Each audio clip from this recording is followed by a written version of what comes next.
Perished World. It was an early access strategy simulation game that our protagonist, Choi Sun-woon, enjoyed very much. Not only did he enjoy it for his entertainment and free time, but he also became a master at it. In each match in Perished World, 32 players acted as gods, whose task was to develop the various races such as humans, elves, orcs, and the others into a modern civilization and fight each other. And now the match was coming to its culmination, and the armies of the two remaining players clashed in one last desperate battle for first place. On a battlefield engulfed in flames and smoke, the two armies prepared for battle, awaiting the command of their deities. Their banners unfurled in the wind, and their spears glistened in the glow of the flames. The decisive battle was about to begin, as soon as the command onwards was heard from above.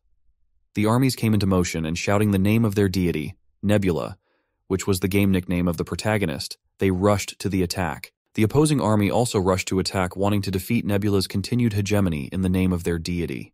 Choi Sun-woon had been undefeated for 11 months now, and if he could win today, he would become the champion for 12 consecutive months. This battle was nothing more than a small skirmish, and the victory in this entire war depended on the strategy chosen and realized by the player controlling the entire race. Each of the armies was controlled by a real player, and each of them chose a different development path for their civilizations. The orc race developed their physical strength, magic, and rapidly increased their population, while the human race under Nebula's control chose the path of technology and already had firearms, even cannons that seemingly should not have left a chance to their primitive opponents. But thanks to magic, things were not so hopeless for the orcs, and their battle mages managed to stop the cannonballs flying at them. However, this was just the beginning, and Nebula was already preparing to release their next secret weapon. It was an air force that would wipe out the enemy army from the face of this planet. This was certainly a problem for his opponent with a nickname Hegemony, but he had something to answer for, and with a few taps on his virtual keyboard, he summoned an equally devastating weapon. Thanks to his specialization in magic, he was able to summon a multitude of lightning bolts from the heavens, which simply vaporized the enemy army. As battle after battle went on, it was like a chess game, where only a well-thought-out strategy and knowledge of his opponent and his strategy could guarantee victory. Gradually, Nebula reached a level of technology comparable to the period of the end of World War II, which allowed him to use massive airstrikes, wiping out all enemy armies on the ground. And looking at it all from his monitor, he decided that everything he needed was ready, and he could finish the game. Not for nothing, after all, he had spent so much resources and time on research. For this, he was going to use one of his strongest weapons, the nuclear strike. All he had to do was confirm the nuclear strike in the name of the god Nebula.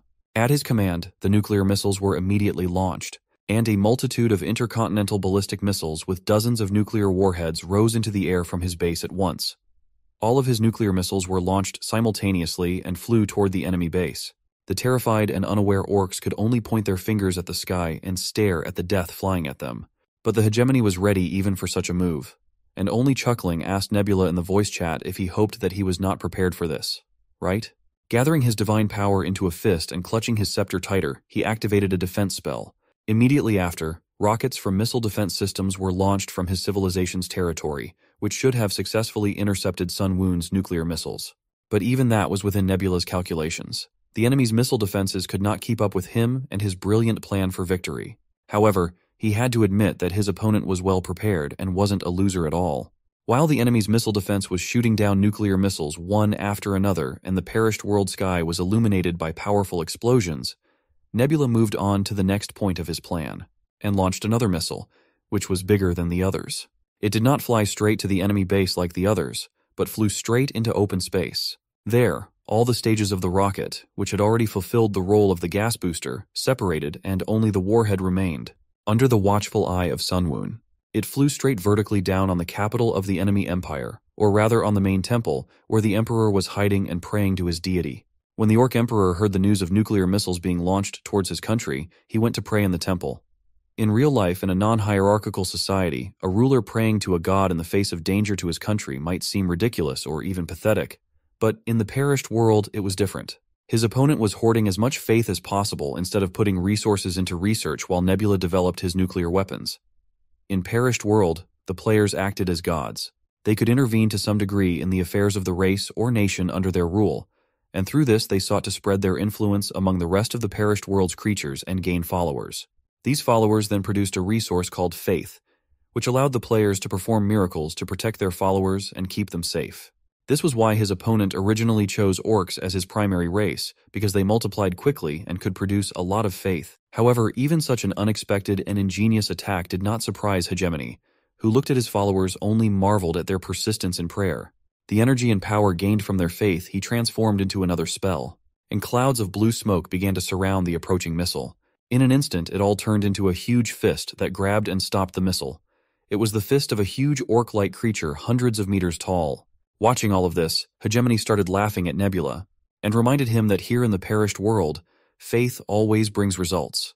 He was sure that victory was in his pocket, and with such an unlimited resource of loyal followers, he was in no danger. Sun Woon just chuckled at this. Even so, he was still bored even though his opponent was not bad, and used a good strategy known among players as Holy Orc Strategy.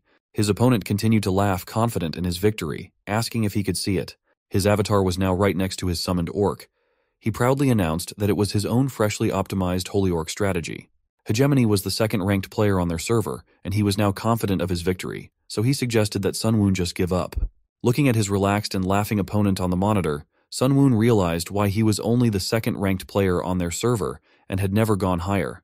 The reason was because he was overconfident. However, his strategy wasn't perfect, and Sun Woon was very familiar with it.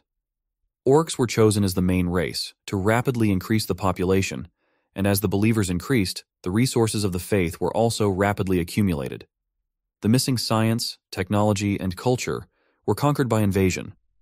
It wasn't a bad strategy, constantly receiving good reviews, as the large amount of accumulated faith and the large number of orcs gave an advantage in warfare. However, he knew how to counter such a strategy.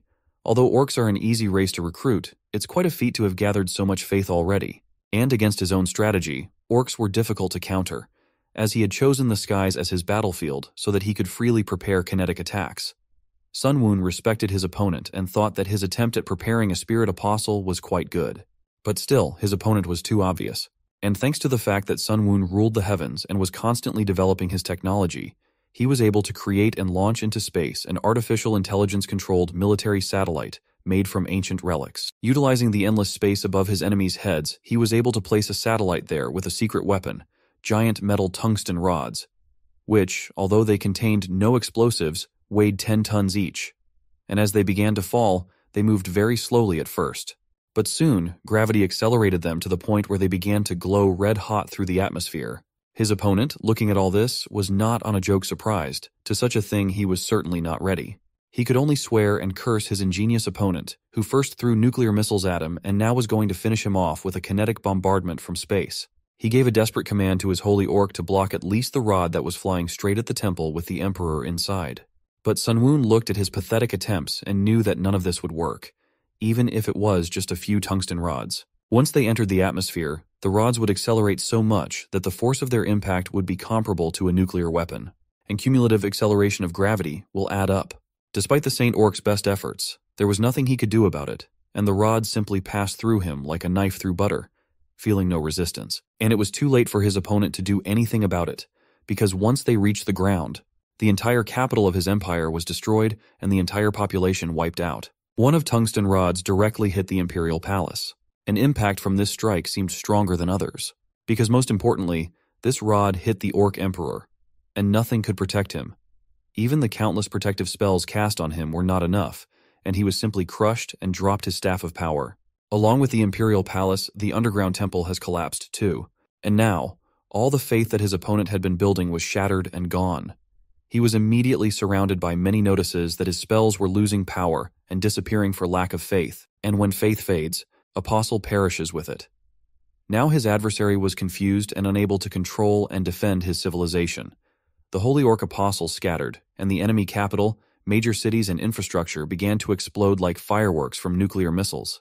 Eventually, the enemy simply surrendered, and Nebula was once again declared the winner. After the match was over, Sun Woon even thanked his opponent for a good game. But he didn't want to admit defeat and desperately asked for one more game together for a rematch. He was confident that he could win this time. Sun Woon tiredly looked at the monitor as the requests for another game appeared one after another. But he wasn't interested and just left the match for good. Now he wondered why his opponent did not surrender immediately, but wasted so much of his time. It even seemed to him at first that his opponent had an ace up his sleeve. But in the end, he didn't have much to show for it at the end. In the end, he didn't see anything new in this match. But it didn't matter.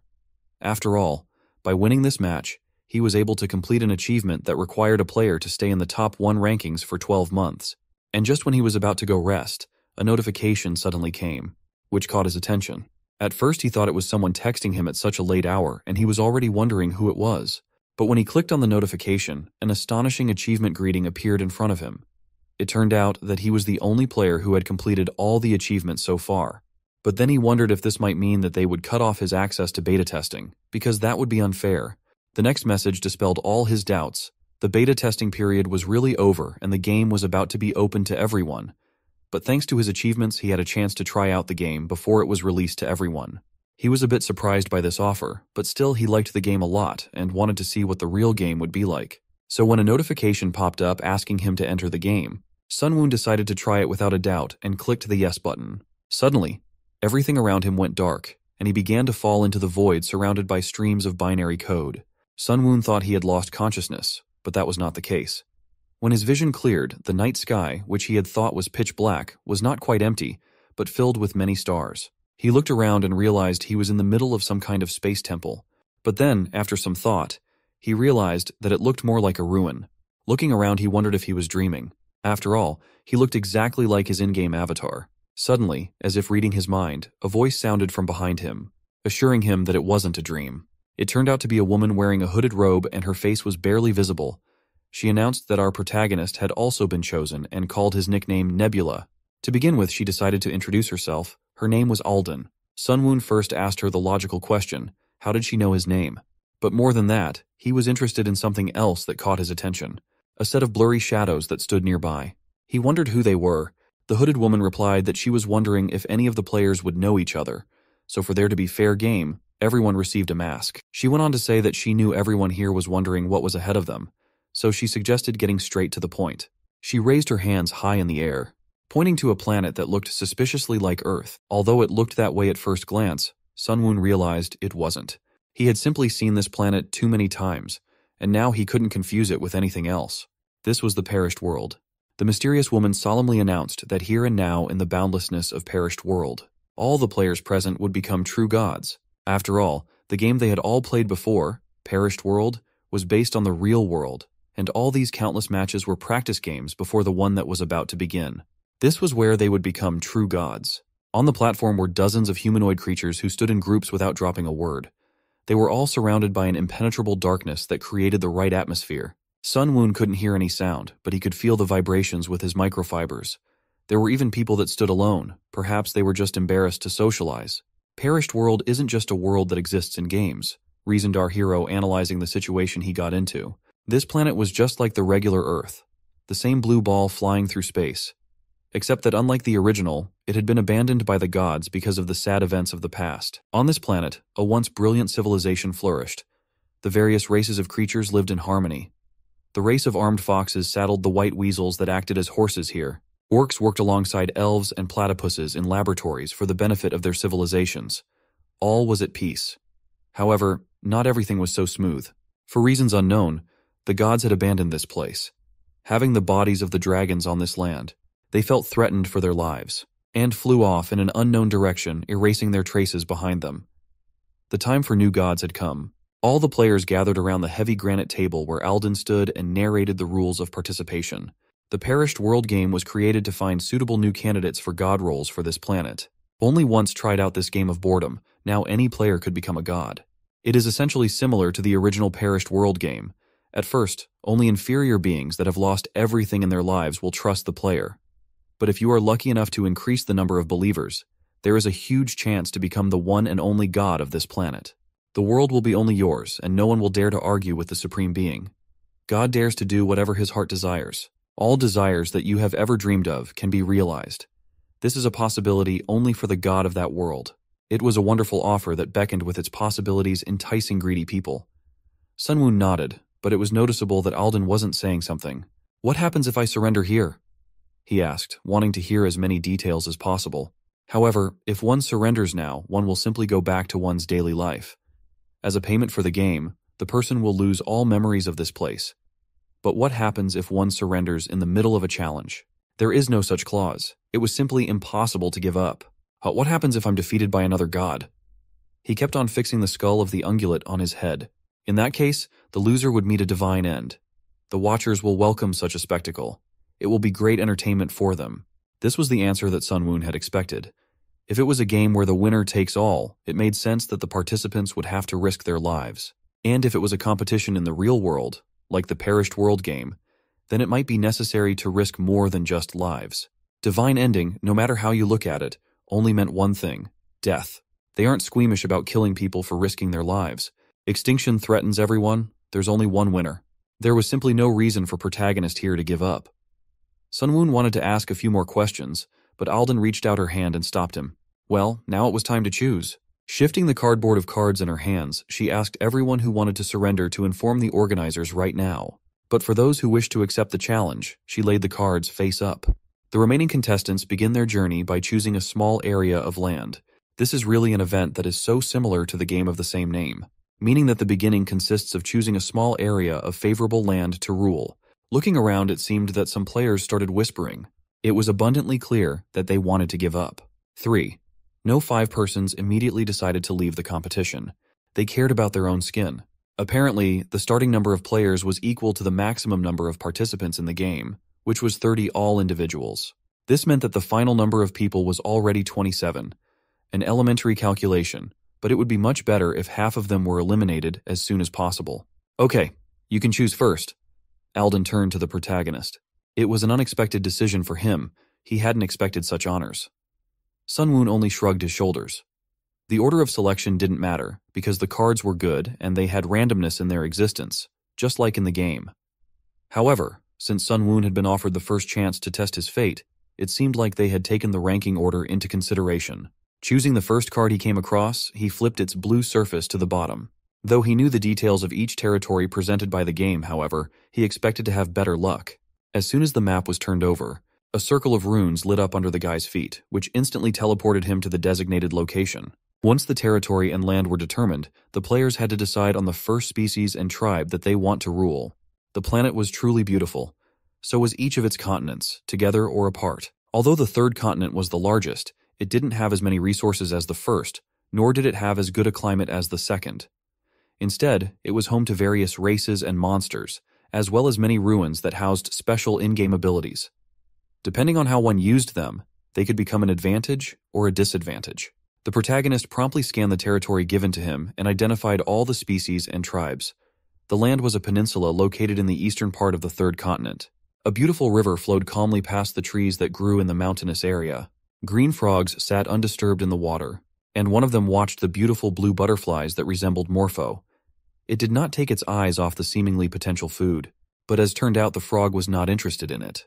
The fish that swam beneath its feet were much more appealing. Diving for a perch, Frog turns out to be a frogman that successfully caught the prey with its hands, splashing water around the neighborhood. The prey was very large, another frogman shouted. It was clear from their voices that they were pleased, for tonight's dinner was fish. Turning to the blue butterflies flying by, they concluded that such a species had not been seen in their neighborhood before. But are they important now? They weren't going to eat the nasty bugs. This butterflies wasn't simple at all. Sitting on a huge chair, Sun Woon looked around at his blue-winged friends and kept pondering about the frogmen's. They lived on a small area of insects with the lowest win rate, but that only depended on how to use them. Now Sun Woon received insects under his control. Although it was backwards compatible with birds, it was very even useful in the beginning, despite it was looking. The starting point was on the eastern continent. This meant that battles were not frequent in the beginning. The small advantages gained through early engagement in fights only meant that it would be extremely difficult to implement an aggressive strategy. In this sense, a peaceful race that eats insects was more than suitable for the beginning of the game, like those frogmen for example. But what made our protagonist laugh was the number of tribes. About 500 individuals of different species was a large group that was hard to define as a first tribe. The perished world can have an effect on creatures equal to the level of faith they possess. Faith depends on the degree of individual beliefs, on how much they believe in God and entrust their hearts to Him, on whether they truly rely on Him. They don't have to walk down a difficult path from the beginning. However, a measly 10 points of faith and 10 believers will do nothing to help. That number is too small to leave any impact on this group of frogmen. And anyway, what can be done where are no water? Until a high level of technological development is achieved, no action can be taken. And what about the other groups of creatures? Sun Woon asked himself, looking at another screen. A group of lizard-like creatures of different ages were walking across the hot desert. They were lizardmans. They eat insects too. Their skin was blue and covered with spots of different diameters. There were about 30 of them in total. Too few to be called a small tribe, and a lot of them were probably all blood relatives. They were characterized by a high survival rate. These creatures could survive here without water. Even though the number of individuals had decreased, it was even for the best. In this tribe were many sick and ill, a few weak elderly lizards, and one badly injured object that was almost crawling in the end of the pack while dying. It's understandable he once was an important part of this group. But perhaps he had been pushed lower in rank in the power struggle, and received a punishment for this, or this was just an accident. However, there was only advantage for Sun Woon. The more this lizard feels abandoned by whole world, the harder and more tired he feels. If he wants revenge, life, and other benefits, he will believe not only in God, but also in devil. Just a small miracle, small silver lining now could help him find a new god. True new god of this piece of land. Nebula. Even though this lizard seemed too fragile creature, and such newborn faith would possibly not last long, it was much better than frogs. So the Sun Woon's choice settled on lizardmen's, especially on this last wounded one. The sun is merciless in the desert. With every kilometer they traveled, it drained the last of the lizardmen's strength. All the weaker individuals weaved to the back of their small pack, especially the injured lizardmen lagged behind. The wound healed poorly due to bad nutrition and became inflamed with every step, which was slow due to weakness. The pack was barely surviving on their wanderings. They were weakened. The already thin for their build, the creature's cheeks sunken in and ribs began to show. Not everyone could hunt, and there were only small birds and stray animals in such deserts. "Hey look, there's a gazelle," shouted one of the pack in surprise. They did not believe in the reality of what was happening. In front of them lay a wounded gazelle that was waiting for its death. Its leg was broken, so it could not run away. The crowd all rushed at the poor animal trying to grab a tidbit. One prey, and about 30 hungry lizards. How long it had been since they'd eaten meat. Without tools, they tore the poor gazelle apart, spilling fresh blood onto the heated sand. This event was clearly not for the old and wounded, where they could not compete with the strength of healthy tribesmen.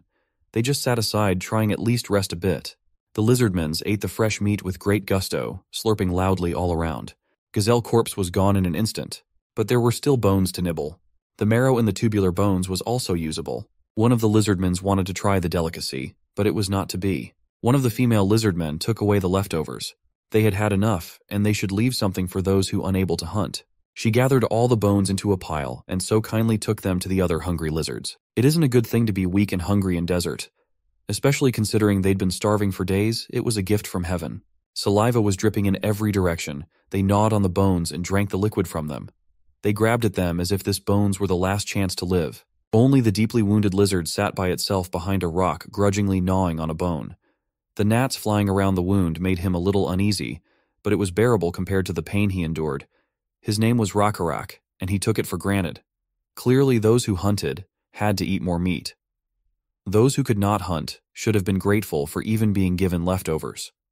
After all, the group could have simply left the weak and wounded to reduce the number of hungry mouths. But they didn't do that. At least not yet. While the weak and old tended to the marrow, the healthy pack members spoke of the wounded, asking Yahello what she just did. But whether pretending or not, she really didn't know what they were talking about. She questioned what they meant. The most unceremonious lizardman gave his opinion. He didn't care if they were old or young, but that wounded lizard Rakrak was going to die soon. Everyone knew that very well, for his wound was festering. In fact, he should have been dead by now. No one knew what contributed to it, but he held up and kept up with everyone. Most of the lizardmen survived only because Rakrak blocked the saber-toothed tiger and defeated it. He was the only one to face the predator when everyone else turned and ran. Thanks to him, other than his wounds, the remaining group was unharmed. If it hadn't been for him, many would have been killed or injured, and at worst, the entire group could have collapsed.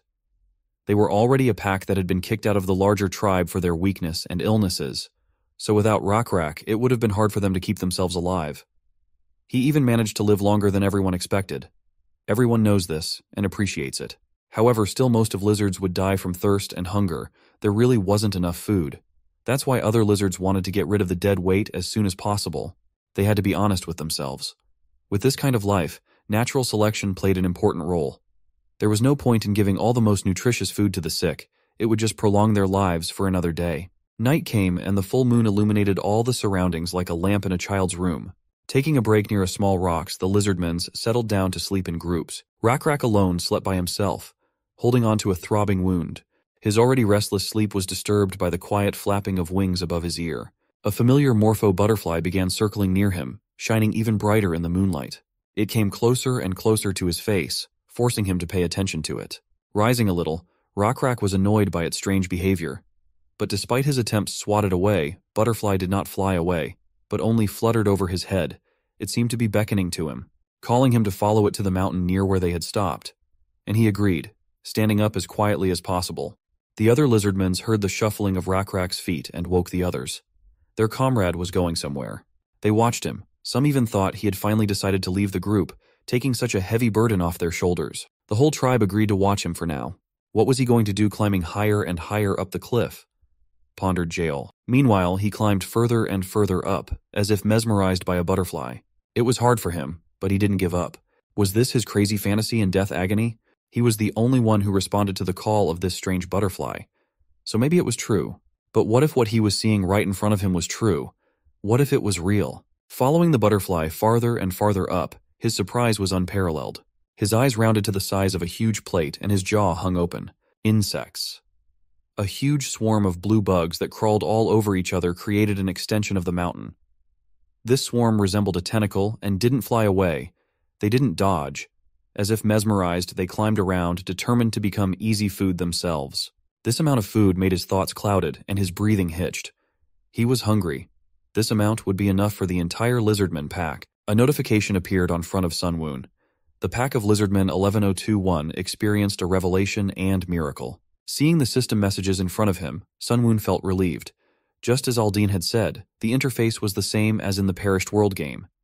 In the insect's small area, he could create or control insects using the faith points. Naturally, creating and controlling them was different from the game. The Lizardmen finally recognized it as a miracle. Now Sunwoon could breathe out a sigh of relief. It was success. Thank God, whispered through his mask. The first step had been taken. The amount of bugs sent by the protagonist was enough to feed the entire pack for days to come. Then Nebula's next step was to ensure that different swarms of beetles would steadily appear day by day near this pack. Now Rakrak themselves announced the miracle by addressing the butterfly, as if they knew it was the one behind everything. Indeed, individuals with high willpower could take care of everything on their own. However, why would they do so at this point?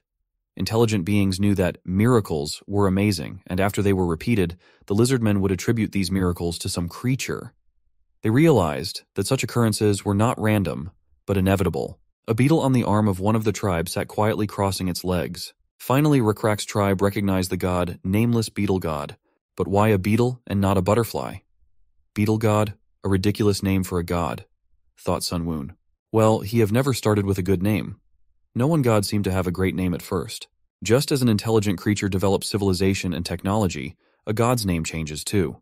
They might have noticed his divinity after the miracle, but it wasn't enough. Still, this tribe will become very important to the Nebula. If everything went according to his plan, he would be able to achieve what he wanted with the next miracle. Of course, this applied especially to the wounded tribe protector named Rakrak. A strange blue butterfly accompanied them day after day, wherever they went.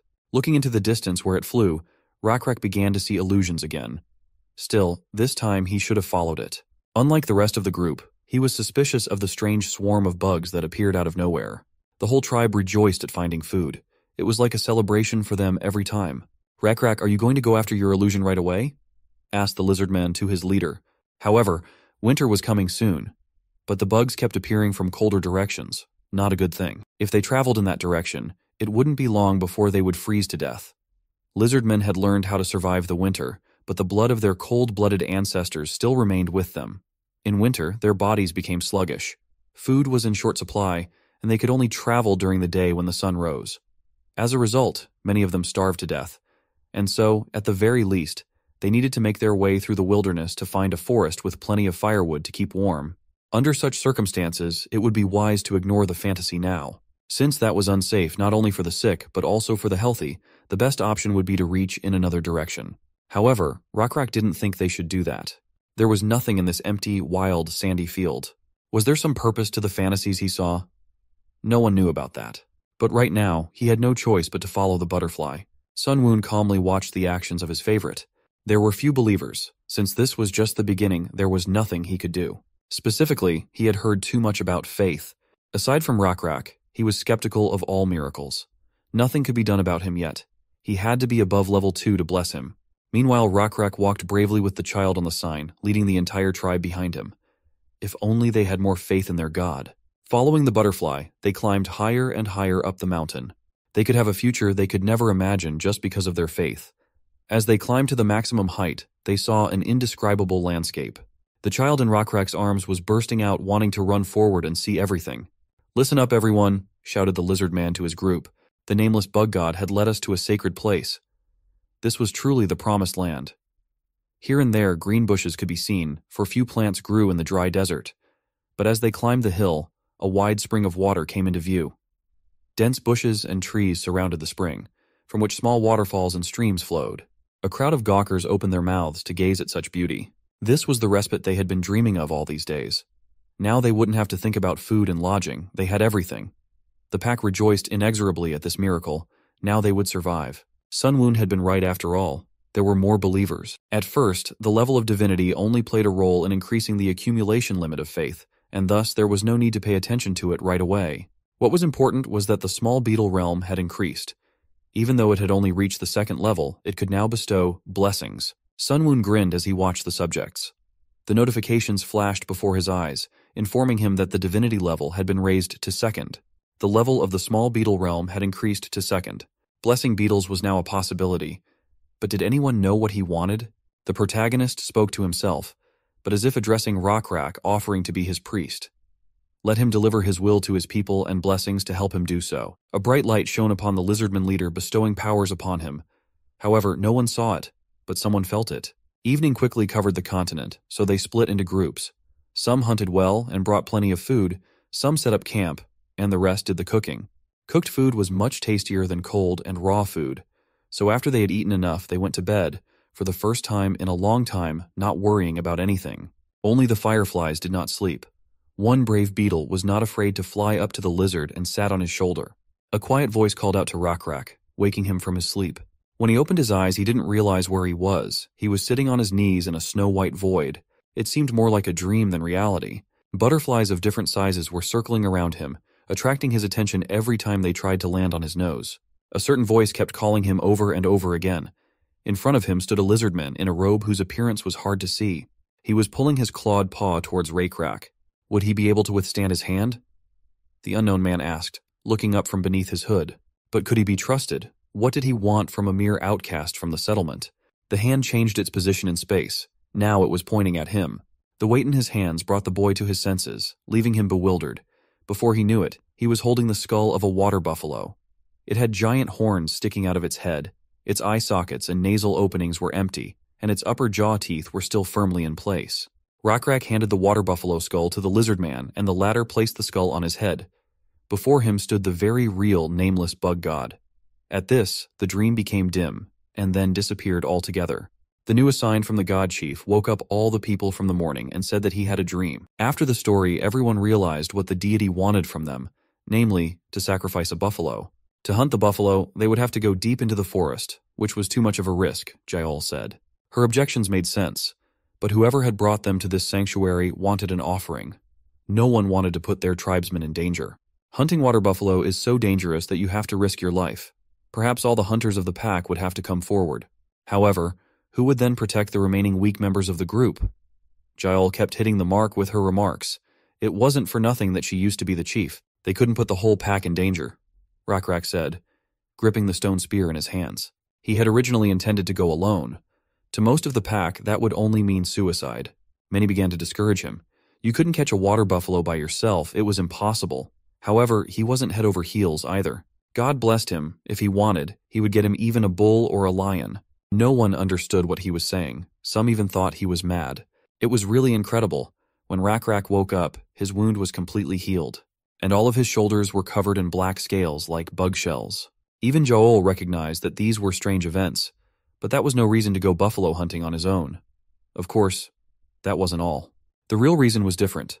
After the blessing, not only had he healed and gained mass, he had also become many times stronger. In front of the oasis was an old palm tree that leaned sideways. Standing on one leg, he threw a spear with a perfectly straight trajectory. The weapon thundered into the dry old tree, which cracked into pieces. At the sight of such phenomenal power, the entire group erupted in cheers, while Yahello remained silent. All that remained of the tree was a trunk with many thorns sticking out of the top, which could cause a lot of burrs if touched. Picking up his spear, Rakrak walked back to the tribe with a nonchalant expression, as if nothing had happened. They ran to meet him, shouting joyfully and asking how he managed to hide such abilities. Even if that tree was dead, it was amazing how it was destroyed in one blow. Until recently, everyone had been dying. It was Rakrak who had saved them from such a life. Not far from the pandemonium, a herd ran by, causing the ground to shake. Everyone felt this vibration. Coming to the edge of the oasis, he beckoned everyone to look at the miracle. This herd of buffalo was running, raising a pile of dust behind them. It was not large, so hunting would not be a problem. It was an incredible coincidence in time. The herd seemed to be slowly approaching, having smelled the scent of water on the hill. However, considering that they had never seen a herd of buffalo approach this hill, there was no doubt that the buffalo had gotten lost as well. It was strange that a buffalo herd that always traveled around the same place was lost. There was no point in waiting any further and traveling all that way later.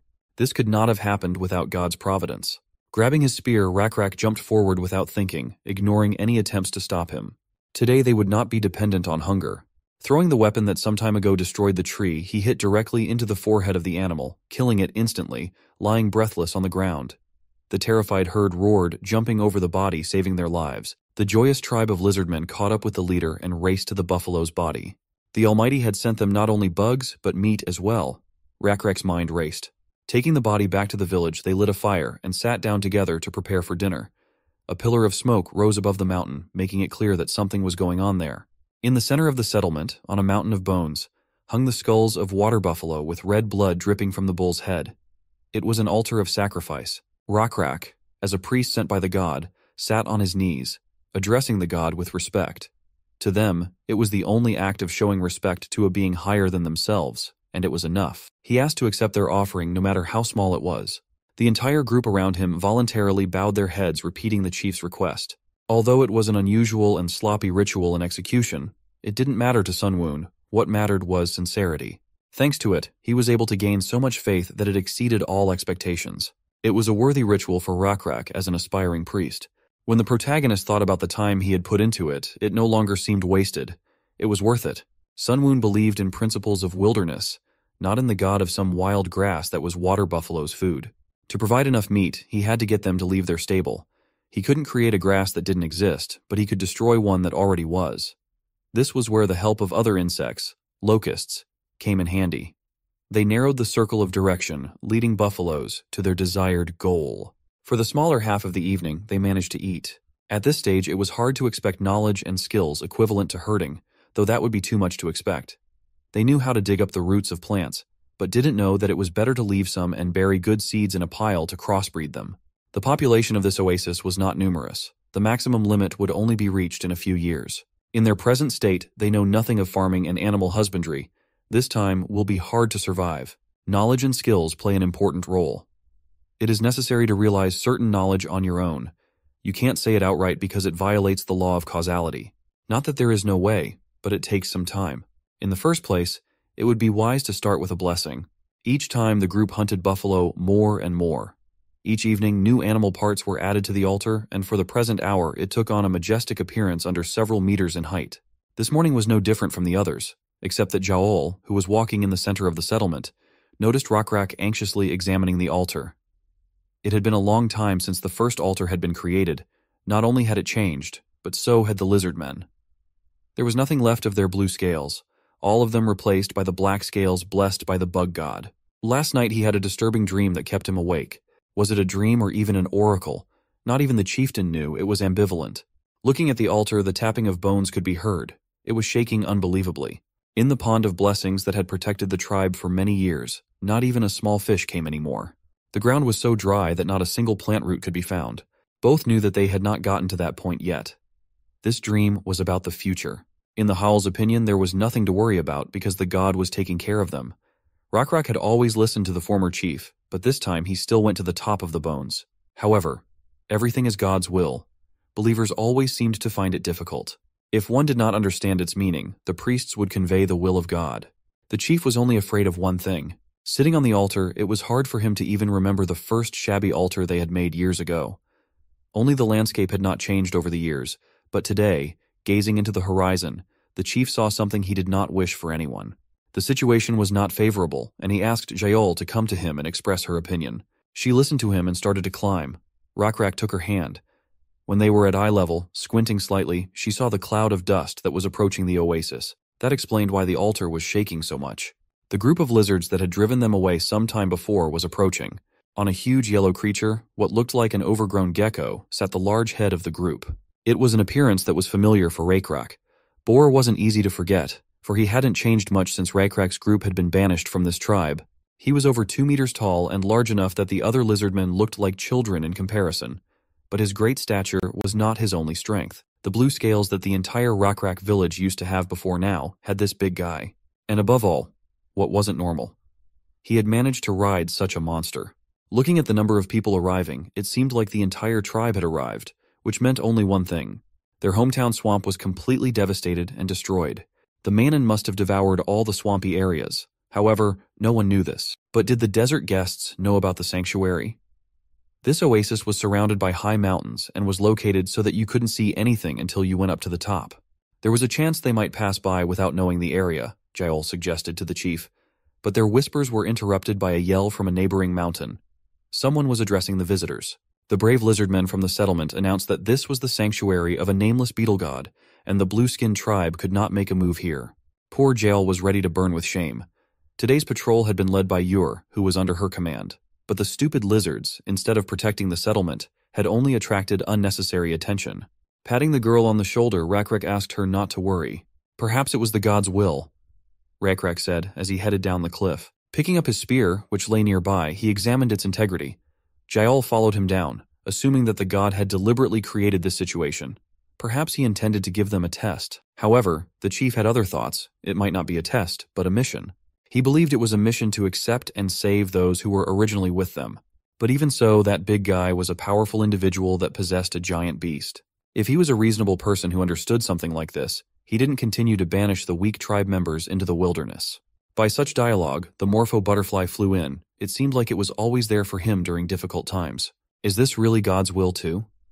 It's hard to dare to think about it further. For now, the chieftain would do what he could. Rakrak understood exactly what Sunwoon meant. Rakrak's tribe and the Blue-Skin tribe had to unite for population growth and technological development. Looking at how the tribe was moving, it seemed that the same fate had befallen them. The land had abandoned them for a reason. They were in need of rescue. Thus, there was a need for more people to learn about the glory of the nameless bug god. However, it was a bit strange for the protagonist that Rakrak made this decision on his own without listening to the wishes of the population. Perhaps it was due to the high willpower that the chief had a value of 14. It meant that individuals could take their own actions, and unexpected actions could lead to trouble for Sunwoon. Did this lizardmen coming out of the swamps really think it was my will? God asked himself. In a way, he wasn't wrong. A leader with a high will performed his duties perfectly. If channeled, this power would be a more powerful and successful tool than simply controlling everything. If Sunwoon could only instill a strong faith in the test group, progress would come sooner. Instead of letting the player control all the individuals individually, our hero would be able to express his intentions more effectively. Getting as close as possible to the mountain on which the armed guard stood, the brash leader asked the noisy little guys if they lived here. Apparently, he did not know that these lizardmen with black scales had once belonged to one of the groups he had banished. The patrol clearly didn't like this. It seemed that due to annoyance, they were ready to pounce right now. Someone so brazen had dared to insult them and take an interest in their land. The leader of the enemy tribe did not calm down and continued to pester them with questions about what they were doing in such a wasteland. The bushes, the trees, the loot, everything on this land belonged only to the Avatar, Rakrak said, walking ahead of the help he had brought from the settlement. What kind of avatar is this? The stranger asked, looking down. Rakrak, however, did not lose his confidence and replied that this was the domain of an unnamed bug avatar. For such a person that stood at the head of the blue skin, it was unclear what was being explained to him. However, it didn't matter whether he understood or not. The arrogant lizard ordered the settlement to leave the place, threatening that if they did his will right now, he would not attack them. He didn't know how many of them were still hidden, but he was sure they wouldn't be able to defeat his group of lizardmen. Since ancient times, if there was a leader, he should use his brain and know how to calculate the outcome of a battle. Boar teased. Contrary to such beliefs, Raycrack still didn't want to fight anyone. He wasn't stupid, just confident in his power given by the blessing. Such an answer did not satisfy the leader of the enemy group. Most likely, he originally wanted blood. Putting the spear forward, Raycrack addressed the strangers. The poor blue-scale lizards who had lost their homes could now go to the abode of the god. The god could then take care of the new believers as he saw fit. Such an answer made the enemy laugh. What a funny opponent he had. You don't know how to calculate your moves, the stranger said, pulling the monster's reins on himself. He thought so, but he didn't know about the god and his abilities. He seemed to be talking nonsense, blood boiling in both of them. Slamming the reins on the animal's back, the enemy leader ordered kill them all in the same spot. Manoon's eyes glittered brightly and he lunged at Raycrack. Pointing his spear at his enemies, Raycrack stood confidently ahead of his pack, ready to sacrifice his life for them. "Kill them!" Boar shouted, slapping the reins on Manoon's back. It was an honor for the responsible chieftain to stand before his enemy speaking face to face. He only asked himself for courage and strength in this fight. The huge reptile broke Raycrack's spear with one paw striking with its strength. For an enemy chieftain to be so irresponsible was foolish. The palace Manoon's paw was so huge that when he wanted to crush Raycrack, a shadow fell over his entire body, blocking the view of the sun. There was a clash of civilizations. Two different tribes came into contact. Experience. Points for both tribes increased greatly. It was a difficult challenge, but it had its benefits. Sun Woon had been paying too much attention to one tribe. These tribes were now his first-level area of Lizardman. Even new skills became available that could be used, and of course, the protagonist chose them. Meanwhile, the battle continued. A quick strike swept across the place where the boy stood, causing Boar to smile satisfactorily. However, when the beast raised a paw beneath it stood the unharmed head of the tribe, which bounced aside in a moment. Something was wrong with him. Now Sun Woon was controlling him. The boy looked down at his body. Black scales, sharp claws longer than the joints of a foot, and an equally long muzzle came into his field of vision. Boar had no idea how he had escaped death, but he threatened not to miss a second time, so he commanded the Manon to kill him. To his own tribe he was no longer the same Raycrack. His mind was ruled by his own god that looked so contemptuously at his enemy. Opening the status window, he surveyed the state of affairs. Boar was a member of the blue-skinned lizard tribe and had the starting stats: Level 1 tribe warrior, Level 2 tribe leader. Had strength 24, intelligence 15, sociality 16. The special skill was breeding. Even one Raycrack was enough to handle this guy. The only problem was to subdue his strong little monster Drake. At the moment, the biggest threat was just him. A Level 1 Manon Drake with strength 87, intelligence 6, and sociality 9. At the same time, Raycrack was the leader of the tribe of the same name. A Level 2 warrior and leader. A Level 1 priest with strength 30, intelligence 24, socialization 26, and will 14. The abnormal status is the origin of a third-level saint.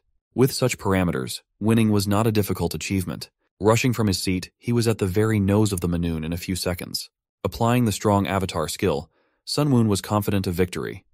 This ability gives the user an additional characteristic called Divinity Class D. 1D is 100 times the maximum amount of energy that can only exist in nature. Simply put, Raycrack now has a power of 630 units. If the opponent did not possess the same amount of divinity, then fighting God would become impossible. With one hand alone, he grabbed the jaw of the beast and flipped it in midair, toppling it over onto its own master. It was a huge difference in strength. Anyone lucky enough to witness the scene would be shocked. The impact seemed to shake the very core of the planet, and some blue-skinned lizardmen fell to the ground. With such force, Sun Woon could turn Manoon into a bloody mess, but that would be too much. The guests would be more likely to be frightened than enthralled. Even the tribesmen that had seen him smash the tree with a single blow were impressed. The Manoon was no longer able to fight and pressed his owner with his weight. Raycrack surprised every time, even Yahello recognized that. But watching the battle, she blocked the way for the impressed brethren that wanted to approach the lad. Boar was still alive. To him, this situation was ridiculous to the point of absurdity. He didn't understand how he had managed it, and was sure he had pulled some kind of trick. When the beast was turned over, the knife that had so fortunately fallen near him fell from his belt. Shaking off the weight that was weighing on him, he grabbed the weapon and ran awkwardly toward Raycrack, shouting that no one should dare to relax early. His calculations were never wrong. Not this time, however. One movement of his hand, and Boar stopped with his face red from the slap. His neck snapped back, and soon his knees went under. Silence reigned in the ranks of the blue-skinned group members. This was an absolute power. There were definitely those among the lizards who believed that there was no way for them to escape now. "Who is next?" asked the victor, looking at the frightened tribe. All of them unanimously threw their weapons on the dry ground, not wanting the same fate. Kneeling on their knees, they bowed their heads and swore allegiance to the new leader. It was over now, but Rockrak could not believe it. He looked down at his hands for a few moments. The avatar had just passed through his body, leaving a wild feeling that he had dreamed it. A satisfied Sun Woon sat on his throne watching the lives of his test subjects. The tribe had taken in all who wished to be enlightened into their faith. Everyone was fed and warmed. No one even mentioned the recent skirmish. One of the beginners wondered if they were the members of the tribe who had gone into the wilderness. It was a natural question, since the color of their scales was so different from the original. Following the bug's nameless avatar, they had not only changed in appearance, but had also become much stronger. Such a statement surprised them, and it made sense, otherwise they would have died wandering the desert. The blue bug god was a salvation for them, and his power was surprising. Not far from the others sat Yahello and Rockrak. They were discussing very important matters. Yahello was worried over the addition of about 6 times their settlement. The oasis would dry up very soon at this rate. This place, it was deteriorating fast. Soon they would have to leave. No one would want to go back to the desert from this beautiful place. They can't just wander the wasteland without answers. The answer must definitely lie there. Rockrak turned his head to the side. He couldn't seem to give a clear answer, but he did have one thought. God would not abandon them, and at any rate had given the answer, maybe even through their brothers who just joined to them. He seemed to want the tribe to reunite with Blue Scale Tribe completely. They had been isolated for a long time, and they had larger numbers. Perhaps there would be someone among them who would come up with a wise idea. The morning began quickly in the quiet settlement. Manoon, who was the first to wake up, was tied to a tree with vines. He was not happy with this arrangement. Whenever lizardmen with spears approached him, he waved his paws violently to the sides.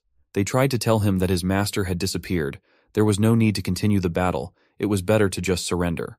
But he didn't listen to them, each time trying to throw the guests away from him. Once he even succeeded. When someone approached too quickly, the beast waved its tail, throwing the tog on his back. He hadn't expected this and swore loudly, getting up off his back. This method of taming wasn't working. The Manoon's eyes glittered as his prey came closer and pounced on it. However, if he continued to flounder like this, it would definitely either tear the vines or broke the tree and run away. Yor yelled at the animal, asking if he really wanted to be scolded for this. However, the hand of the unknown lizardman stopped that yelling. Rockrak came to visit the Manon, who was shaking at the sight of him, remembering how this guy had disarmed him in one move. As the chief approached, the animal backed away until he was against a tree. The chief stuck his hand out in front of him and ordered him to eat. It didn't look appetizing, but after sniffing it, he decided to try a bite. The settlement was clearly surprised at the capabilities of their leader, who was hand-feeding the brutal beast, who now became more affectionate and asked for more food, which they did not refuse to give him. It must make sense that a god would keep him alive. He had little food that was given, but if he wants to stay with the tribe in the future, he must be patient. It's cute when the intelligent beast settles down looking with big eyes at his new master. If the Manoon causes trouble again, let me know, ordered the chief, leaving to Yahello, who was sitting near a large log. She handed the chief the weapon with which Boar was going to attack him. Turning it in his hands, he marveled at the skill that made it possible to do such a thing. If it weren't for that guy's persistence, I would have made better blades, said the lizard, awarded with a huge number of scars. He's a blade artisan. But why did he say that? Asked the head of the tribe. It was simple, because of the trees. In the making process, they use a lot of wood. But is the weapon made by lighting a fire? Suggested Rockrak, looking at the blade. But no. To make a special fuel, you have to burn wood. Most likely Boar had forbidden them to burn trees. He felt that preserving the environment was better for the tribe than harder metal, and since they had to leave in a hurry, they didn't have enough time to test that. After a bit, the guy said he'd think about it and report back a decision on it tomorrow. It wasn't an urgent matter, so there was no rush for now. The scarred lizard left for the settlement, but he was replaced by an older lizard with no left arm. He came to them as they were looking for a guide. He was an avid traveler. As befits an old lizard man, he had scales of a different color than the blue-skinned tribe, and certainly different from the Rockrak clan whose scales were black. The wanderer, with his old body, wandered around looking for a place where he would be accepted. During this long and fascinating time, a lot of things happened, and the most important thing was that he managed to learn to see the way. However, how was that possible in a place where he had never been to find his way home? He had plenty of places in mind that wouldn't let him starve, but he couldn't guarantee it would be the same. Other wanderers and tribes. Does that mean they are not far away? Asked the chief of the guide, who nodded affirmatively. If they are, then everything is fine. In case they are against the Rockrak tribe, all you have to do is defeat them and take them away. Indeed, if you have that kind of will, you can pull it off. But what about the traveler? How can he prove his faith? The question was a strange one, but the elderly lizard pointed to the sky. His answer was there. It wasn't just any sky. He asked to meet at night, to explain everything then. The night sky glittered, decorated with many stars. Looking up, the chief realized it was about them. The stars moved to point the same way every night. Although they changed their position in the sky, but it did not prevent the wanderer to think of ways to use them. If you know which paths the stars follow, you can move along the path of a person and not get confused. The old man was willing to tell Rakrak about the movement of the stars if he would lead a few days with him, and then not question his loyalty. They spent half the night together discussing the rules of using the night sky. It was amazing new knowledge. There was more than enough information for one night, so they agreed again. Yor, who had joined them not long ago, was scratching his head at the end, trying to say something. The chief asked what had brought him here, if Manun had caused a problem, but Yor said he just looked a little disgruntled. Ever since they started giving him his food on time, he had become more affectionate, which couldn't have been a good thing. Yahello had scared them, though. She said that everyone needed a way to get around without starving to death. That was exactly what happened. Watching Rakrak tame a Manun with good taste in food, Yor suddenly thought of something. If beasts like Manun could be tamed, it's surely possible to tame something completely different, like the water buffalo that often appeared near the settlement. At some point in human history, mankind was divided into two parts, one to farming and the other to herding livestock. Although for our hero the source of this information were games, he was sure that farming would be a stable option for civilization. Creating an environment that could block outside attacks and stockpiling food allowed the population to grow steadily and rapidly. In fact, almost all large civilizations in the world also started with large rivers, reasoned Sun Woon. However, despite all this, the tribe he chose was the Lizardmen. Their strong physical fitness and high level of adaptation to the environment gave them the ability to bring living beasts into the settlement without any problems. They were more suitable for herding rather than farming. Yor and the other warriors caught and brought in a herd of water buffalo. Most of the warriors were exhausted even with the insect blessing, but the herd of water buffalo even refused to resist and stood in formation. In addition to farming, to Sun Woon's surprise, there was lizards that was also familiar with a technology that would ensure everyone's success. Ironwork was one of the crafts that interested Sun Woon. In the afternoon, Rakrak helped the iron craftsmen build a fire. They built a brazier and put a lot of wood on it. Then they covered the outside with mud to keep the fire from going out. When the fire was lit, the holes left for air to help the fire burn were plugged and they waited for the wood to burn down completely. The chief could not understand why things were done this way, but decided to just trust the iron craftsman.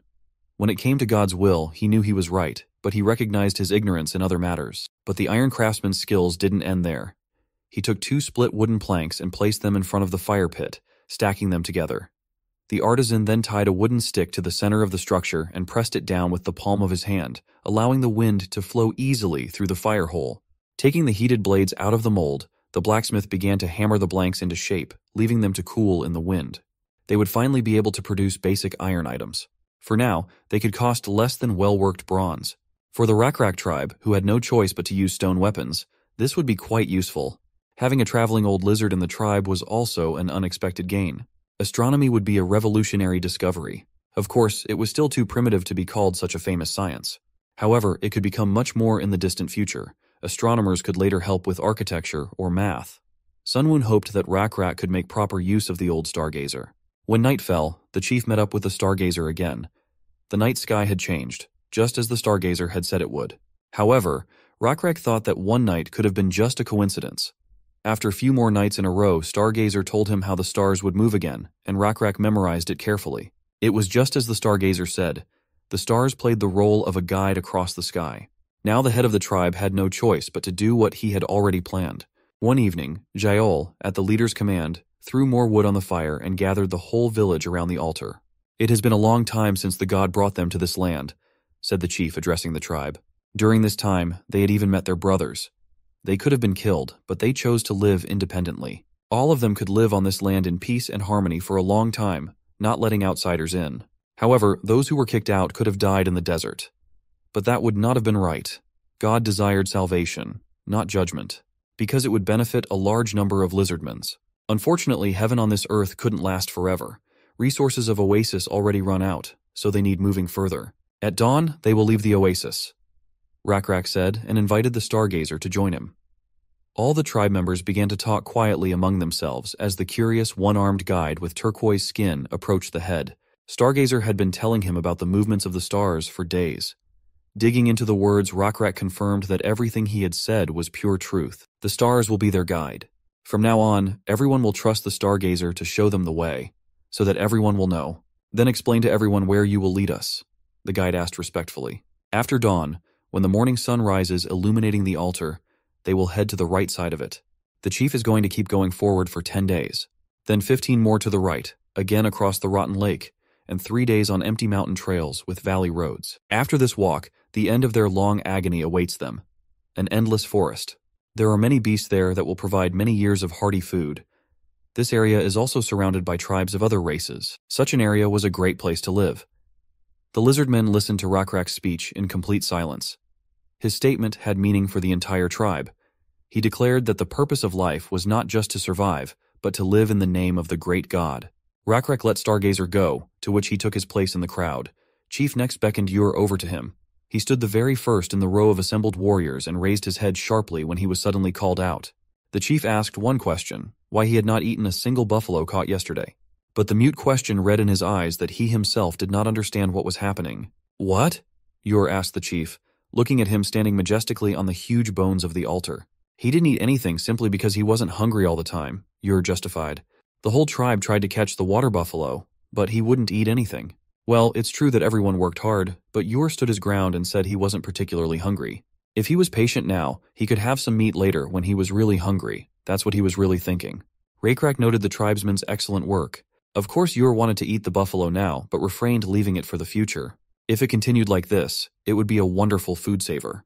As long as he wasn't starving, he was willing to do it again and again. Since Ur had managed to hold on, he should be compensated. Rockrak beckoned the artisan over to him. A new spear forged from metal shone against the fire. This was a planned event. After all, it was obvious that the best warriors should have the best equipment. However, it seemed to the other Lizardmen warriors that there was something grandiose about what was happening. Ur accepted the weapons from the blacksmith's hands, not believing his good fortune. In addition, those who followed Ur's words, those who resisted their own desires to eat what they wanted, should also be rewarded.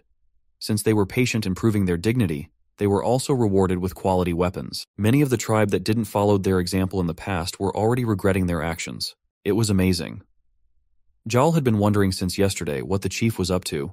Perhaps what was happening now was what he had in mind. In one go, that one had lifted the spirits of the entire tribe. Sunwoon thought that the unexpected event had already come to an end. But it wasn't. Now come forward one by one, the chief said, holding the water buffalo skull in his hands. To all true warriors, may God's protection be with you, he exclaimed and put the skull on himself. Their onward journey would only be successful with the spirit of patience and expectation that they displayed to the head of the tribe. As Ur approached, Rockrak took the skull of the water buffalo, which was at the very top of the altar, and placed it on his head. He is now a noble bone warrior. This is the will of the god. At these words, Ur seemed to choke up. Tears came to his eyes. This was how about 24 bone warriors were born. They believed that they had received a much greater reward than just being able to satisfy their hunger, and this was indeed true. They become part of the Bone Warrior army. Sunwoon had seen something like this before in the Perished World game, but such events were not foreseen. Now they must leave this holy place. The Lizardmen tribe cheerfully welcomed the warmth of the morning dawn. The Bone Warriors weren't the only ones evolving. Bright rays of sunlight illuminated the huge altar they would soon have to leave. It was the god's will, so they were no longer bound to this place. Let everyone create an image of the nameless bug god in their head, the chief ordered his clan. He couldn't say that the upcoming journey would be easy, but he hoped to move forward without fear. Just as they had shown patience in wanting to eat the buffalo, so they should be patient moving forward. It will only do them good. Go forward, be patient, and move forward. The nameless beetle god will always guide them. Ignoring the cheers, Rockrak stood on the remains of the bone altar and looked up at the sky. Sunwoon thought he was simply identifying the constellations disappearing in the dawn's rays, but that turned out not to be the case. He was muttering something. The chief lied for his tribe that it was God's will, so he apologized to the god. Of course, Sunwoon had nothing to be upset about. Perhaps the players who wanted to move and control all of their characters would not be very happy for his actions, but after all, it was God himself who had chosen Rockrak, who had a high willpower, to be the high priest. Thus, these results could only be welcomed. Most likely even achieving the growth of the tribe went even better. Ur had grown in stats now. His reliability was 7 and the warriors 3. Even Rakrak's special abilities saw the light of day. His leadership rose to 14, priest to level 2, and warrior to level 9. The job was excellently done, and in no way disappointed the expectations of the Sun Woon. From this point on, the chief would be given a full start. The afternoon sun was heating the desert to the point of glowing lava. It was difficult to move at this hour. The entire tribe had left their oasis and had been traveling for some time. Rakrak was disturbed by a herd of buffalo. The warriors dragging them forward and the buffaloes being dragged behind them were tired. Though the animals were now obediently following the clan, they were also exhausted. They simply did not have the strength to run away. Even Manun, who had great stamina and strength, was irritated by the sun and the accumulated fatigue. He refused to continue the path and laid down where he had stood a second ago. All the while he was being addressed affectionately. It used to be that if it happened in the Blue Skin clan he would be forcibly lifted up with spears, but with Rakrak he had the opportunity to indulge. Even when he could not, he must be tired, the Stargazer suggested as he approached the chieftain. Rakrak asked the guide if there was time to get some rest. However, given everyone's fatigue, there was nothing more to be done. So he gave permission to take a break. "Break!" shouted the chief to the whole tribe. Even though it would be a short break, everyone was glad for it. It was unimaginably difficult to walk in this blazing sun. Within the group of lizardmen, loud conversations began to be heard. If they followed this mountain path that was visible in the near distance, they would reach the place that Chief had spoken of. Someone was asking himself if he would gain strength if he rested. No one knew what would happen, so they assumed that they should take advantage of the opportunity. Almost no one had eaten anything. 3 days had already passed. They seemed like an eternity, but still it was easier than it had been when they were thrown out from swamps few months ago. 3 days, and the whole group is already very tired and running out of food. "We can't just hope for another God-created miracle to happen," Rakrak was saying to the Stargazer. The earnest conversation was interrupted by the clamor of the clan members clustered on the hillside, and then one of the warriors ran up to Rakrak. "A group of orcs has appeared ahead of us," he said with a worried expression. "They're fearless bastards." The joyous orcs didn't number a dozen in the team, but with smiles on their faces they approached Rakrak shouting excellent. Nothing connected them to this place in the desert now. They, with only a few kids, were running away from the horrible place. What else could there be in the canyon more horrible than the beast that reigned there? Their escape was interrupted by a tribe of lizardmen who were taking a break after a hard journey. Naturally, they did not expect to meet anyone on their way. Raising his spear on his shoulder, Rakrak grinned and told the guests that they were indeed scaleless. Should they be called a fire moth that flies voluntarily to its death? The orcs lost the ability to speak, and the tribe of lizardmen from such madness only made a hand-face expression. The tribe was armed to the teeth. The guests, on the other hand, had primitive clubs in their hands, which they immediately dropped to the ground. The orcs bowed in fear to their strong opponents, constantly apologizing. There had been a misunderstanding, they explained. They just wanted to get out of this canyon quickly. While the lizards listened calmly to their story, orcs graciously offered them a supply of sweet root vegetables.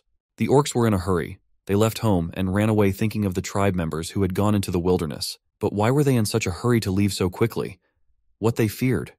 Standing up slightly, one of the orcs pointed to the hill they were running away from. Rakrak looked around the hillside. It was deserted, but there didn't seem to be any problems. According to the guide's words, the canyon they were now in was supposed to be traversed in 3 days, and since they had survived everything so far, they could probably survive for a few more days. In addition, as the environment changed, edible plants began to appear here and there. Orcs explained that they lived there. Though not rich, they could still make a living. Until one moment. Until a terrible monster appeared. Orcs themselves were large in size, so what could have frightened them? It was not only Rakrak who was interested in this question, but Sun Woon as well. What kind of monster was this land that even the god didn't think of it? A huge concrete fortress and many of the same oblong parts covered the body of the giant Scolopendra monster. This abomination is deadly even alone. The plot of the Perished World game was that the old avatars had left the planet. However, only the gods had disappeared, and the numerous creatures that served them remained. Among them was the abomination. Simply put, it was like a giant boss monster that would appear in the field, and whoever took the risk and hunted it would be rewarded accordingly. Rakrak assigned a small group of warriors to guard the rest of the tribe and told them to get a good night's rest, while he asked the orcs to point out the place from where they had fled in such a hurry. It turned out that there was a monster sleeping there, which amazed not only the chief, but also Yahello. This abomination was sleeping in a ball at the bottom of the canyon. Around it lay the remains of living creatures, which only a glance at which one could realize the nightmarish size of the Scolopendra. One head alone was the size of 4 large water bowls. Such creatures still had special abilities as well. Venomous crustacean fangs with the blessings of forgotten avatars. Even if the Lizardmen's teamed up with the orcs, this enemy would still be invincible to them. Sunwoon reasoned as he watched the test subjects. Rockrak watched the creature's crumpled movements. However, as time went on, they intensified. The Scolopendra began to move vigorously, as if searching for prey. The ground shook, putting the tribe into panic. But it was just movement and sleep-talking, said the orc who had survived with it for days in the neighborhood. Should they just run away? And how long would it even take to get around such a thing? The chief asked Stargazer. The old lizardman thought for a moment and replied that if they went back into the desert again following the mountain range, it would most likely take 8 days. Rockrak hesitated. He didn't know what to do. Looking at his tribe, he realized they were all afraid. Taking a detour was also a great solution, but it also had its nuances. Looking down from above, Sunwoon patiently watched the lizards, wanting to hear their decision. The tribe was extremely fortunate. Not only did they have a wise chief, but also an equally intelligent Yahello. She scrutinized the condition of the many-legged creature, which seemed to have no flaws. It was so well positioned that if a victim fell into it, he would never get out. However, this place had its faults. At the top of the canyon were huge piles of rocks that had once rolled down from a larger mountain. Yahello wasn't stupid and quickly turned to the tribal chief. She was ready to fight. Yahello had excellent stats. A level 3 warrior and a level 1 mediator with strength 26, intelligence 35, social skills 28, and intuition 11. Now they had an advantage that no one had realized until now. Even the orcs who had been in this area for days didn't know about it. The Iron Master used the fastest method of raising the temperature of the metal. Would the chieftain remember that? Yahello asked. Rockrak answered that he used a special tool, and he was right. This tool had its own name. Bellows. In essence, they had the principle of a blacksmith's bellows. Thanks to this tool, more air and less force is required than before. Perhaps if they used this tool, they could produce enormous power with little effort. But where was Yahello going with this? He asked. This device was created after the blacksmith had given it a lot of thought. To make it now would take quite a bit of time. However, they don't need such complicated tools in this case, replied Yahello. Simple tools would be more than enough. The stones would bury the Scolopendra in its own sleeping place. The hillside was high and uneven. At the foot of the slope, where the ancient Scolopendra wriggled and slept, there was a steep slope at an angle that almost came to a perfect straight line. If Rockrak and his warriors fought him there, they would not be able to move easily because of the steep slope and would most likely come into direct contact with the ancient monster. On the other hand, the giant creature had very many legs, so it would be able to climb up the even steeper slope. According to the plan, the chieftain was only supposed to approach the abomination when they were about to kill it. There were warriors standing near the boulders that Yahello pointed out. They were not with bare hands. They had found and uprooted several tall trees in the area, and each held one. The warriors shoved the logs under the boulders on the mountainside and then tilted them hard upward, but the boulders did not immediately budge. The rock at the edge of the mountain wobbled from side to side, chipping away pieces of rock little by little with its enormous weight. Yahello, who was also struggling with everyone, ordered them not to give up and to work together. Her knowledge could be attributed to physics, the concepts of which they had not even heard of. Every time they finished, turn the whole tribe piled on a log together. Though the lizards had never encountered such a principle as leverage, they had managed to figure it out. Each time the stone swayed more and more, but for now it stayed in place. Watching the Scolopendra quietly unaware of what was happening overhead, Sunwoon waited for the next steps. Rolling out rocks to kill the enemy. This one was a simple and effective idea. However, in order to catch monster of this level, one would need to roll all the stones at once. But was that possible in reality? Yahello commanded to use all their strength and roll all the stones even faster. It worked. The stones surged forward, rolling forward at a tremendous speed. Such a rumble woke the ancient creature, causing it to raise its head up. If the beast had been smart, it would have avoided the pile of rocks. However, the ancient monster saw the boulders rolling towards him as a challenge rather than a danger. He lunged at the first boulder, and it rolled down with great speed, then struck, hitting it precisely on its armored head. They did it, the Lizardmen tribe screamed. Except they couldn't kill it.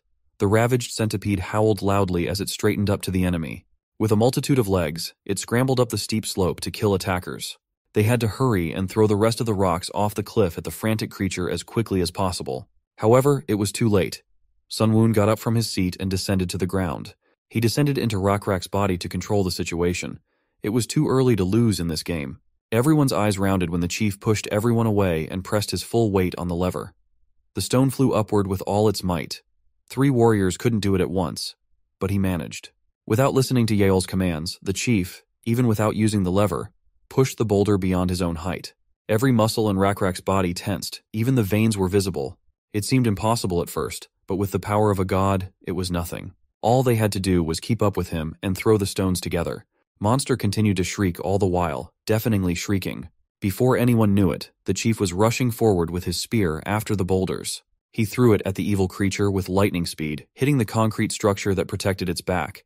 In terms of size, it wasn't that big of a wound, but it was enough to hold it back for a moment. A cry of pain covered the canyon when the spear pierced its vulnerable spot. However, it intensified a few seconds later when huge rocks piled on top as well. Its whiskers, jaws, and paws were broken off from the heavy blows.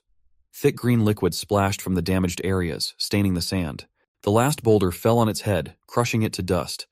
A spectacular sight. Rakrak landed successfully on ground, and Sun Woon returned to his throne, satisfied with result. The hunt was a successful. The tribe had killed an ancient abomination. The whole tribe shouted about their victory over the monster. Faith in their god only grew, but in addition to that, something else important appeared. As a reward to Sun Woon, the game gave him a new item that he wanted to get from the beginning. A red orb engulfed in flames floated in Sun Woon's hand. It was the essence of the abomination, its core. When it came to a god, its greatest power was its ability to create something. Just as Sun Woon was able to create enough food to feed the tribe, every god could create resources according to its realm using the faith points. However, to create something that didn't exist in the world, God had to use equally rare resources. A creature created by a god could also evolve to a higher level, which would earn the title of an apostle or avatar, so it could also be used as a useful strategic weapon according to God's will. Apostles could even be used as generators of faith that spread the word of God through their existence. But is the creation method itself the same as in the original game? Sun Woon wondered. What would it be like to create? He thought while twirling the sphere in his hands. The lizards looked at the dead body of the monster with curiosity. Yael ripped off one of the monster's paws and thought that if it was monster meat, then maybe it could be used for food, though it had a peculiar smell, but it was worth a try. Spitting out after trying the raw meat, she said, although the flavor was not good, it could be eaten. It seemed to be hard to eat like this. Yael picked the fibers of the meat, analyzing its appearance. It might be difficult to eat raw food. It might be worth it to use other ingredients. The lizards could have picked an edible fragrant herb and cooked it over a fire, as an attempt to mask or dispel strong, nasty smell. Opening the paw of an ancient monster, Yael left the meat there and sprinkled some plants to give the food a pleasant flavor. She offered the first taste to the chief, who was impressed. The food was edible, but a little tasteless, which was logical because Yael was just learning to cook. As they had no such concept of cooking, simply roasting meat was already an accomplishment. However, Yael went further. Not only did she cook on fire, but she also added seasonings. The smell from the raw meat was so nasty that Rakrak even thought of throwing it all away, but cooking solved everything. Now the head of the settlement wanted to learn this skill as well. He didn't hesitate to take new food that he liked. Yael, who was sitting next to him, said that she had seen that the leader of the orc tribe had already had an heir, so she advised Rakrak to find a companion. Food fell from the poor lizard's hands as his jaw dropped to the ground at such a statement. But she continued to speak. The chief was getting old, so it was necessary to stabilize the tribe. He should find a mate, but since becoming chief, he had no time to even think about it. Brave Yael offered herself in that role, unless, of course, he had someone else in mind. It was a very serious and responsible conversation. Rakrak was ready to somehow change the subject, but the sun that was setting did it for him. Its direct rays shone directly on the beautiful Yael, behind whose back reflected the light that interested everyone. In the ruins of the concrete that once stood on the back of the scolopendra lay a golden plate. On it were carved like Egyptian hieroglyphics with a heading from a drawing of herding and farming. It seemed to be some kind of rules. It didn't take long for Yor to start gnawing on this soft material. To this, the stargazer said that this kind of metal was called gold.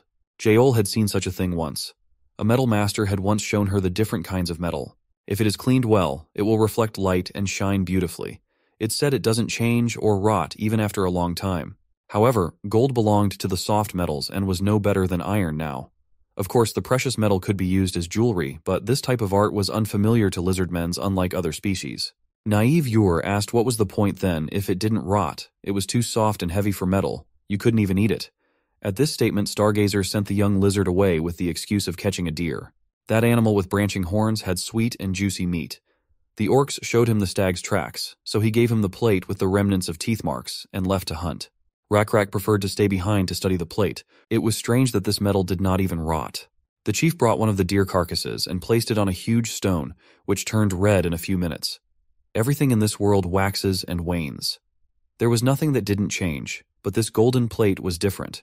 Whoever created it was definitely trying to preserve important information. What could it be? Yahello disturbed the chief's peace and reported that everything was ready for bed. Rockrak hadn't told anyone where he was going. It was amazing that Yahello always found him, though that was even a good thing. The only lizard man that wore a fur coat was the chieftain. He was different. Rockrak looked over his shoulders nonchalantly, saying that it was just as Yahello had said to put it on. It was true. She wanted to give him, as head of the tribe, something different. That everyone who saw him would know he was the head of the tribe. A chief is like a symbol, Yahello said, pointing out its value. After sending Yahello to bed, Rockrak began to think about the plate. All night he stayed near the corpse of a deer, over which flies buzzed. Life ends in death. Everything fades away in time. That was the only phrase that kept running through Rockrak's mind. He needed a clue. Just the slightest clue. And there it was. The fireflies gathered together and drew symbols in the air with their light. Their unusual behavior caught his attention. It seemed like an illusion, or even a fantasy. The insects' movements resembled the marks on the golden plate. Like an obsessive, he began to decipher the symbols by drawing all night with a branch on the ground. Lizardmen were primitive creatures. They found it easier to use symbols than letters. For example, they used symbols such as weaving two tree trunks together to indicate direction, or stacking stones to mark their territories. In hunter-gatherer culture in particular, knowledge of which directions animals move or which plants are edible developed over many generations. At dawn, Rockrak snuck over to Yahello, peeking into her tent. She jumped at this unexpected visit, thinking there was a problem. However, nothing happened, but Rockrak had something surprising to show her. Bringing her to the very spot, he drew a triangle with sticks on the ground. It was the sign of the Lizardmen. Male. Yahello asked to show her everything he had been given to learn. Not far from one symbol, he drew another triangle. But this time, it was upside down with sticks. It looked like a tequila glass. It meant a female, but more specifically, a lizardman woman. Drawing an equal sign between the meanings, the girl asked what it meant. With a smile on his face, the chief explained its meaning: to become each other's companions. Getting as close to Yahello as possible, he whispered that this was also his answer to what Yahello had suggested earlier. Taking the stick from Rockrak's hands, she began to draw another meaning, asking if he knew the other signs as well. The answer followed in the affirmative. In the warm pink dawn, the two lizardmen studied the writing with their tails intertwined. Excellent. In order to develop properly, the lizardmen's tribe should have gone through several generations, reasoned Sun Woon. However, it was good that it happened early in the game. For now, the lizardmen tribe was enjoying their carefree time. Rockrak was hunting deer with the tribe in the forest. With only one spear and immense strength, he could easily catch his prey. The warriors who went with him praised their skillful leader. At first glance, it seemed a simple hunt, but capturing the biggest prey to present to your bride was one of the traditions of the wedding ceremonies. It was a beautiful hunt, except for one thing.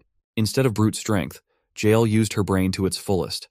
While Rockrak spent a lot of energy, she used traps to easily catch prey, wiping her spouse's nose. Sun Woon was content to watch from the sidelines. She had him beat. Back in the canyon, to where only chitin remained after the monster's death, the orc spoke to Rockrak. He asked if the lizardmen would be okay, but the chieftain replied that it was fine. In the end, the monster was the only obstacle they managed to encounter. This area in the desert was originally the dwelling place of the orc tribe, so they have the right to continue living there as they deserve to. At such words of Rockrak, orc was ready to cry, but holding back and showing courage, he bowed in thanks to the lizard chief. Calling his son to him, the orc offered to accept their help. They know this place better than anyone, so he was willing to send his son to lead the lizardmen. They would never forget the help given by Rockrak's tribe. After leading the tribe out of the desert, the last orc said goodbye to the lizards, who continued their journey along the green path. There was something unusual about this place. Even the tribe noticed a different feeling. Footprints with long toes were visible on the fresh grass. Turning to the stargazer, Rockrak asked if he had seen such things before and if he knew to whom they belonged. The answer was positive. The marks were probably left by frogs that walk on two legs, Stargazer suggested. They are also known as frogmens. All creatures are divided into good and bad, and can also speak and think like the others. They were out scouting, and must have had a lot of experience in warfare. The number of footprints indicated that it was clearly not just one individual. There must have been large tribe. A more numerous tribe than Rockrak's group. It was time to head back to base, said the chief, who was worried about the safety of the tribe. Toward the end of the evening, dozens of tents had been created from huge leaves. Between them stood huge torches that illuminated their sleeping place. Passing by the tribesmen, Rockrak together with Yahello looked around the camp. The tents were to be pitched as wide and as large as possible. That way, they had to fool the frogmen into thinking their tribe was big when viewed from the outside. There are plenty of trees here, so making a fire wouldn't be a problem. At night, there would be a group of guards watching the fires, and if enough of them were made, frogmen would think that the group of lizardmen was twice as big as it really was. Also at night, it wouldn't hurt to keep watch, assuming the warriors would be out scouting. The other tribe would surely notice them, Yahello said, looking into the distance. And she was not wrong. There were dozens of eyes watching them the whole time. After a few days, after the lizardmen changed their base, luckily they didn't encounter any frogmen. During this time, they had prepared many things to ensure the safety of the tribe. At this moment, there were hardly many players that were more successful than Sun Woon. Even he realized that. The herding was going smoothly, and their way of life had evolved so quickly that it was no problem to adapt to the changed conditions. Even their homes had begun to be built using wood, forgetting the leaf tents. What was most interesting was how quickly they mastered the concept of writing. Rakrak actively began to utilize the writing he had recently discovered. When the warriors returned from scouting, he always listened about what they had seen near the large and expansive rock in the center of the village. Taking the tip of a spear, the chief, after each story, drew on a large rock the outline of the river. The village was marked in the center of the rock, and distances were plotted on a certain scale reflecting the terrain. To be precise, it was a map created from hunting marks, but it incorporated the idea of creating a permanent record resembling writing. This record proved very useful. It helped the warriors organized into groups to navigate the terrain while Rakrak was away. The chief also wrote down the amounts of crops each person had harvested in one day.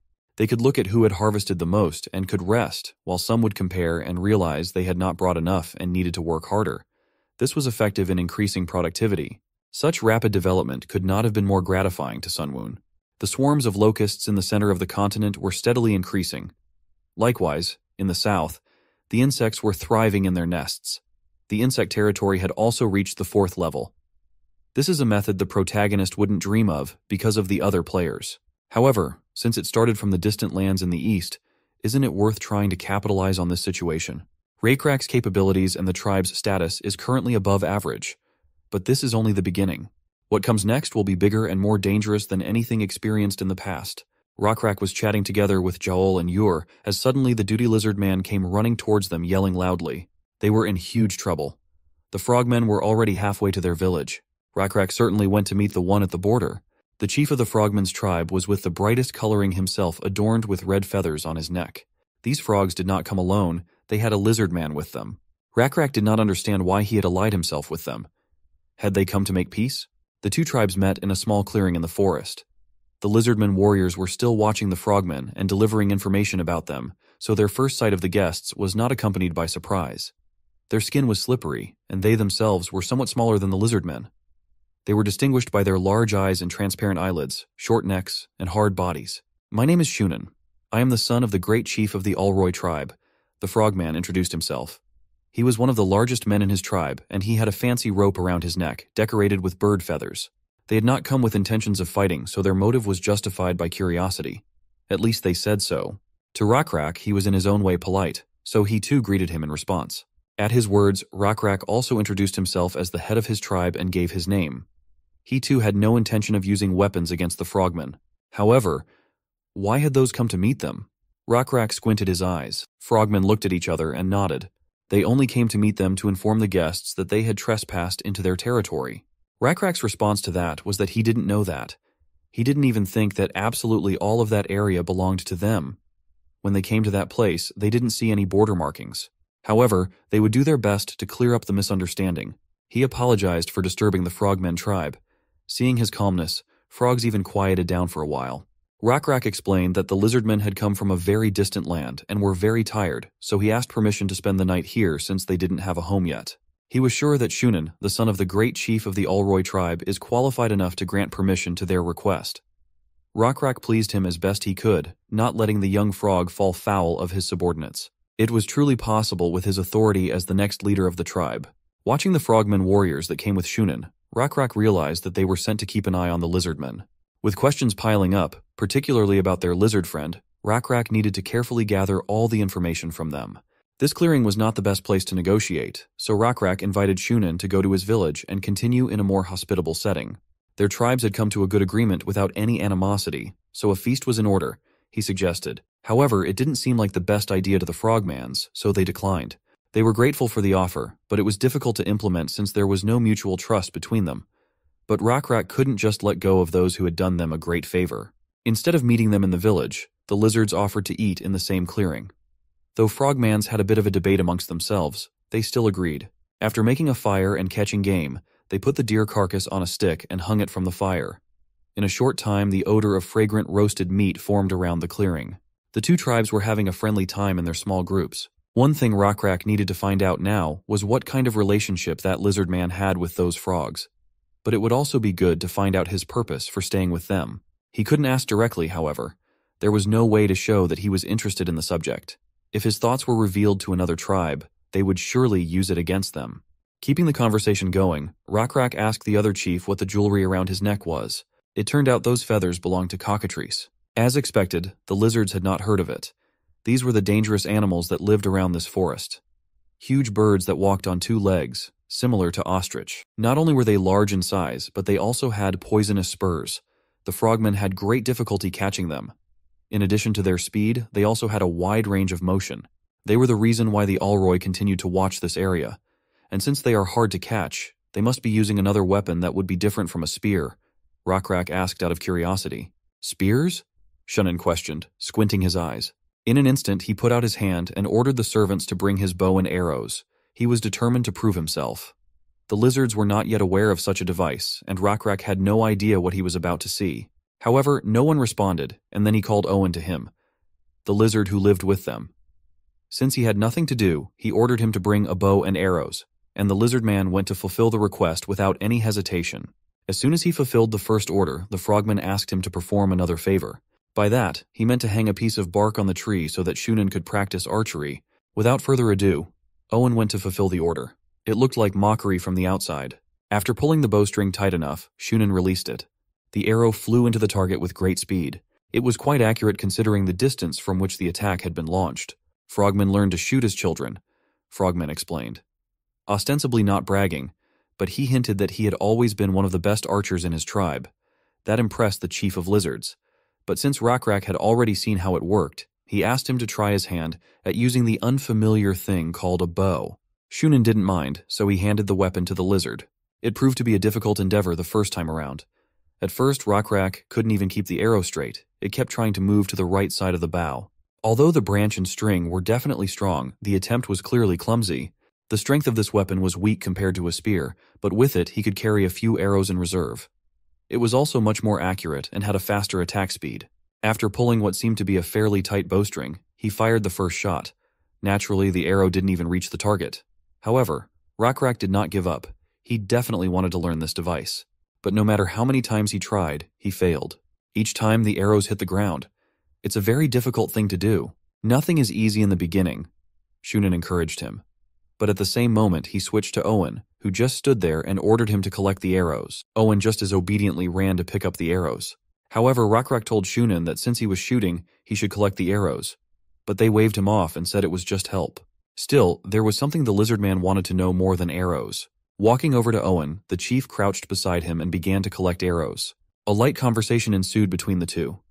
Rakrak nonchalantly asked his name so as not to frighten him, but he was still in a slight panic, which was strange. How did the lizardmen end up among the frogmen? Rakrak asked him. He stammered with fear in his voice, twirling the arrows in his hand. Swallowing some of the letters, he tried to answer his question. He's only with them because they live together with other races in the same village, lizardmen and frogmen. But is there really any reason for them to live together? Rakrak asked. It's because the two races can help each other, he answered with some confidence. It was hard for Rakrak to imagine that. The smile on Owen's face brightened. He seemed young and naive. Rakrak was confused, for he had never imagined that such a thing was possible. If different species lived together, their different lifestyles would inevitably lead to conflict. Even if friendships were maintained, the division of society was normal. If the two tribes could help each other, what would that look like? Rakrak asked. Owen, however, answered as if he had been rehearsing this for a long time. In exchange for receiving protection from the frogmen, they help in uncomfortable situations. The frogmen can't leave water for long periods of time, but the lizards are able to do so, such as picking fruit and climbing trees. Sharing food with them was a good idea, Owen praised the chief. But the lizardmen do well without them, so why protect them? Rakrak asked, looking at the arrows. Because this forest is dangerous. The tribe of Olroy are the largest tribe in this forest, Owen emphasized. Without them, they would not have survived. An awkward smile filled with sadness floated across his face. Raycrack squinted his eyes warily at Owen and said, "Forget everything he said." Whoever asked what, they were now talking about archery, the chieftain ordered. Back in their place, the lizards cut up the carcass into nice, juicy ribs. Shunan took a bite of the meat and was overjoyed. The deer meat was even more delicious when combined with the fragrant herbs. Rockrack was glad that the food suited his taste. But had they ever eaten water buffalo? Rockrack asked. Shunan's eyes glistened. He had caught one once long ago, and it was delicious. The lizard, on the other hand, said he had a few more in store and was willing to trade it for a few arrows. Shunan was not sorry for a couple of arrows for such an exchange, but the guards behind him gave him a hard stare and he still refused. Rockrack continued to eat the meat and said with simulated disappointment that it was a pity. However, in any case, they would delve deeper into these discussions when their friendship improved. Fortunately, Frogmen tribe members did not show hostility towards the Lizardmen. Indeed, they were not only friendly to Owen, but also to the rest of the Lizardmen warriors, since the two races lived together in their village. Shunan beckoned his Lizardman friend over to him. Owen quickly left the company and found himself next to the chieftains. Shunan ordered him to explain to Rockrack how they had spent several months helping each other. He gladly agreed. As long as it proved their friendship, he would continue to do so. As the Lizardman leader had expected, they had prepared answers in advance, preparing for the meeting from the beginning. If he hadn't examined it carefully from the beginning, he himself would have believed their comedy. The meeting was coming to an end. Frogmen had enjoyed meeting their guests, but it was time to leave. Rockrack suggested that next time they should come to the Frogmen themselves. The hosts of the swamp had a long distance to cover, so he wanted to make things easier for them, but they said it was fine. The place was big enough and they needed to check it out anyway. After saying goodbye to each other, Rockrack waved goodbye to his friends. The lizards followed suit and repeated the gesture. When Frogmen had their backs to the lizards, Shunan put his arm sharply around Owen's shoulders and pulled him toward him. He seemed to be asking Jael and her husband for help. The gesture was clearly suspicious. It didn't look like a relationship of people on equal footing, told Rockrack. By the time Frogmen reached the settlement, the sun was already setting over the horizon, illuminating everything with yellow light. As soon as they reached the water, Shunan slapped the lizard with a loud slap. "Did you think we didn't know what you said to the leader of the Lizardmen tribe?" he asked, pointing a finger at Lizard. Owen slumped on a small sandy beach near a body of water and held his cheek. In a trembling voice, he said he hadn't told anything. He had just been asked how to become a good archer. What a pathetic excuse, Frogman Warrior asked and punched the lizard in the stomach, confirming his actions by saying that he couldn't even shoot properly and was already giving out advice. But he continued to argue that it was true. If he would said he couldn't do it, it would look suspicious. After a little thought, Shunan agreed with that statement. That's why he acted like he couldn't answer Rockrack, and also emphasized that if he wanted to learn, he needed to pay for the training. Raycrack, as Owen had said, couldn't give him anything right away, so he stopped begging. Looking among themselves, Frogmans found his words convincing and believed him. "As expected from the skillful trickster Owen," said Shunan. Pointing his finger at the floating island, Shunan asked if he remembered who was on that piece of land. Looking in the distance, he saw only tents with guards, and replied that he remembered perfectly well. "You was very lucky to be free," Shunan said sarcastically. He was gathering dozens of Lizardmen children from a guarded tent that was no different from a prison and was going to sacrifice them. However, they were saved by the fact that the new victims came to them themselves. Gritting his teeth, Owen tolerated such open blackmail. Looking at the unfortunate children, he lowered his head to the chief and said that they were incredibly lucky, but he didn't said that he would do his best to deceive Frogmen. Night came quickly. The sentries that had been near the children were replaced by others, and Owen continued to watch them. If he had only known this was going to happen, he would not have diligently broken into this settlement. They should have known when they welcomed them with open arms despite their different races, or at least when they brought them to the Brotherhood ceremony and told them they could stay together on this land. The remaining 200 Lizardmen can't stand up to a tribe of 1,500. Besides, they have a god, a huge green creature that put fear in everyone. He would never forget the sight of the two-headed monster that pushed them up against the Frogman Gate. That day, blood spilled in all directions, staining the ground and walls red. This monster ruled the Frogman settlement, just like the toads ruled Owen and the children. Nothing was changing. The Rockrack tribe is unable to change the impossible. The leader of the Blackscale tribe looks like a strong warrior, but even so, they are savages who don't even know what a bow and arrow is. If only they were moved to sacrifice first, the children could survive for a while. Owen had no choice but to ask the children to live a little longer. He would definitely make lizards come to the frogs. The sun was illuminating the land with its warmth. The lizardmen brought the frogmen a water buffalo as a gift. Frogmen did not hide their delight and were very much overjoyed. Rakrak had said earlier that he would bring a live buffalo, and he kept his word. To him, it seemed like a great trade for a bow, but Shunin was not convinced. Then Owen suggested that his chief do things a little differently. In order for there to be a trade in weapons, they could start getting to know each other through sincere conversations. It was a great idea. Besides, they didn't know anything about the Black-Scale tribe yet and invited them to visit the Frogs village. Just then, they would be able to give them the bow. Doesn't this seem like a good opportunity to get to know each other? Rakrak's arrow fell to the ground after flying some distance. Yahello asked him how he was doing this time, to which he replied that his arrows only flied half the distance that the frog shot.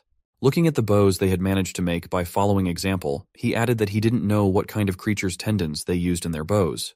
Yahello reminded Rakrak that their 5th meeting was coming up, and that they were probably going to find out as much information about them as they could. Continuing to stare at the arrow stuck in the ground, he replied that it was obvious that they were up to something. But the biggest problem was that they didn't know when and what frogmen were going to do, so they had to be on high alert, which was exhausting both mentally and physically.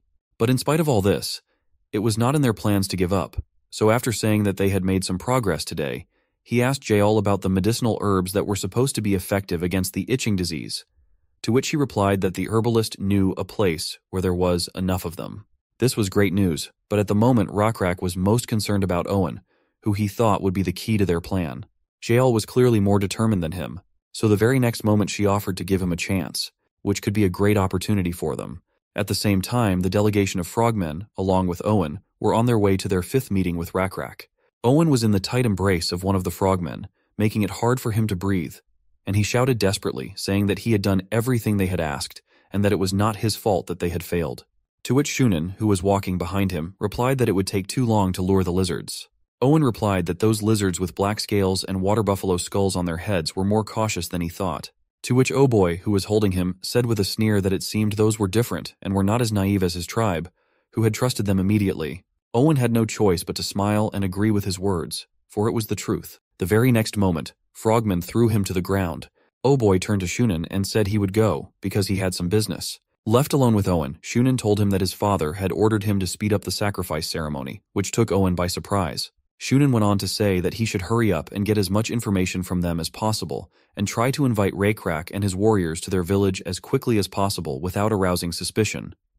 When Owen heard this, he asked in bewilderment what was the reason for the rush, thinking to himself that he should listen carefully since this information was being spread exclusively among the frogmen. He replied that his father's illness and that of the others was getting worse, and that he could not afford to delay it any longer. Owen was surprised at this answer, and wondered if he was talking about the itching disease, and if she wasn't just making everything itchy. Shunin replied in a slow and serious voice that originally the lizardmen were not supposed to know, but he could tell him.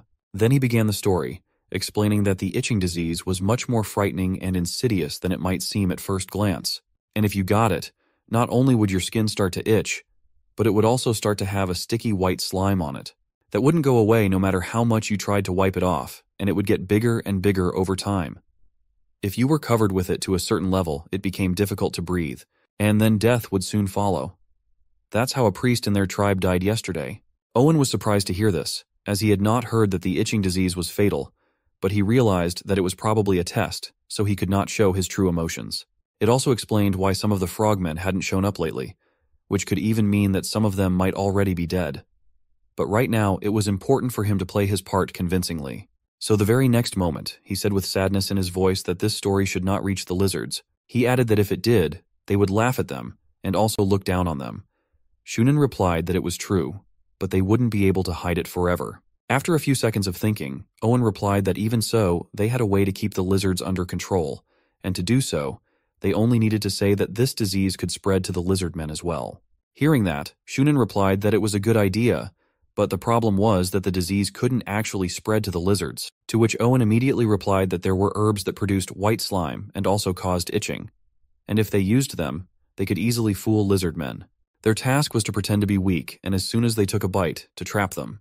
After hearing Owen's plan, Shunin was delighted. He patted Owen on the shoulder, praised him and called him an excellent deceiver, to which he only smiled awkwardly in response. Shunin liked the plan so much that he even promised that if he succeeded in luring out the black-scale lizards, he would unconditionally exclude Owen's children from the sacrifice. When Owen heard this, he happily thanked Shunin and promised to do his best. However, Shunin thought that it would not be enough for the lizard man to do his best, and told him that he was afraid that they would need many sacrifices this time, so Owen should try his best to convince them. Owen tensed up, but still decided to ask one more thing. When he heard that, Shunin looked at him incredulously and asked him what he wanted. Owen didn't say right away, and started by saying that he realizes it's a complicated request, but he thinks it would be a good idea to bring at least a few bows to the next negotiation to exchange. Hearing this made Shunin grimace with anger. Giving his opponent weapons was definitely not in his plans. The next day, a delegation of frogmen arrived at the Lizardmen village with many supplies and gifts. The tribal leaders and their warriors chatted peacefully among themselves. One of the Lizardmen marveled at the incredibly strong piece of leather. To his eyes, it was incredible, and he could not believe that it was a simple gift. Could the frogmen really produce them so easily? At the same time, sitting on the packaged healing herbs, Rakrak declared that these herbs were effective against itching. He was offering all this considerable quantity in exchange for just one bow. Owen looked at their quantity and realized that they must have gathered all the medicinal plants in the area. Pretending to think about the offer, Shunin replied that no, rather than saying there isn't enough. He said that trading weapons is difficult. After all, it's difficult with a certain level of faith. Rakrak sighed and thought, that's it again. And after a moment's thought, he came up with something. Rakrak formally addressed the frogman leader saying, Shunin, a son of the great Alroy, for the sake of the faith of both tribes, I have a request to make. His request was a little strange and unexpected. Rakrak wanted to speak to Owen separately and personally. Shunin looked at his captive with a smile and simply replied, do whatever you want. They seemed to be playing their roles well, and nothing wrong could be seen behind their smiles, but that was not the case. Rakrak wanted to find out what was wrong with them and what the lizard man was hiding, so he led him away from earshot. Their conversation began with Owen telling them that their tribe had joined the tribe of the frogmen through a ritual of brotherhood. Rakrak wondered what that ritual was, but Owen replied that it was a long way off and that they still had plenty of time to get to know each other well. So he asked to tell him all about their tribe, and then he would provide them with as much information about the frogmen as possible.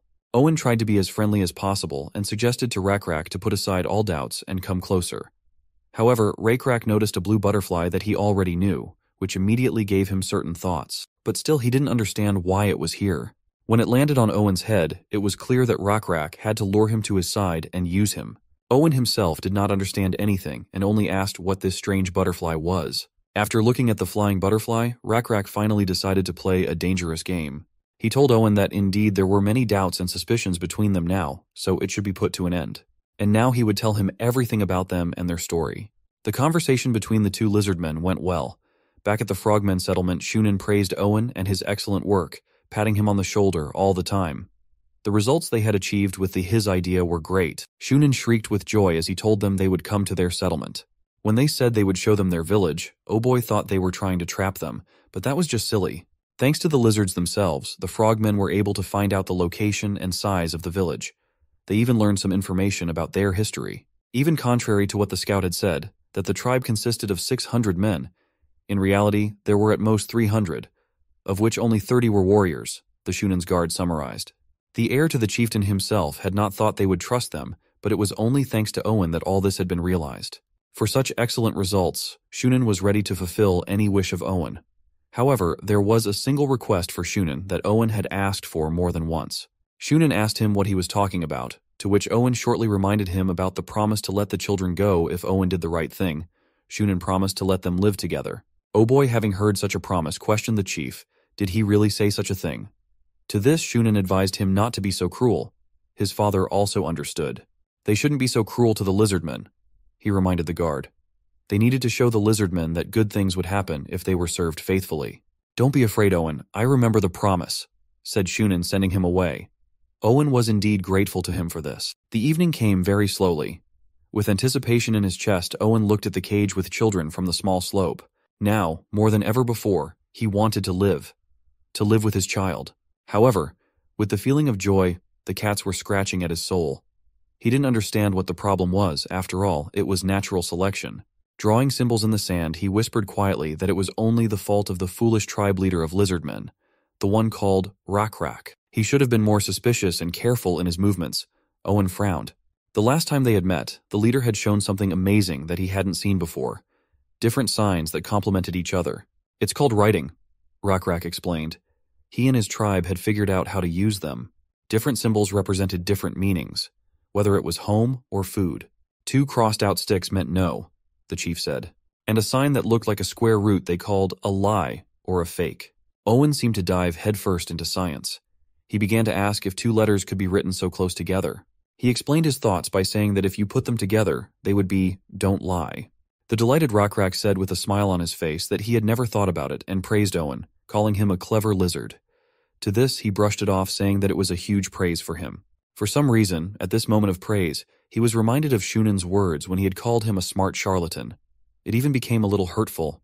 When he came back to reality, however, he realized that the lizard chief had never told Shunan about the writings. He didn't seem to want to show that knowledge to frogmen, but why had he revealed it to Owen?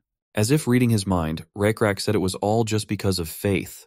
The faith that they had used so far, between the members of the Lizardmen tribe and the Allroy tribe of frogmen, was different. But contrary to that, the only thing he was really interested in was the trust between him and Owen. Owen was visibly crumpling his eyebrows and speaking incoherently. He tried to convey that there was peace between the toads and the lizards, but the leader of the Lizardmen interrupted him. He told Owen in a calm voice that he did not believe the information he had told him about the frogmen. There seemed to him to be more hidden in that story than was told. Rakrak and his lizard tribe had known pain as well. They had seen well the creatures that had fallen by the wayside of life and been cast out. They were just like Owen. They had seen more than once the face of a suffering. A stinging tear rolled down Owen's cheek that he himself didn't notice how moved he was by the words. "Am I wrong?" Rakrak asked calmly, confident in his words, to which Owen replied that it was nothing and asked if he had anything else to say. However, Rakrak didn't need anything else. He had already seen the signs of faith. That's what Owen was thinking about as he looked off into the distance at the river. The leader of the Lizardmen tribe seemed very confident at that moment, but still it was simply impossible to defeat so many frogmen and evil spirit. Rakrak even bragged to Owen about defeating a huge ancient scolopendra, but that seemed useless against those who had beheld and survived against really horrible monsters. The lizards didn't even know how to use a bow, let alone the secret weapons that frogmen warriors have. So carefree that they even talked about their problems without thinking about the consequences. It was a foolish decision. They shouldn't have trusted such a despicable man, Owen summarized, getting up from the ground. Even though he'd said he shouldn't be trusted, they kept doing it, driving him the wall. Owen thought he himself was just a charlatan. After one last look at the inscriptions he had been drawing in the sand, he turned around and went back to his tent. By morning, almost all the symbols had disappeared, hiding the fact that someone had been there. A huge commotion went up in the village. A multitude of feet ran from the side, raising a huge amount of dust.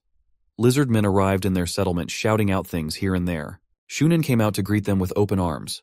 To this, Rakrak thanked them for such friendly hospitality. He hoped that this exchange would only strengthen the friendship between the 2 tribes. Shunan also supported his guest's wish. All the lizards came in full gear, spears in hand. Rakrak was ahead of all questions and asked them to ignore the fact that they had come with weapons, explaining that he was afraid they would meet cockatrice halfway. Shunan only mentally gloated at the foolish Lizardmen leader. He thought the idiot wouldn't even believe him if he told him that cockatrice could not be fought with a spear. Shunan was cunning enough to even think of a plan ahead of time. When the banquet began, he was going to get his guest drunk and fire a poison arrow. Rakrak was distracted at this time and asked where Owen was, to which the son of the frogmen chieftain shouted at the top of his voice for Owen to appear immediately. He was standing not far from where the banquet was being held and seemed to be drawing something on the ground. There were only lined paths on which the dishes were placed. Crates and bags of food were visible in the background. They seemed to have decided where Rakrak would sit. "Sit there?" Shunan pointed ahead and asked him to say hello to Owen, and he went to make sure the food was cooked properly. "So be it," the lizard replied, pulling a smile onto his face. Getting close enough to him, Rakrak called out to Owen, who was waiting for him to come. In his place, Owen wrote some text that needed to be read. "When Rakrak and the warriors are seated, the banquet will begin," Owen said with a smile. To the lizard chief, it sounded like a warning of danger. Owen, however, with his feigned smile, went on to say that it was a fun banquet that would promote peace and friendship between the 2 tribes. While he was saying all this, he was pointing his stick at his text, which consisted of only one symbol that Rakrak had taught him: lie. They were written all along the length of the seats on which the chief and warriors were to be seated. Taking the hint, Rakrak began to pull the water buffalo skull over his head while calling out to Ur. The lizard's pupils became as narrow as a cat's, and with anger in his voice, he ordered the warriors to begin.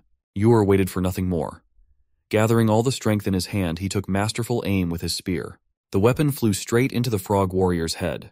The spear pierced through the skull, causing the body to fall to the ground, terrifying the others. "Kill all the frogmen," Rakrak ordered his tribe in a cold and low tone. The warriors moved forward without hesitation. One by one, the frogs fell to the ground, pinned with spears.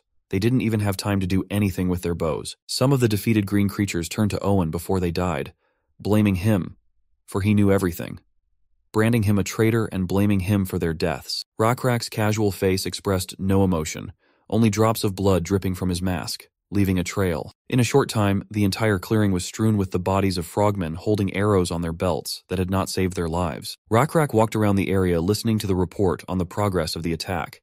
During the attack on the warriors, many of the frogmen had fled following Shunen's example, which meant that they would soon be hit by a hail of arrows. "We don't need worry about the arrows, because we have a backup plan," one of the warriors said to the leader. But that was unnecessary, for they had Owen, Rakrak said with a smile on his face. There was something in his plans that he had to do. The tip of the arrow the frogmen held was coated with some kind of poison. Shunen and the warriors he'd gathered in the meantime, armed with bows, were heading toward the banquet site where the black-scale lizards would be. He was mad as hell, and blamed Owen, who in his opinion was to blame for what was happening. Turning to his warriors, he asked irritably if they had passed on his orders, to which one of his subordinates replied that they had. He reported that he had summoned all the warriors of the village and put them under the command of the Oboy warrior and ordered them to attack the black-scaled lizards, while the lizards in the village were ordered to hold back those until reinforcements arrived. Hearing this, Shunen angrily shouted that they should avenge such meanness from those. Pointing his finger at the black-scale lizards, he shouted furiously and ordered his men to fire and destroy the enemy at all costs. In the very next instant, a rain of poisonous arrows flew straight towards the Rakrak tribe. Even if the arrow could not kill the lizard, it would still die from the poison. However, they also had a trump card in the form of the shields each warrior was armed with. The next moment, the arrows hit the shields and fell to the ground with a clang. Shunen and the rest of his warriors were amazed at what they had seen, for they could not have imagined that the black-scale tribe would have anything to counter them, and even more so that they could neutralize one of their strongest weapons and one of the weapons of which they were so proud, namely, their bows. Rakrak and his warriors rejoiced that they had won a small victory. Shunen was angry at his failure, but not about to give up. He ordered his warriors to keep firing if they saw them trying to advance. The next moment, however, his attention was drawn to the smoke that appeared out of nowhere. Puzzled, he wondered what was happening. He looked again at where the black-scale lizards were and found that he could no longer see them properly because of the smoke, which would greatly reduce the effectiveness of their bows. However, there was still one more question, and that was where was the smoke coming from? At the same time, in the lower village of frogmen, someone had set buildings on fire with a torch. It was none other than Owen, who, with torch in hand, stood watching the fire spread throughout the house. His kin ran up to him and began to panic, asking why he was burning down the village. Seeing that he did not answer, one of them asked if it was also Shunen's order.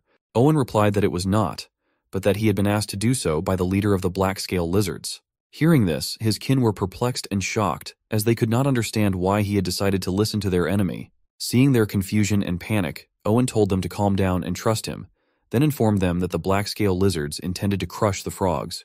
The gray-scale lizards were silent. Owen was the smartest among them, and they realized that even if this trickster risked everything, they should do the same. The tips of the lizards' wooden clubs caught fire, and in the next instant, the village of frogmen was engulfed in flames. Shunen watched with shock and despair as his village burned. He still could not believe that Owen could betray him. Seeing that the grayscale lizards had betrayed them, and that their situation was getting worse and worse, Shunen gave his warriors the command to retreat, to which they asked how they could retreat when they had killed their warriors. However, Shunen's priority was his safety, for if heir like him got into trouble, it would most likely be all over for the village. However, since it was the heir's order, they could not disobey, so grudgingly, they began to prepare to withdraw. Turning to Shunen, one of them asked if they would join the Oboy warrior. However, he himself did not know the exact answer to this question. Although he had no doubts about his abilities, his intuition told him that in order to get rid of the black-scale lizards, he needed a more reliable way. At the same time, Oboy was confused as the village burned while there was no word from the warriors preparing for the feast. By his assumptions, Shunen must have been continuing to fight. However, the problem was that the 10 warriors who were in the banquet hall, as well as the 5 others who went to check, were most likely dead. This left Shunen with about 15 more warriors, while there should have been 4 or 5 more on the island. Adding them together and adding his 10 warriors as well as the warriors from the upper-class village, the total should have been somewhere around 45, which meant that they still had the advantage. Instead of panicking, he began to encourage his warriors by telling them to put more poison on their arrows. After all they had to do was wait for Shunin to arrive, with whom they would retreat. But despite his confident words, his warrior intuition warned him of the approaching danger. And as it turned out, his intuition was not lying. The very next moment, a noise was heard in the bushes nearby. Quickly reacting, he immediately pointed his bow in the direction of the noise, shouting for those who was sitting there to come out, threatening to shoot him. But behind his determination and threats was fear. He had the same feeling he had when he met cockatrice, and his instincts told him to run. But he could not do so, for the next instant 2 large eyes flashed through the bushes. On seeing them, Oboy immediately ordered his warriors to shoot at them. The warriors released the bowstrings of their bows, and the arrows flew at the enemy. But in the next instant, the faces of all frogmans who saw what appeared before them were filled with fear and horror. Before them was a huge reptile, on the back of which sat several black-scale lizards. The creature, with an arrow between its teeth, seemed to be smiling at them. The lizard behind Yael asked her if the arrow had wounded Manun, to which she smiled and said that it was probably just stuck between his teeth. Manun was still small, and still had a habit of chewing everything in his mouth. But this was not the case with the arrow, and he immediately spat it out with a disgruntled look. Whether because the arrow was not tasty enough, or for some other reason, he let out a furious growl the next moment. Yael pointed to the frightened and desperate frogmen and asked that hadn't they been a good meal for him? Frogmen not wanting to die turned to their commander Oboy in a panic, asking what they should do, since arrows did not damage the creature. However, he himself did not know what to do. They had no time to think of a better plan, for the next moment Manhwa jumped on Oboy, who was closest to him. He was an experienced warrior, and a second before he died, he managed to dodge, which put the head of his inexperienced kin right in the reptile's mouth. Realizing that this monster was no match for cockatrice, and that it was almost impossible to make eye contact with such a fast creature, he decided to throw poisonous toads into its jaws. Manun, like a dog seeing a bone thrown to him, instantly caught it and swallowed it. Thinking that maybe the reptile was vulnerable to poison, Oboy shouted to his warriors to throw all the poisonous toads they had, which they immediately did. Not about to give up the free tasty snacks, Manun began to catch the toads flying at him. Watching this performance with disdain, Yael asked the lizard behind her what they were doing, to which he replied that they were throwing poisonous toads from their pouches. But she said that she had seen it herself, but what she was more interested in was why they were throwing their snacks around, which she thought was very strange. After a moment's thought, he replied that perhaps it was an act of goodwill. Yael grinned wickedly at this, then turned to Manun and told him to explain that it was too late for that. One of the blessings they had received from the god was the blessing of resistance to poisons, which was crucial at the moment. Seeing the evil smirk on Manun's face, who was looking at him like he was lunch, Oboy realized that his foolproof plan had failed, but there was no time to do anything about it. For in the next instant, the huge reptile leapt at him again, and this time without missing a beat. In the Frogman village, traces of blood could be seen everywhere on the ground, while their houses burned with fire. A frogman sitting in the bushes with a bow was aiming at someone. In the next instant, the arrow was speeding through the air towards its target, which was Rakrak, who was walking somewhere. However, even though he could not see the arrow coming at him, thanks to his excellent instincts, he was able to sense the approaching danger and reflected it with his massive tail, while Ur, who had arrived in time, neutralized the archer with a single blow. When he approached Rakrak, he informed him that it looked like this frogman had been the last, adding that Shunin had indeed abandoned the village and fled when he sensed danger. To which Rakrak replied that one of the reasons for this was the betrayal of the grayscale lizards who were currently fighting against the frogmen with them, then adding that even so they had no right to criticize them, as it was their choice. However, what he was really interested in, and what he thought was really strange, it was why, despite the criticality of their situation, the great Alroy they had only heard about did not show up.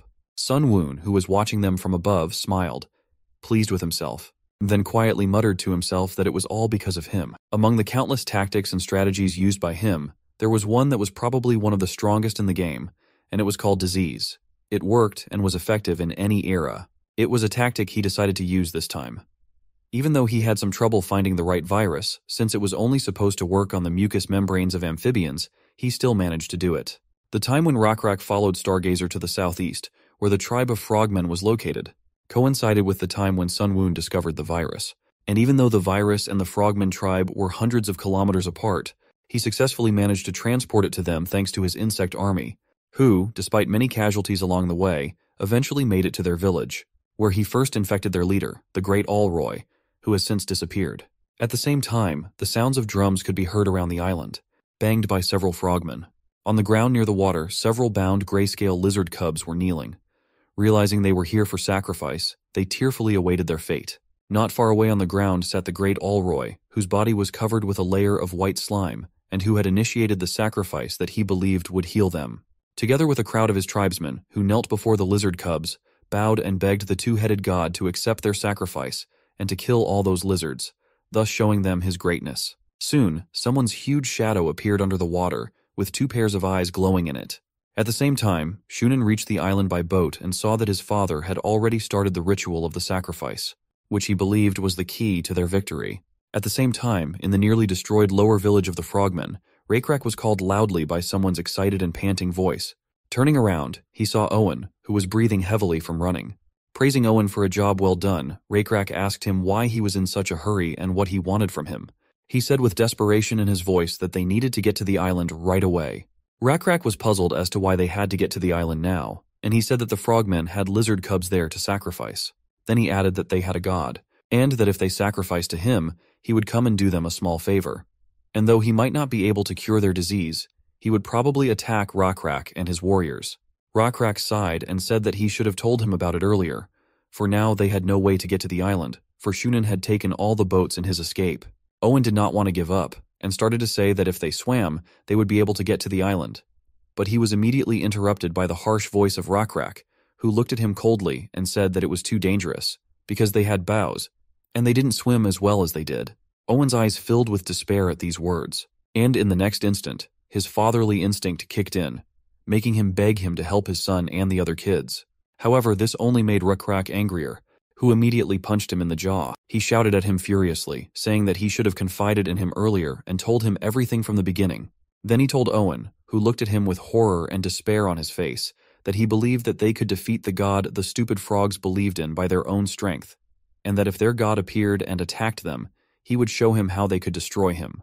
When he calmed down and stopped shouting, he looked pityingly at the still sobbing Owen. Though he couldn't imagine his pain, he knew it was incredibly hard for him, so he just asked if he thought he should have told him earlier so they could have saved his son. At the same time, Jowl stopped behind them, and after dealing with Oh Boy, she got back on Manon. She immediately turned her worried gaze to the island in the middle of the lake. Owen didn't think Raycrack had said anything wrong, for he realized that things would have changed if he had only been able to learn of Shunin's intentions earlier, and perhaps if he hadn't acted so late, none of this would have happened. In the next instant, the water near the island was churning. Allroy, shouting incomprehensible words, joyfully reached out to the creature that appeared from under the water. This creature turned out to be a two-headed devil, which was their god. Without wasting time, Allroy immediately pointed to the gray lizard cubs, who, seeing the monster, clung to each other in fear, and then he said in a reverent voice that it was his offering.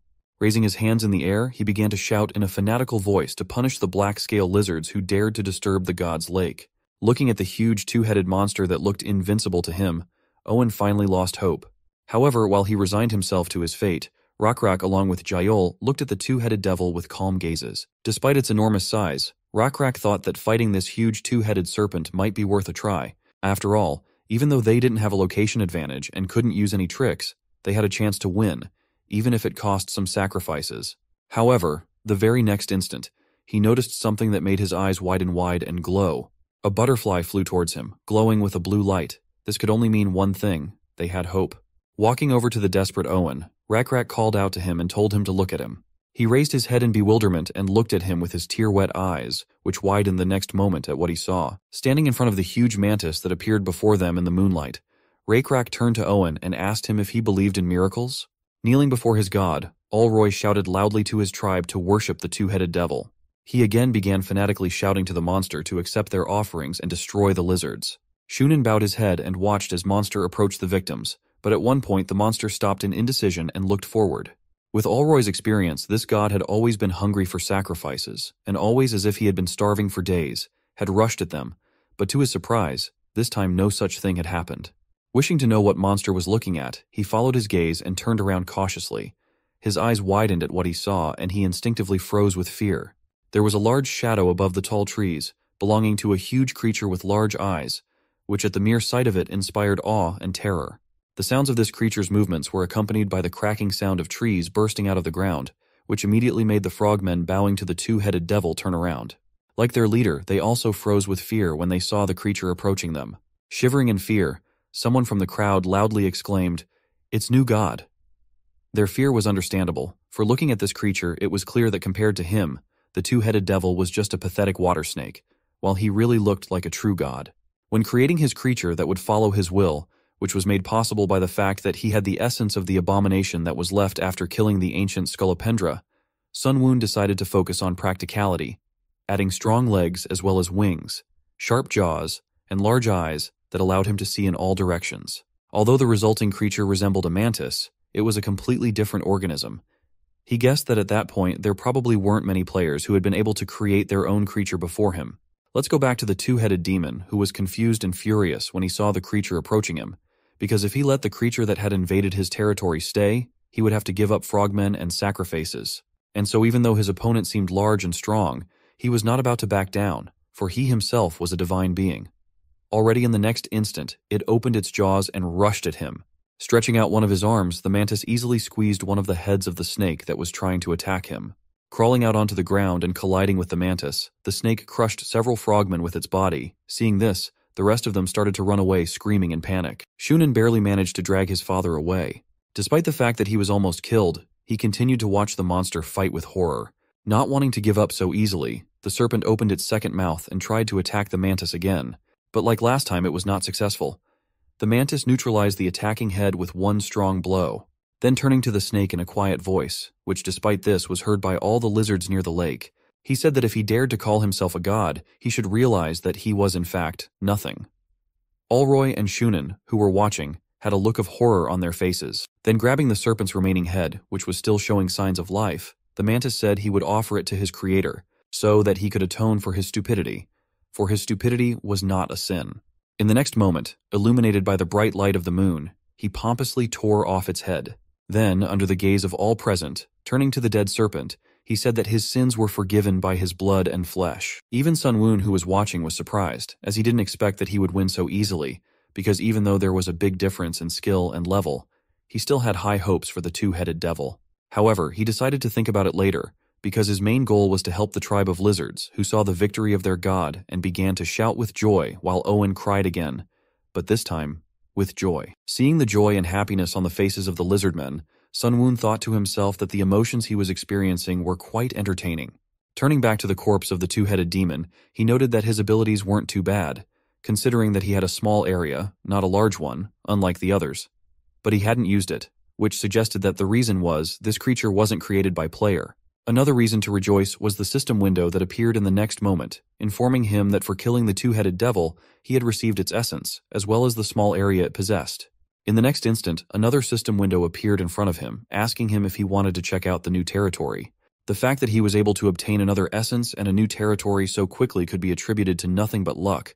So without thinking long, Sun Woon confidently pressed yes. The next message that appeared after his choice made him unconsciously smile. After all, it said that he had obtained a small patch of water. However, the only problem was that he didn't need it now, because the lake had no access to the sea, which made him decide to put it aside for now. A boat pulled away from the shore. The lake was water red with blood. In it sat Alroy, still trying to believe the truth of what was happening. Shunin looked at his father, who seemed to have lost his mind after the death of the serpent. He thought to himself that it was not the disease that had made his father weak. It was the fact that they were completely enchanted by the power of the two-headed devil, who at that moment seemed invincible to them. And at the last moment, they did nothing but hide behind him, and when he lost, there was nothing left for them to do. At the same time, Sun Woon approached the mantis, who, seeing him and addressing him as the creator, said that he had done his will, to which he continued to look at the island and replied that he had indeed done an excellent job. Then he added that he could rest until the next time he called him. Disappearing, Mantis said in a respectful voice that he would do his creator's will again when the time was right. He looked once more at the lake, which was silent. Sun Woon turned his gaze to Rakrak and said that he was not the kind of lizard who did nothing at times like this. Seeing the surviving frogmen fleeing in boats to the upper village, Rakrak cheered his warriors and shouted that they would win a complete victory today, then asked if there were any volunteers to take them to the upper village of the frogmen. He was immediately approached by Owen, who said that he wasn't that tired yet and that he needed to meet his son on the island anyway, and said he would do so. But he was not the only one. The next moment, several more gray lizards asked Rakrak to let him help them as a thank you. He looked at them and replied that their bodies were not fit for battle and they would not be able to fight, to which one of them replied that he too had once been a warrior, adding that warriors were not the only ones capable of killing frogmen. Then pointing to his kin, who despite their wounds were willing to fight even with sticks in their hands, he said that he might think it was cowardice of them to do so only now, but the sight of them fighting made their hearts burn, the first time they had felt that way since becoming slaves. Looking at them, Rakrak replied that it was like a grudge, to which the gray lizard tearfully replied that it was for the hatred and resentment of losing their life companions, children, and grandchildren, made them wish the frogmen dead. As he looked around at the gray lizards once more, he realized that few of them had ever held a real weapon, let alone been wounded, but understanding their pain and bitterness, he could not stop them. So in the next instant he raised his fist and shouted loudly, telling all those who wanted revenge to follow him, followed by the screams of the lizards who were intent on finishing off their abusers once and for all. Rakrak, along with Jael and Ur and the rest of the lizards, began to swim across the lake, and soon all 80 lizards that followed their leader had reached the island. Owen was one of the first to get out of the water. He rushed straight to his cub and gave him a big hug.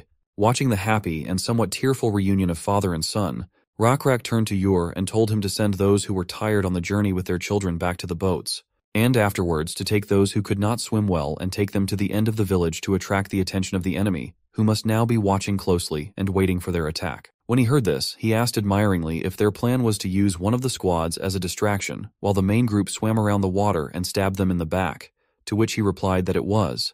Realizing that Rakrak was taking the hardest part, Ur asked a little worriedly if they would be able to get to the island by water without being seen, to which he replied that they would, as the number of those who were able to fight had dwindled considerably, and there were no more than 10 of them left. After a moment's silence, he added that while they were sailing to the island, he had discovered another blessing from the god. Then turning his gaze to the lake, which reflected the bright light of the moon, he said that their scales would shimmer in the moonlight as the water shimmered, making them much more invisible. Now that they had everything ready, all they had to do was get it over with once and for all. After a while, all hell really broke loose in the Frogmen village. Rakrak's successful plan had worked, and the frogs were taken by surprise, and realizing that they could not win, began to flee in panic.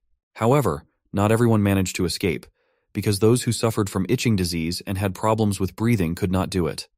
The great leader Alroy was no exception, as he looked in despair and incomprehension at the lizards in front of him, who appeared as if from nowhere. The realization of what was about to happen to him brought a look of horror to his face. Soon the Lizardmen warriors arrived and reached his guards, who were left to protect him. But as it turned out, they didn't stand a chance against the strong and sharp spear-wielding Lizardmen, who dispatched them in the blink of an eye, so fast that the frogmen didn't even have time to fire their bows at them. After killing all the guards, Rakrak looked at the lone Alroy with a cold stare. But even in such a situation, and having long since lost his dignity, he began to scream in despair, accusing the two-headed devil of not saving him, despite the sacrifices he had made. But his cries did not last long, for in the next instant the spear of the reluctant Rakrak was thrust into him, thus ending once and for all the great leader Alroy, who despite his big name was nothing more than an empty man blaming others for his failures. At the same time, Shunin sat in his tent listening to the war cries of the lizards, as well as the panicked cries of his kin, with terror on his face. Shivering with fear, he pondered how it could have happened like this, and how their numerical and weapon advantage had vanished in the blink of an eye. Even the poison that should have been their trump card did not work on the lizards, who were somehow immune to it, but it was too late to think about it, because they had already lost. After a while, the shouting and noise outside subsided. Deciding that this might be a good chance to escape, he cautiously peeked out of the hut to make sure that there was really no one outside. However, he didn't even realize that the danger was closer than he had imagined.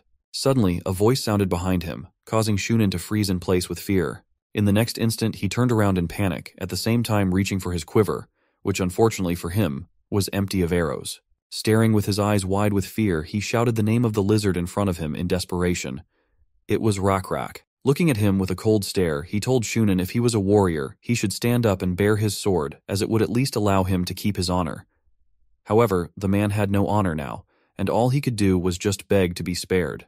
He immediately panicked and started reminiscing about how they had strengthened their friendship over the last few times they had met, adding that he had no animosity towards the lizards.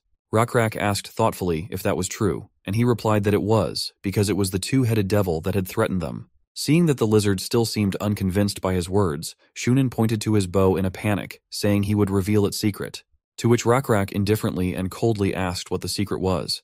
He immediately replied that it was the bowstring.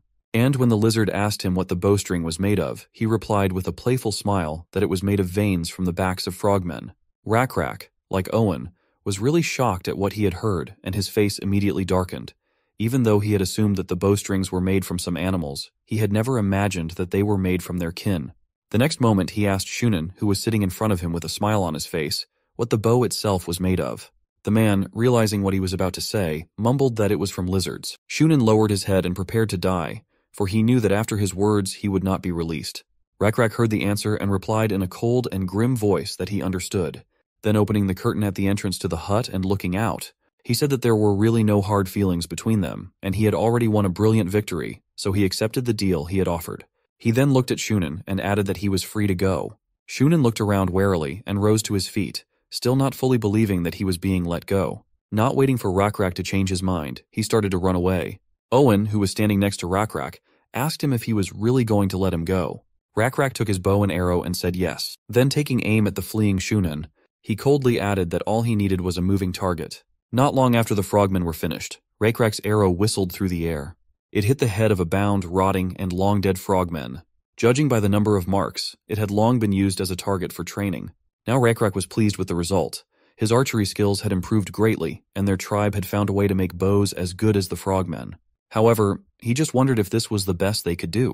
Even Owen, who had been watching the training, had noticed that the quality of this bow was just as good as the frogmen's and its arrows flew just as fast and far.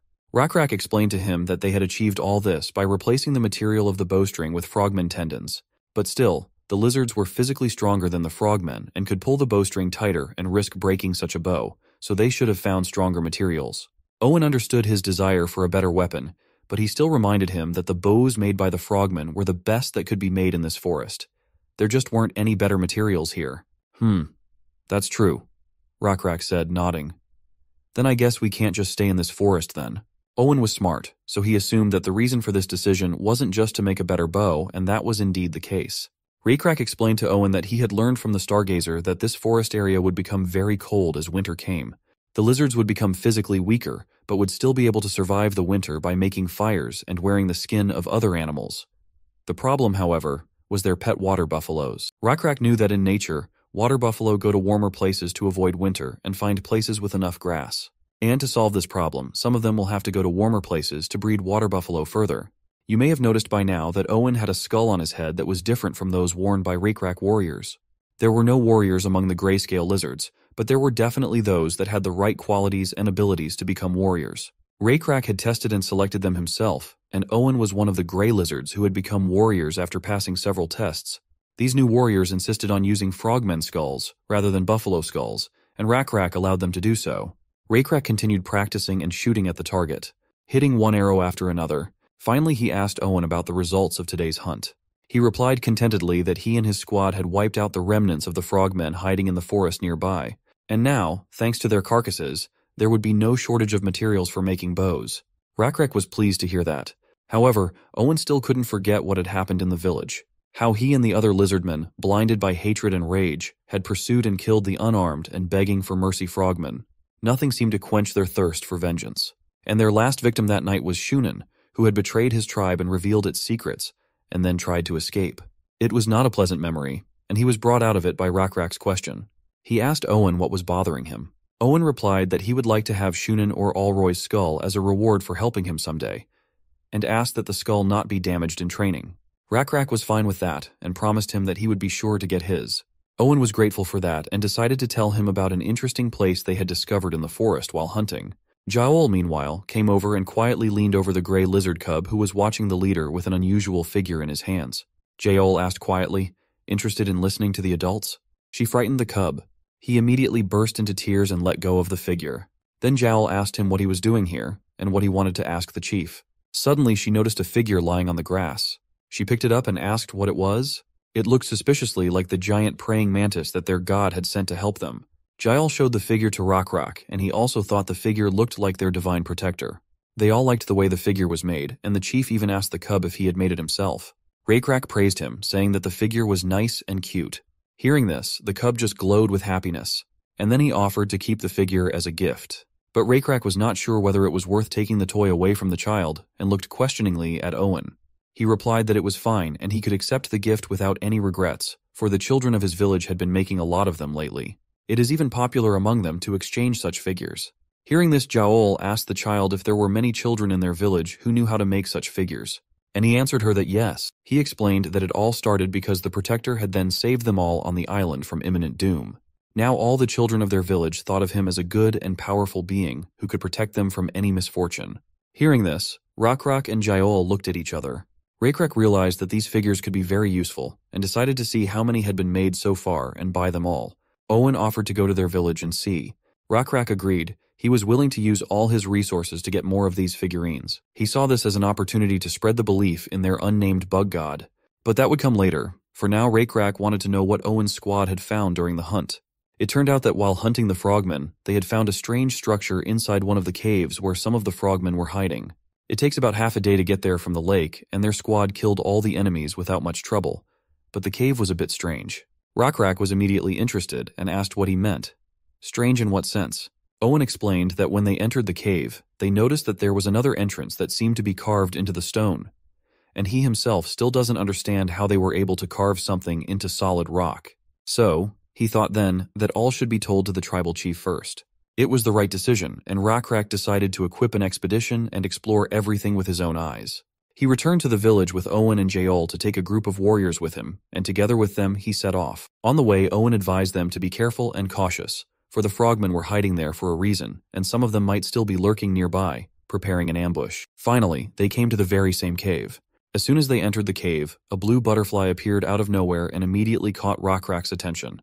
While Owen assured everyone that they had cleared up all the frogmen here and they could not worry about anything, they all froze in surprise as they stared at this slab of stone. Though Owen still didn't seem to understand what was so special about it. It was like a circular passage somewhere further into the cave, closed off by a man-made door made of carved stone. Looking at it, Rakrak marveled at how breathtaking it looked, and he didn't understand how such hard stone had been carved so precisely. Jael noticed something else interesting. The pattern on this stone was very similar to the one on the back of the giant scolopendra they had defeated in the desert. Now Rakrak himself realized it as well. Sunwoon already knew that these were ancient ruins. He knew that there were many types of ancient ruins, and in them one could gain ancient knowledge or discover relics and wonders. Among the ruins, there were some that had useful functionality, some were unique, but there were also demonic ruins that carried a lot of danger. Now, while the level of development of his civilization was still low, even if they found ancient knowledge in the ruins, it would be of little use, since his civilization simply wouldn't understand anything and wouldn't be able to use them. The situation was slightly different with miracles and relics. They allowed to create or change resources, and could also grant mystical blessings for civilization, but they had one disadvantage. They were fixed in one particular place and could not be transported in any way, which made them also not so valuable to the nomadic tribe. Still, in Sunwoon's opinion, getting into the ruins wouldn't be so bad if they weren't demonic ruins. Apart from ancient knowledge, rank knowledge, secrets, demonic ruins, and unique ruins, players usually obtained other things that were categorized as miscellaneous relics. There could be piles of insignificant treasures, such as the golden tablet already obtained by Rakrak. This would have been of great value in the Middle Ages or a later era, but they weren't at that stage of development yet. So Sunwoon decided to wait and see what would happen, as it seemed that Rakrak's curiosity and boldness would not lead to a bad scenario. He, watching Rakrak try to push back the stone door, thought that the likelihood of these ruins being unique was very slim. At the same time, probability that ruins might be demonic and full of trouble was very high. Finally, the stone slab yielded under Rakrak's efforts. Immediately, a multitude of lightning bolts appeared, which formed a portal. It turned out that behind the stone slab was a portal to another world. Notifications appeared in front of Sunwoon congratulating him that his civilization had successfully discovered the ancient ruins. Finally, the system announced to him, "Welcome to the demon world." Once inside, Rakrak and the rest of the group began to move through long arched bridges that zigzagged and led somewhere downward. When they found one of what she thought was the safest of the stone bridges, Jael told Rakrak that they would most likely have to walk across it.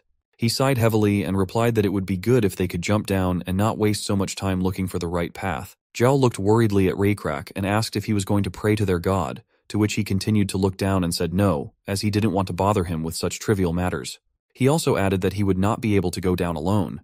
Jael looked at Rakrak's face and wanted to ask if it was because it wouldn't be fun, but in the end decided not to say anything. After some time of discussing their next steps, Rakrak, Jael, and Owen came to the conclusion that the best thing for them to do for now was to keep moving on the bridge. After a while, however, the first difficulties appeared on their way, in the form of a huge army of not-so-friendly rodents that blocked their path.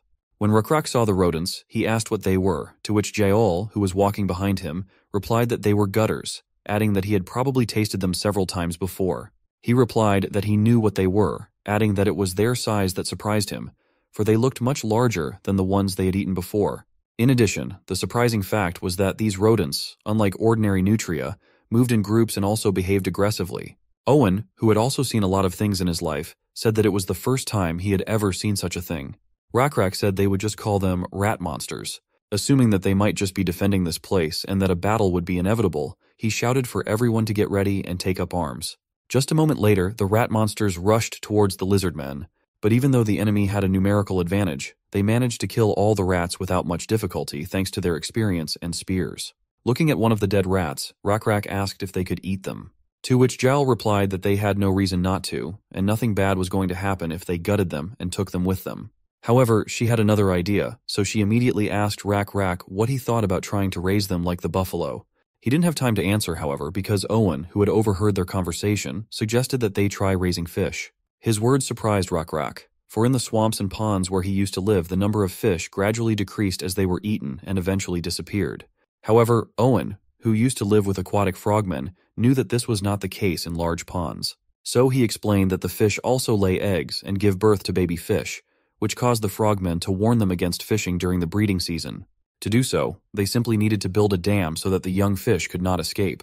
Rakrak realized that it would be very difficult for them to do this in a large and deep lake, but he did not say so out loud, as he thought their efforts would be worth it in the future. Suddenly, however, his thoughts were interrupted by a bright light and a scream behind him.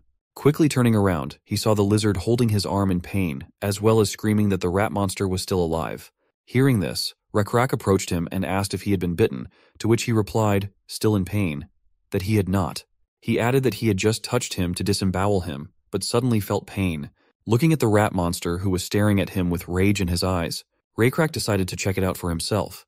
So despite the others' warnings that it could be dangerous, he reached out to the monster. In the next instant, a bright spark formed at the spot where he touched it, followed by many small bolts of lightning that caused him great pain. Rakrak knew the concept of static electricity from touching furry skin in the winter, but it was too painful to compare to this, so he yanked his hand away sharply. Then holding his hand, he replied to the concerned Jael that he was fine. However, out of everyone present, only Sunwoon, who was watching what was happening, realized what it was. The system window that appeared in front of him reported that it was a nutria in a demonic state, with the attribute of lightning that could deliver an electric shock to the opponent it touched. His worst assumptions had indeed come true, and it did indeed turn out to be the ruins of a demonic castle. However, this was not necessarily bad news. After all, if Rakrak along with his group managed to break through these demonic ruins to the end, there was a good chance that they would be able to obtain demonic power. Speaking of magic, acquiring it didn't make the owner a wizard right away. Acquiring it opened up the possibility of studying it. To use magic, one had to learn spells, and spells of this type required the study of ancient ruins, all kinds of ancient knowledge and magic. However, those who possessed demonic magic were powerful already because they possessed it. Moreover, it became stronger from generation to generation, which gave them the ability to create strong wizards in future generations. However, demonic magic had disadvantages, and all because in the perished world, divinity and magic were in conflict. After all, magic originally came from ancient evil, not from the gods. And so if demonic magic was obtained, there would be penalties in obtaining faith points, obtaining which at the beginning of the game would result in a lot of variables that could make it very difficult to progress further. At the same time, Rakrak, who was sitting near the corpse of a rat, heard a voice asking him if he needed such power, and the next moment he looked up and saw a bright light, which appeared to be coming from a transparent creature like a stingray, which was floating in the air. The creature turned to him again and tantalizingly asked him if it was not an interesting power, and then added that if he wanted it, he could always get it. The creature's words were interrupted by Jael, who turned to Rakrak and said that if things were bad, they could always go back, to which he agreed. Turning to the rest of the lizards, he ordered them to match the other rats, as well as check their weapons and prepare themselves. He turned back to the unknown creature and wondered if he was the only one who had seen it. The creature said that he could hear him if he spoke to him mentally. Rakrak immediately asked what it was. The creature replied that it was a spirit that protected the ruins, and that it was only seen by those with great power. Rakrak immediately thought that this was probably a lie, but this thought was not conveyed to the spirit, for deeper thoughts and feelings were not conveyed to it. Sunwoon, who was observing all of this, wondered if he should have warned Rakrak. After all, there was a magical combat spirit in front of him who would definitely try to seduce him. However, upon opening his stats, he discovered a new deception ability that had not existed until not too long ago. Seeing it, Sunwoon was a little surprised, assuming that Rakrak had been able to develop it by dealing with Shunan's tricks. After a moment's thought, he decided not to interfere, as their leader's new ability gave the lizards a chance to handle it on their own. At the same time, the magical spirit, when asked by Rakrak what this ability was, replied that he was referring to electricity, which was the power to burn other creatures and create light and fiery heat. He then added that he could give him that power if he wanted it. Rakrak replied that if he could give it to him, he would be grateful. However, the spirit said that it was not that simple, for he also had a condition. Rakrak frowned at this, saying that he had not heard of any conditions. The stingray replied that it was not such a difficult condition and that his strength should have been enough to fulfill it. Rakrak turned around and said that if he wanted to make a deal, he should have said so from the beginning. He looked at the spirit with a frown. He advised the spirit to first state the terms if he wanted to make a deal, and to have an appropriate attitude. Hearing this, the protective spirit immediately apologized.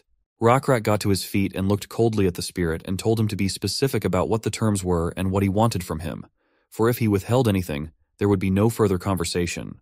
Rakrak asked the stingray what his terms were, what did he want in return, and once again reminded him that if he hid anything from him now, there would be no further conversation.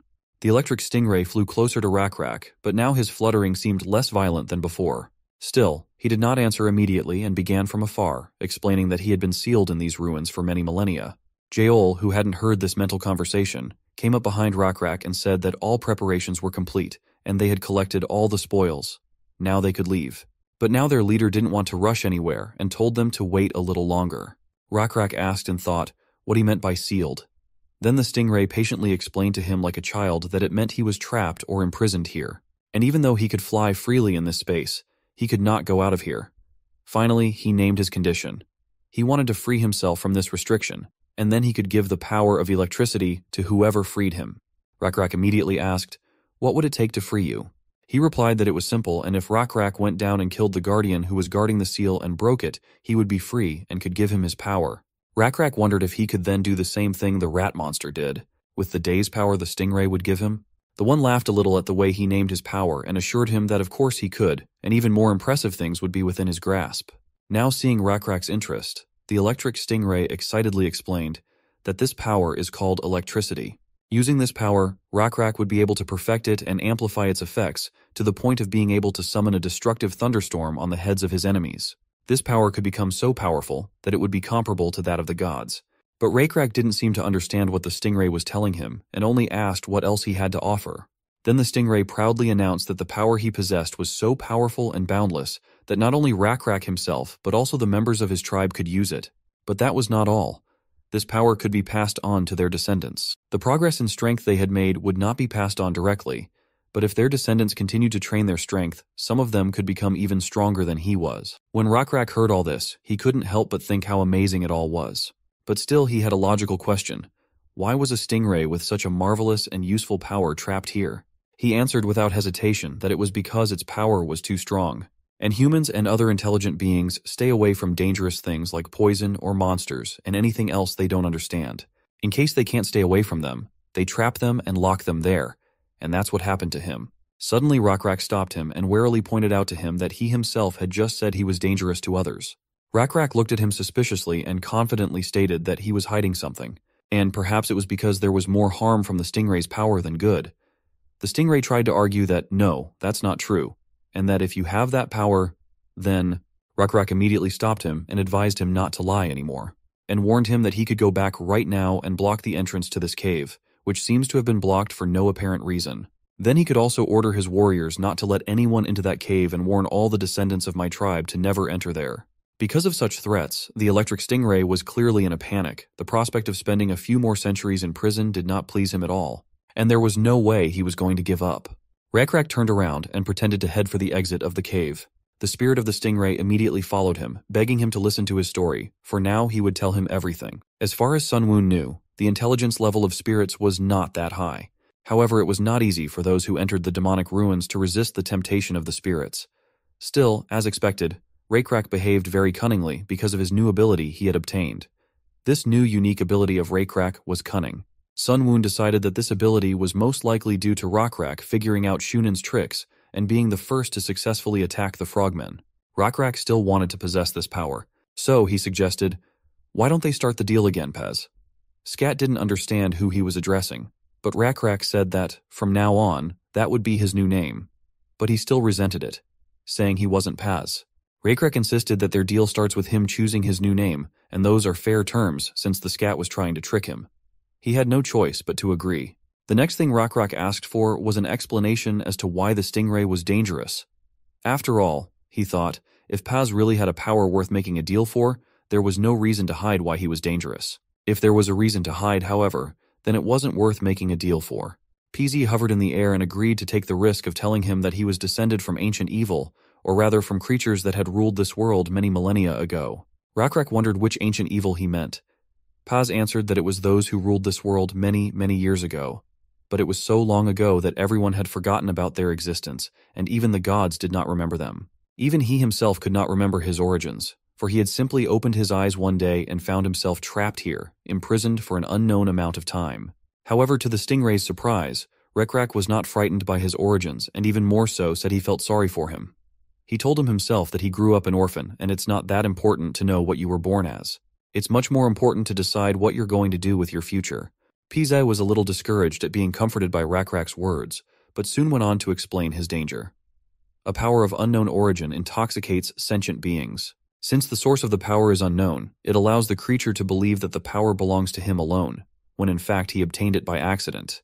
Once he begins to use such power, he begins to believe that he deserves it, and if he begins to think so, he looks down on those who do not possess the power. Rockrack found this a little hard to understand at first, but he nodded, remembering the examples of Bor and Shunen, who were intoxicated by their power. Now he asked, "Demonic magic also causes creatures to become like that, right?" PZ confirmed his hunch. Indeed, its power spread indiscriminately and unchecked. This meant that the wielders of his power were chosen randomly and that carried certain risks. Raycrack tried to predict what would happen to his tribe if he obtained this power. This electric demonic power seems to be different from the one given to their bug god. The god's power is only given to those he chooses, and at his discretion. On the other hand, if someone gets this kind of power without having earned it, others will be jealous and envious. And if there are more and more of them, there will definitely be lizards who will despise God and turn away from him. Moreover, this power would only grow more powerful as time went on. Now Rockrack understood why Peas and his power were so dangerous, so he asked why he had to risk so much to gain that power. PZ insisted that his power was useful, attractive, and would be able to give him an advantage in battle, but it was still destructive. Then another electric shock ran through Paz. Rockrack thought he had seen a light like that somewhere before, and finally realized what it was. It was like thunder and lightning in the sky. He assumed that the strength of the energy determined the intensity of the light it emitted. At first it might just be a small spark, but when the force grew and became stronger, it could turn into thunder and lightning. He also realized that it would be advantageous in battle if he could generate electricity from his body like the monster rats did. It was indeed an attractive power. He was snapped out of his musings by Peas, who once again asked if he would free him. Rockrack replied that he would, but he had a condition.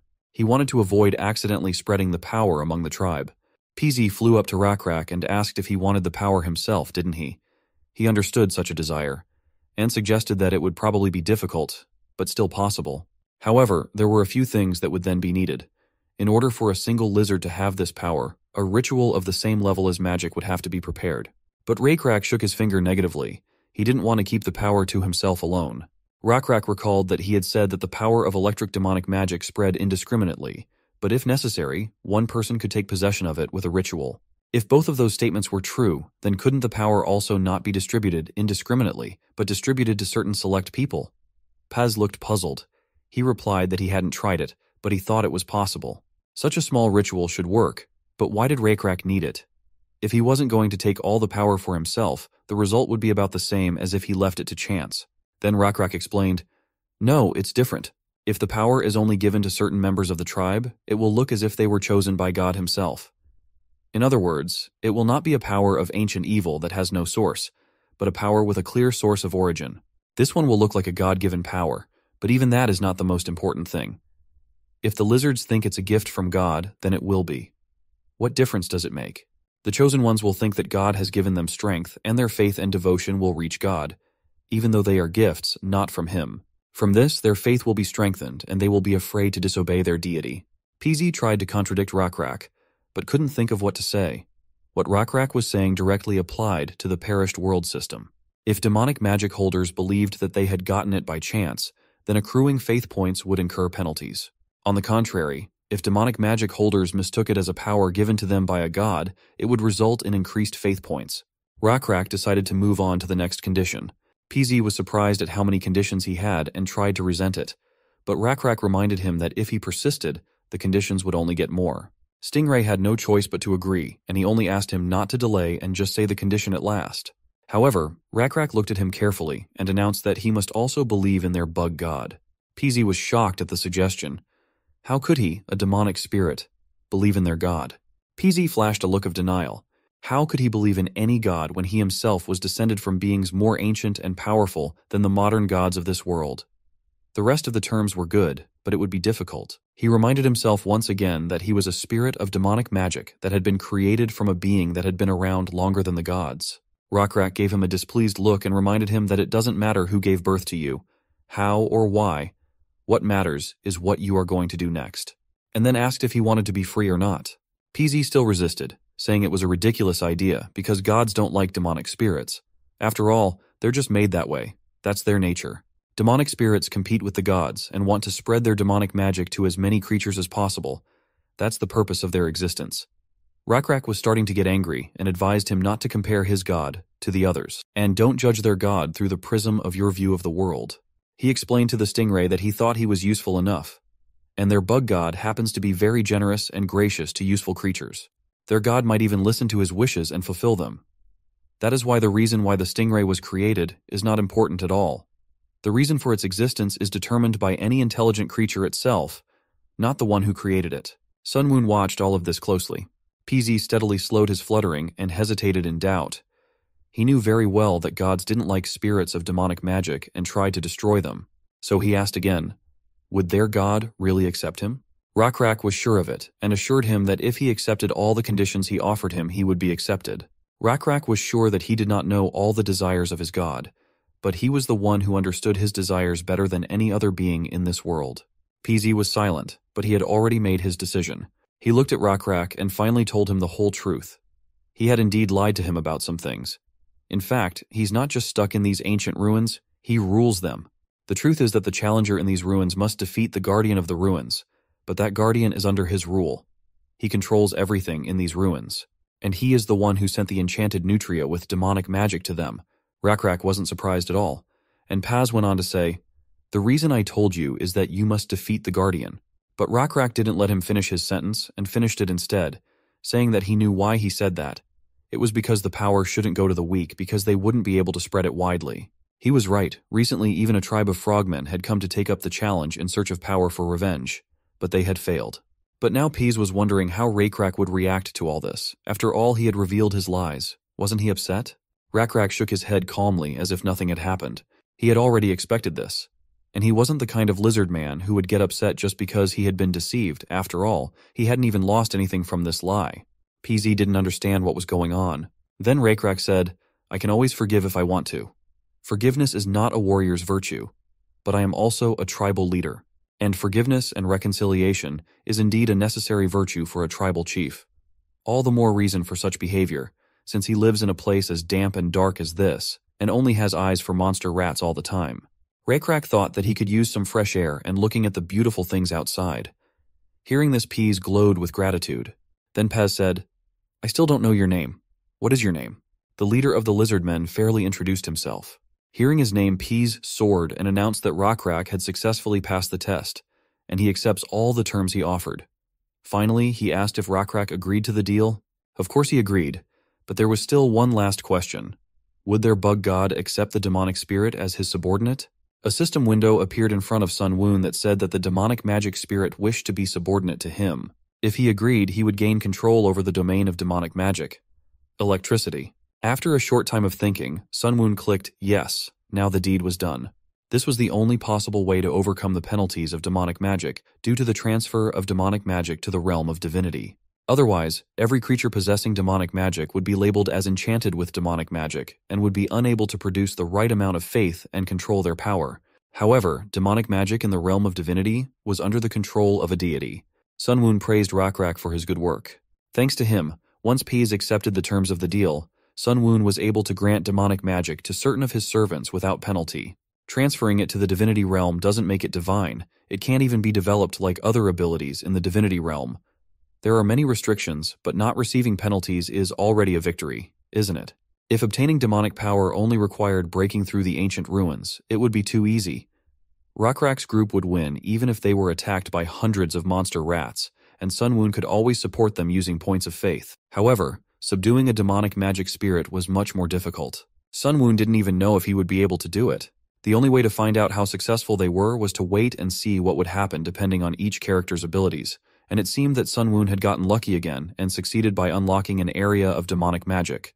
Electricity. However, Sun Woon didn't consider it a mere coincidence, and it seems the fact that he met an injured Rakrak in the desert was luck for both of them. 9 years later.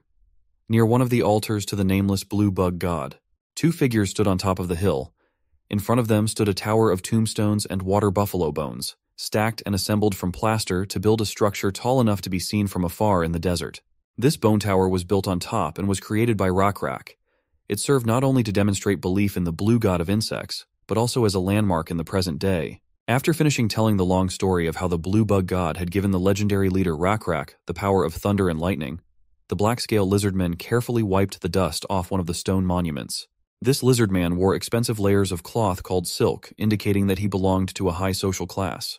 The traveler only said enthusiastically, "Wow, that was an interesting story." The stranger asked what the bug god had to do with thunderstorms and lightning, and how could he control these powers. The lizardman tilted his head. However, he did not seem discouraged by the question. Rather, he simply asked why this man was asking about such obvious things. He answered him very simply by pointing out what color lightning was. Since it was usually blue, it meant that it obeyed their blue bug god. The man didn't quite understand what the lizardman meant, and thought that lizards were always convincing the strangest things, and they themselves were so strange. However, this human didn't think that being weird was necessarily a bad thing, and hoped that he could take advantage of the fact that they were weird. Hiding his innermost thoughts, he asked the lizard, "Come to think of it, I didn't even recognize your name while I was listening to this long story. My name is Hui, and what is your name?" But the lizard was cunning and was in no hurry to answer. He interrupted their conversation by saying, "Wait, there seems to be some uninvited guests coming from over there." Where the lizard was pointing, a group of armed gnolls were coming up the hill. This hyena-like species had protruding muzzles and black spots on their brown bodies. They had a violent temper and were obsessed with power, so they often fought amongst themselves, but the general consensus amongst the perished world players was that despite these flaws, they were noteworthy. Their physical abilities and intelligence were on average high, so they were considered a good race to get at the beginning of the game, no matter how small the player's zone was. But these facts about the game had nothing to do with the lizard, which turned out to be Owen and the unknown man beside him. The man turned to Owen. "What are you going to do? As far as I know, the gnolls and lizardmen are not on the best of terms right now." Owen replied that there was still time before the top of the hill and they could think about what to do. They didn't even seem to have noticed they were being watched yet. The lizard asked the man if he thought they were Salkate's gnolls. Salkate was the leader of a tribe of gnolls, the tribe of severed ears, who were feuding with the black-scale lizardmen. These two tribes were the two largest tribes in the desert, so all the other smaller tribes showed great interest and respect for them. Salkate and Rakrak believed in different gods, and so the leaders of the two tribes inevitably feuded with each other. The man next to Owen was very interested in whether the two tribes were going to war, and if they were, who would win. No human tribe, at least in this wilderness, could compare to these two powerful tribes. But judging by the number of these gnolls and their armament, they didn't belong to the Salkate tribe. They looked more like mere wanderers in search of sustenance. Owen noted that the man's arguments were well chosen and most likely true. He thought the same, but unfortunately he couldn't rely on guesses. He needed to know for sure, so he drew an arrow charged with electricity to find out after he had neutralized all the gnolls. Marching along the sandy road and not looking up, the group of gnolls never noticed Owen. Watching them from above, he told the man that unlike the scouting parties of other races or tribes, those were just ordinary hungry marauders. Had there been a group of humans or lizards in front of him, he might have trusted them, but he had no trust in the gnolls. Watching Owen, the man saw the man reach for the bow hanging from his shoulder. Upon seeing it, the man immediately recognized it. for it was the famous compound bow of the black-scale lizards. It was made from large water buffalo and was considered one of the best and longest-range bows on the continent. However, what surprised the man the most was why Owen had pulled out his bow even though the gnolls were still quite far away. Verbally refuting the man's thoughts, Owen pulled an arrow from the quiver hanging from his belt and fired. Owen walked down the hill a bit, but the distance between him and the gnolls was still well over 100 paces. At some point, one of the gnolls managed to sense the danger approaching them, causing it to raise its head in bewilderment. But even though the gnolls didn't react in time, the arrow never hit any of them. With a flash of blue lightning, the arrow slammed into the ground next to them with a distinctive sound. Hearing the noise, some gnolls looked at the arrow in bewilderment. Unlike them, however, their leader realized something when he saw the arrow, and in the next moment, horror began to appear on his face. Suddenly, electricity discharges and a bright blue light began to emanate from the arrow stuck in the ground. Realizing what was about to happen in the next moment, the gnoll leader screamed with horror on his face that it was an enemy attack and ordered everyone to run away immediately. However, it was already too late. The gnolls, who were feeling rather carefree, could not even think that an arrow stuck in the ground could hurt them. Therefore, not having time to react in time, all they had to do was watch with horror and confusion on their faces as a bright lightning bolt struck from the sky straight into the arrow. Already in the next moment, their painful screams were heard. Having struck the arrow, the lightning struck with an electric shock all the gnolls that stood nearby. This caused the fur of all these vagabonds to stand up and the screeching of wounded dogs among the desert rocks. From the mouth of one gnoll, whose body was still filled with lightning bolts of electricity and who looked at Owen with horror in his eyes, only one word escaped his lips: the Chosen One. Despite his ignorance, even someone like him had heard the legend of the black-scale lizard. He remembered its contents. Therefore, realizing what they were facing and even experiencing the power of this legend in person, he immediately made the decision to retreat immediately. In the next moment, he got to his feet and shouted to his kin to run away immediately. They didn't need to be told twice, as they realized that they had encountered something inexplicable, something that was beyond them. At the same time, Owen watched the panicked gnolls fleeing with a satisfied smile on his face, while the man behind him could not hide his surprise. As the man came to his senses, Owen turned to him with a smile and said that his name was Owen and he was glad to meet him, but hearing such a famous name, the man could not even believe who was standing in front of him. He asked him if he was really the legendary storyteller Owen. Howie could not believe his luck. He was lucky to meet such a famous member of the lizard tribe, even one of its leaders. Owen sighed heavily. Looking into the distance, he muttered in a tired voice that it had been a long time since he had last used his power. Then turning to the man, he motioned for him to take a short break and talk some more. Owen pulled a long stick out of his silk coat. The end of the stick was round and empty.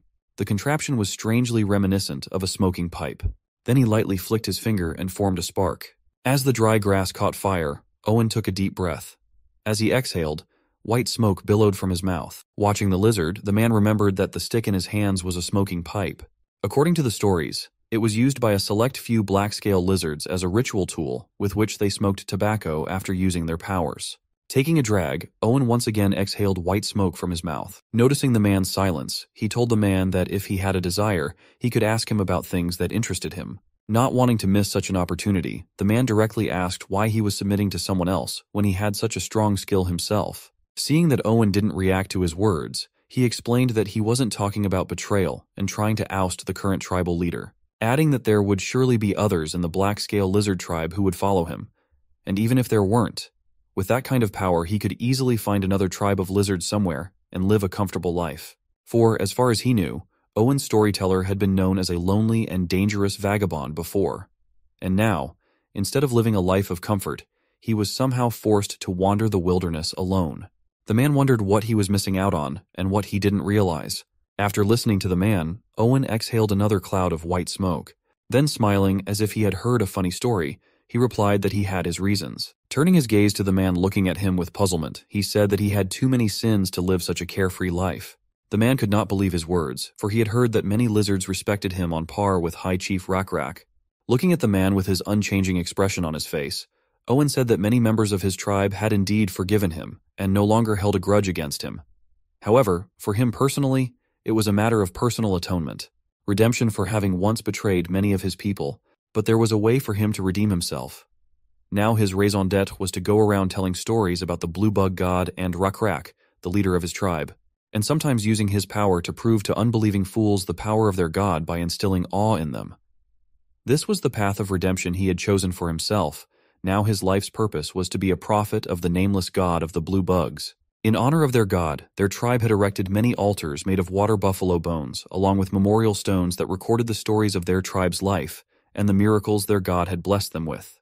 Watching Owen dusting the sacred stone, the man asked him why he had worked so hard for all this. For there was no one in this desert who did not know the Black Lizard tribe and their deity. Owen's work seemed pointless to him, and in his opinion, there was no need to try to improve the reputation of Rakrak, leader and priest, for he was already legendary. Owen, still wiping the stone, replied that a reminder never hurt anyone, and using his power he constantly reminded everyone of the power of their god and tribe. In his opinion, it was a worthwhile endeavor. Finally turning to the man, he asked him where he was going. And was he a wanderer, like himself? Howie scratched his beard thoughtfully and replied that he was. He would have liked to stop there, but seeing the attentive and distrustful look of the lizard, he realized that he would not leave him until he got a proper answer. He said that he came from Automation. Automation was an isolated valley located in the southwest of the wilderness. A human tribe settled where the springs flowed, and at the entrance to the valley stood a fortress made of earth, stones, and clay.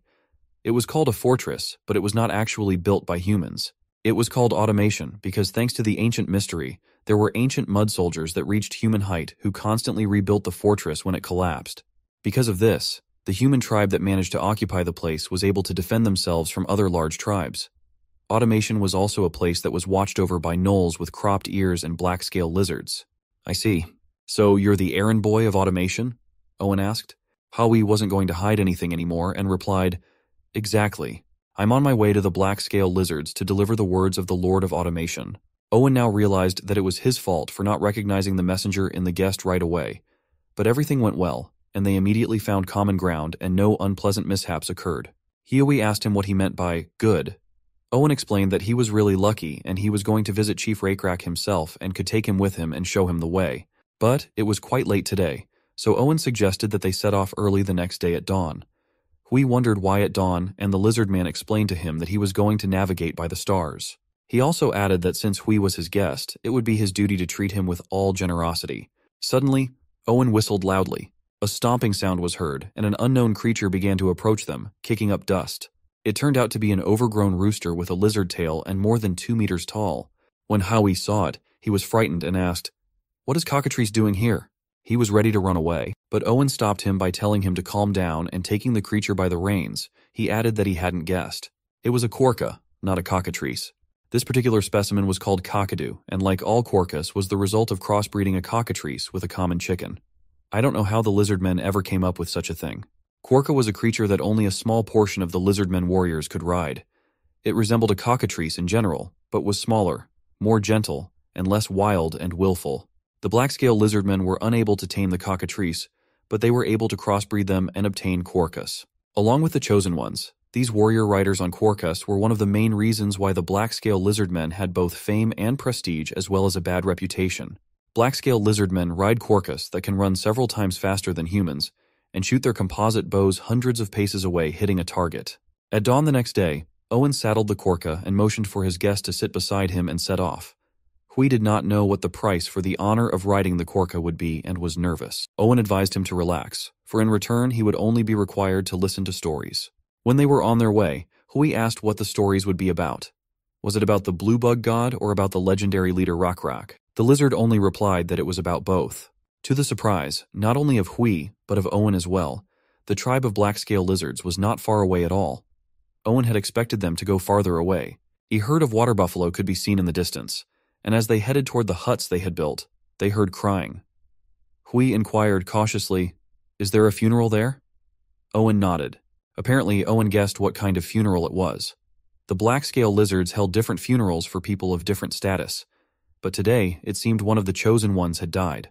A little while before, under the dark clouds, many developing tribe standards with buffalo skulls could be seen developing in the wind. The tribe was just leading water buffalo and moving leisurely through the desert.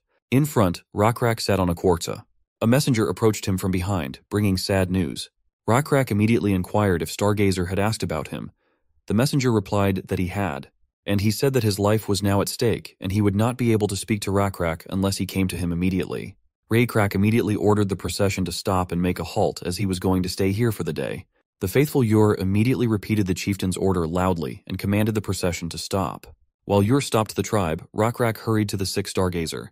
He was met by Yahello, who was alarmed by the halt of their procession and wondered what the problem was. Rakrak replied that apparently Stargazer wanted to see him. He also says that his life is at stake. Since this old sage had correctly predicted the days ahead of us, as well as his own, he would probably be right this time. Then looking at the confused Yahello, he explained that the Stargazer was always good at predicting the future, and she should already prepare a funeral for him. The old Stargazer had been ill for a long time, and life was slipping from his body every day. The tribe's healers believed that he was now living his last hours, and was on high alert for a meeting with their deity. Yahello lowered her head and told the departing Rakrak not to worry, and to leave everything to her. Even Quarkus, as if sensing the oppressive and heavy atmosphere, lowered their heads. Zhao looked up at the starry sky, which was soon to be joined by another star, and muttered to herself that it was going to be a sad night. Heading towards the tent where Stargazer was for the moment, Rakrak reflected on who he thought he was. The old lizard had done a lot for him and the rest of the black-scale lizards. He had many names: Old Tramp, Elder, One-Armed Lizard, Conductor, and Stargazer, but now the tribe members most often called him Elder. It was because of his leadership that their tribe could be where they were now. He also taught him and the rest of his tribesmen how to read the stars, which had saved them many times and kept them from getting lost.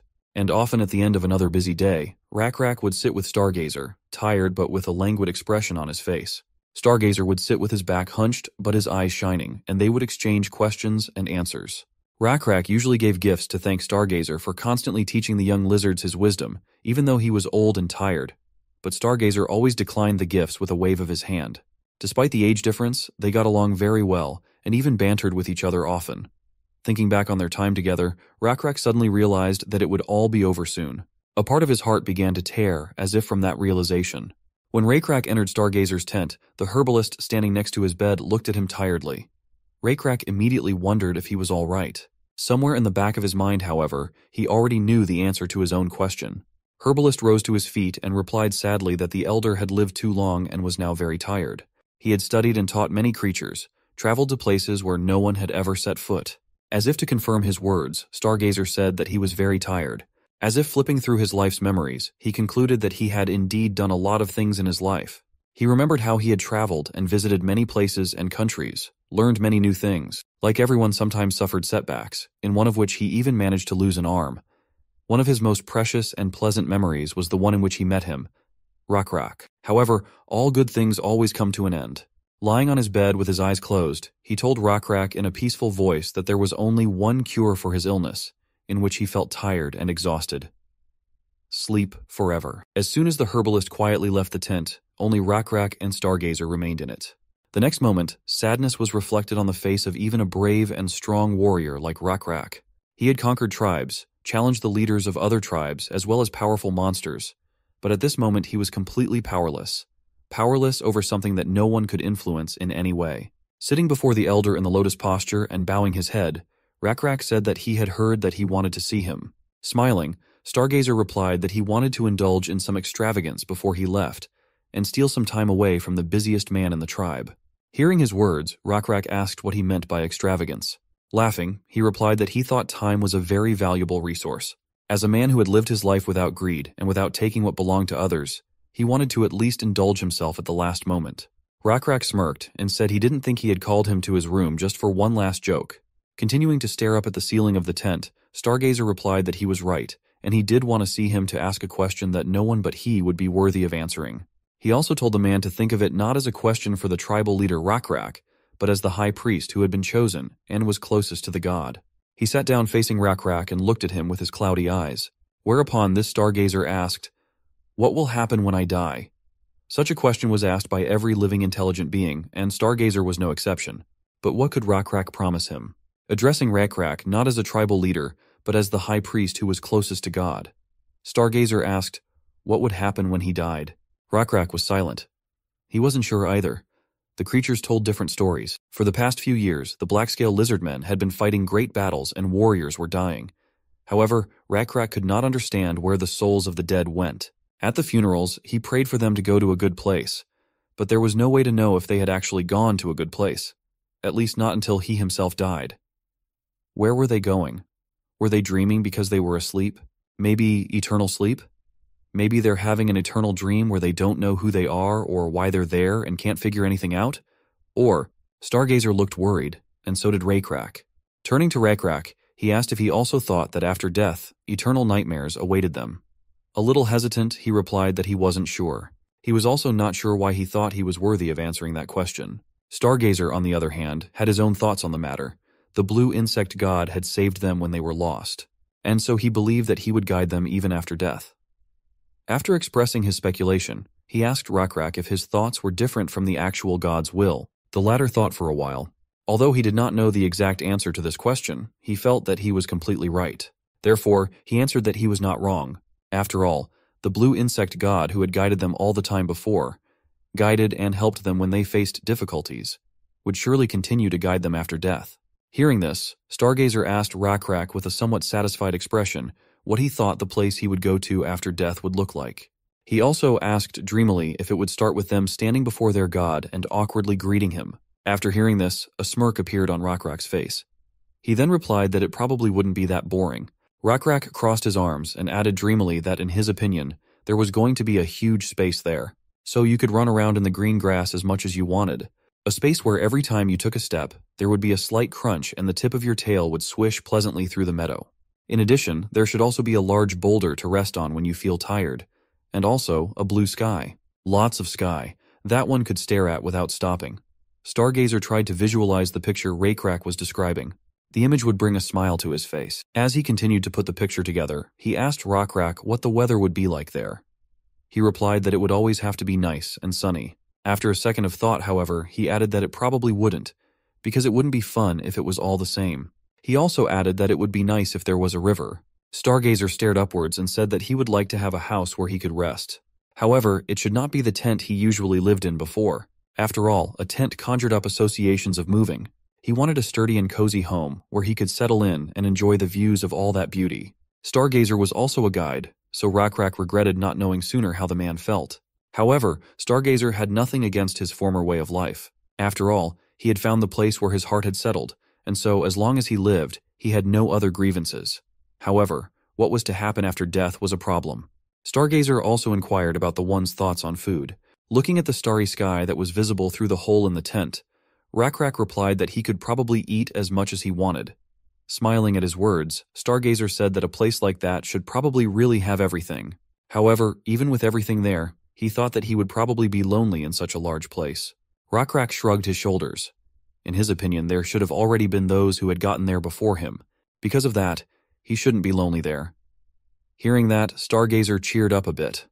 Another thing he was interested in was the stars. After all, they were something he had studied and been fascinated with throughout his life. Raycrack, who wasn't sure if there was an afterlife, answered affirmatively that there was. His certainty sounded so convincing, as if everything was obvious to him. After all, hadn't the stars been showing them the way all along?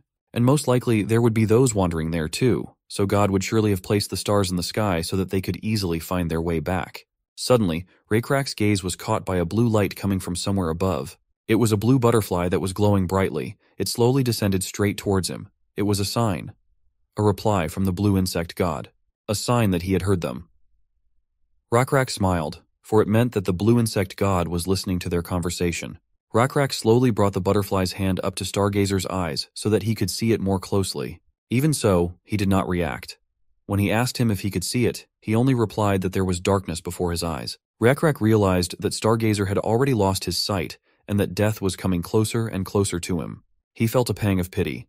The blue butterfly was known in the black-scale lizard tribe as a sign of positivity and wonder. Even if it wasn't the butterfly that glowed with a mysterious blue light, the Lizardmen always rejoiced when they saw a blue butterfly, considering it a good sign. Stargazer would surely recognize it. Raycrack was tormented when he suddenly remembered his time spent with Stargazer studying stars. Turning to him, he asked if he had been here. When Raycrack received a quiet affirmative answer, he whispered quietly in Stargazer's ear that he had brought him a gift. When he heard that, he smiled.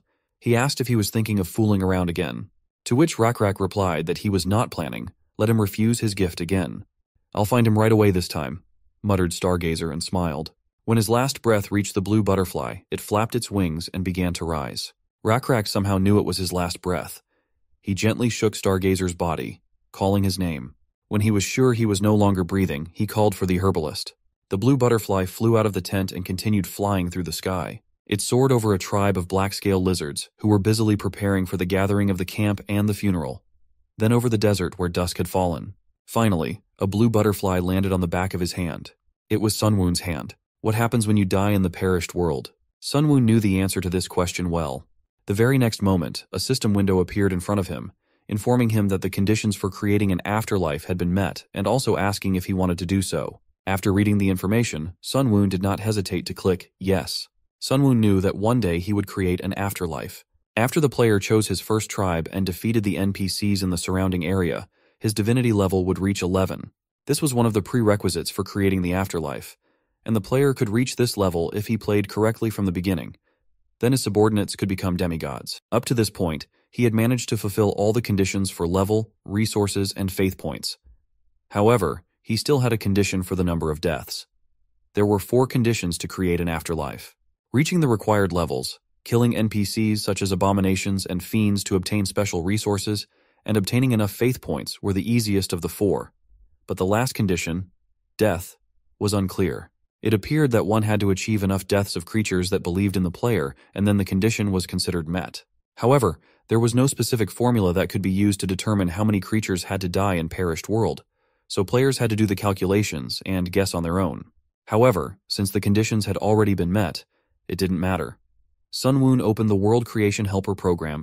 He knew that the day would come when he would create an afterlife, so he would occasionally simulate the different kinds of afterlife he wanted using the World Creation Helper provided by the Perished World system. Like the Creature Creation Helper that Sunwoon had used to create his giant mantis, the World Creation Helper saved worlds that Sunwoon had created before and worlds created by other players. But just like last time, Sunwoon decided to create a new one. Even though he decided to create a new world, the basic settings remained the same, making it much easier. Sunwoon already knew what kind of afterlife each species preferred from his previous experience with the game. Although lizards generally preferred the same type of afterlife, there was a certain type of world that the lizards of the young civilization particularly liked, namely green fields with moist air and warm sunny plains. Sunwoon felt somewhat relieved to hear Rockrak and Stargazer talk about the afterlife. For the afterlife he had created was not too different from their expectations. The afterlife was a very important element in the perished world, as the view of life after death for those who believed in a god depended on it. For example, if hell was created in the afterlife, the god could show the priests an image of hell through dreams. From the dreams, the priests would learn that the wicked would receive eternal punishment and would pass this fact on to other believers. The concept of heaven was also often used in conjunction with hell. But was there any point in believing in a god if hell was the only destination after death? Punishment should always be accompanied by reward. So a world had to be created in which believers believed they would go to heaven if they attacked a particular species or offended a particular god. And this was more than a matter of faith, since it actually took place in the afterworld. But for now, Sunwoon could not create an afterlife with heaven and hell. As a result, Sunwoon could only create one type of afterlife, which was called different worlds. Different worlds were useful afterlife worlds common throughout history. Valhalla, the Waters of Oblivion, Styx, Limbo. They are all different, but they all denote worlds that one can go to after death. These worlds were not necessarily separate worlds, but were most often used as spaces leading to other afterlives. However, this was not the only purpose of these worlds. Even in Valhalla, the afterlife was like a training ground for warriors preparing for Ragnarok. Afterlife worlds can really be different, depending on how players want to use them. If I recall, Sunwoon even won by using the afterworld well, but at that time, he was just lucky. Souls were immortal as long as the afterlife existed. Using the knowledge or powers that souls possessed was difficult as it took a lot of faith points, but as the game progressed in the later stages, immortal souls became very useful to players. Nevertheless, he decided that there was no need to rush things from the beginning. Many things were still in the planning stages. Sunwoon called his afterlife First Prairie. It was a working title, giving room for future expansion. The First Prairie then appeared beneath Sunwoon's feet and could be seen in the World Creation Assistant. He opened the window of his domain and scattered all the souls into the First Prairie. Hundreds of souls turned into blue wandering butterflies and landed on the endless sunny meadow. One of the butterflies was a stargazer, who was now awake. Even though his eyes were still closed, he could still feel the breeze blowing gently against his skin.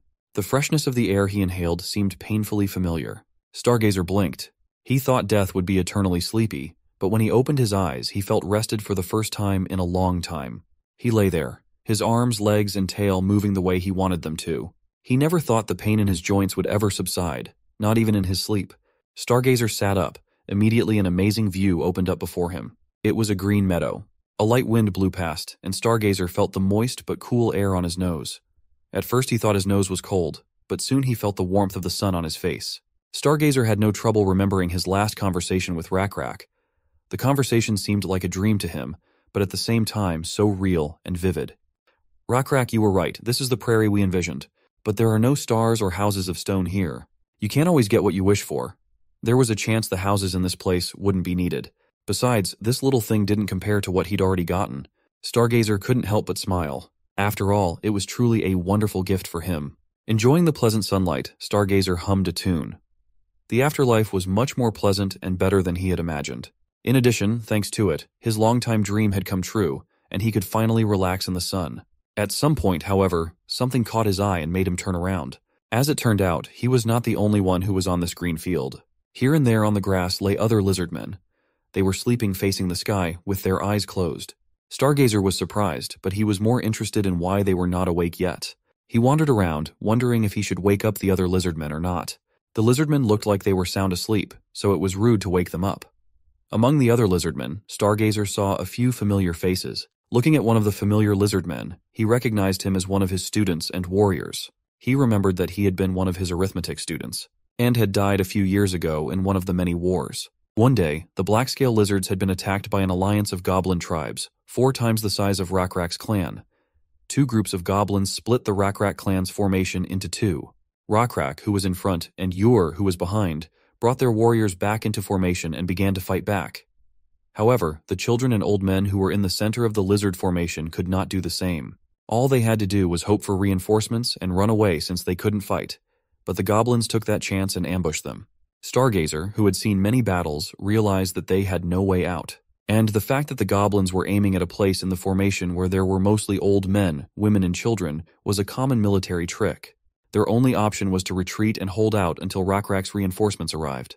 The enemy had a numerical advantage, and their tribe's warriors were slowly continuing to be pushed back. The result of such a battle had to be one thing: a loss. In such a situation, Stargazer realized that they were powerless, and this was their end. The goblins were already approaching them, about to massacre them. However, some of the warriors went against the leader's order, because they thought it was necessary and abandoned the battlefield and came to the defense of the old men and children. They were few in number, and did so after making sure that without them, the formations would not be broken. They apologized to their comrades and rushed to their aid, despite the fact that the goblins were dozens of times more numerous than they were. Each knew their lives were on the line, but they couldn't risk the future of their tribe just like that. Thanks to the lessons of Stargazer, they knew how to count, and now it seemed to them a reasonable price to pay to save many others at the cost of one life.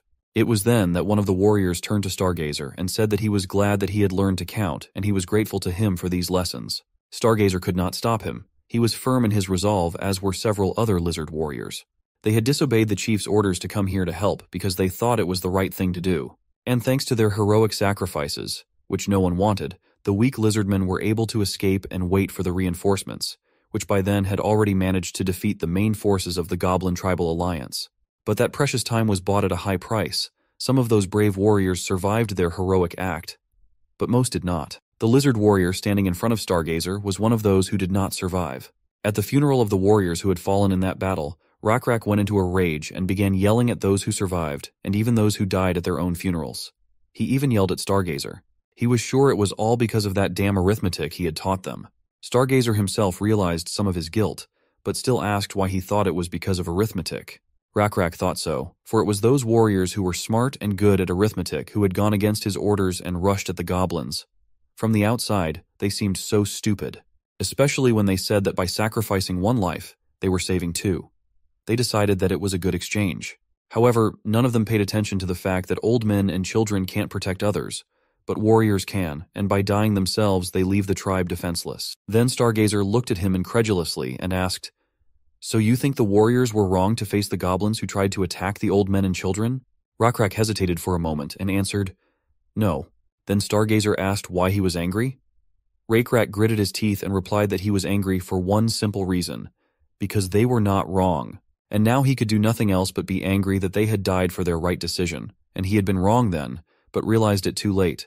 What irritated Rakrak the most, however, was what happened after that. Someone had apparently overheard the conversation between Rakrak and Stargazer, and all the other warriors who didn't care about arithmetic at first went to Stargazer to learn it. From then on, the warriors who were good at arithmetic always died in the front ranks when a battle arose and always made all sorts of sorties uncoordinated with the chief. And then others went to Stargazer to learn arithmetic and so on in a circle. So later, Stargazer taught them secretly, trying not to annoy Rakrak even more. The warrior sleeping soundly in front of Stargazer was the one who first led many other warriors of the clan to learn arithmetic. After him, even those who were not at first at all interested in arithmetic began to come to Stargazer in secret and learn it. He inspired many by his example. Glad to meet the warrior, Stargazer put his hand on his shoulder, but withdrew it for fear of waking up the warrior. Still, how glad he was to see him here. He decided to wake him later, when he had gotten a good night's sleep. After all, it didn't seem like there was much else to do in this place besides sleep anyway. Looking around, Stargazer assumed that he had woken up faster than the others because he had recently died, and the others were still reeling from the lingering effects of death. Still, he was surprised that there was only an endless sea of grass, and that was all. He wondered, wasn't there anyone divine in this place? Anybody at all? He said it loudly, but his voice just dissolved into the endless green field. Stargazer hesitated. He wasn't as bold as Rakrak and the other warriors, and was a little shy, thinking that the god might overhear. Even when Rakrak pointed out that Stargazer was one of the chosen, he didn't know what to make of it. He couldn't understand why him and what was so special about him that God had chosen him among the others. There were many questions in his mind. Why did the blue insect god save them, protect them, and help them with miracles? Yor said it was because lizard people were better than other species. But is that really the case? The other species seemed to lose either because they didn't have a god, or their gods weren't as powerful as their own. Owen said it was because the god was good. But how are lizardmen better than other species? Are other species not as good-hearted as us? Jael said that God chose the lizardmen because they were helpful. Then was it right for them to rely on God? What if one day they stopped being useful? Stargazer thought Rakrak's answer was the best among all the others. Even if he wasn't right, Rakrak always offered answers that Stargazer liked. Rakrak said that the fact that God had chosen them could have been a coincidence.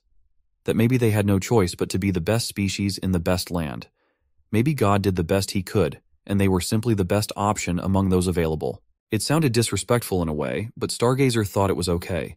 It was getting hot after being out in the sun for so long, but there was shade in the forest that had discreetly appeared not too far from the field. This place really had everything. He started humming because he was in a good mood. It was the tune everyone sang after the black-scale lizards defeated the frogmen and the villages were rebuilt. It had a good rhythm, so everyone liked it, but Stargazer didn't always hum it because he wasn't very good at singing. He was even embarrassed to hum it, so he only did it when no one was around. And then he heard a rustle. Suddenly some movement caught his eye.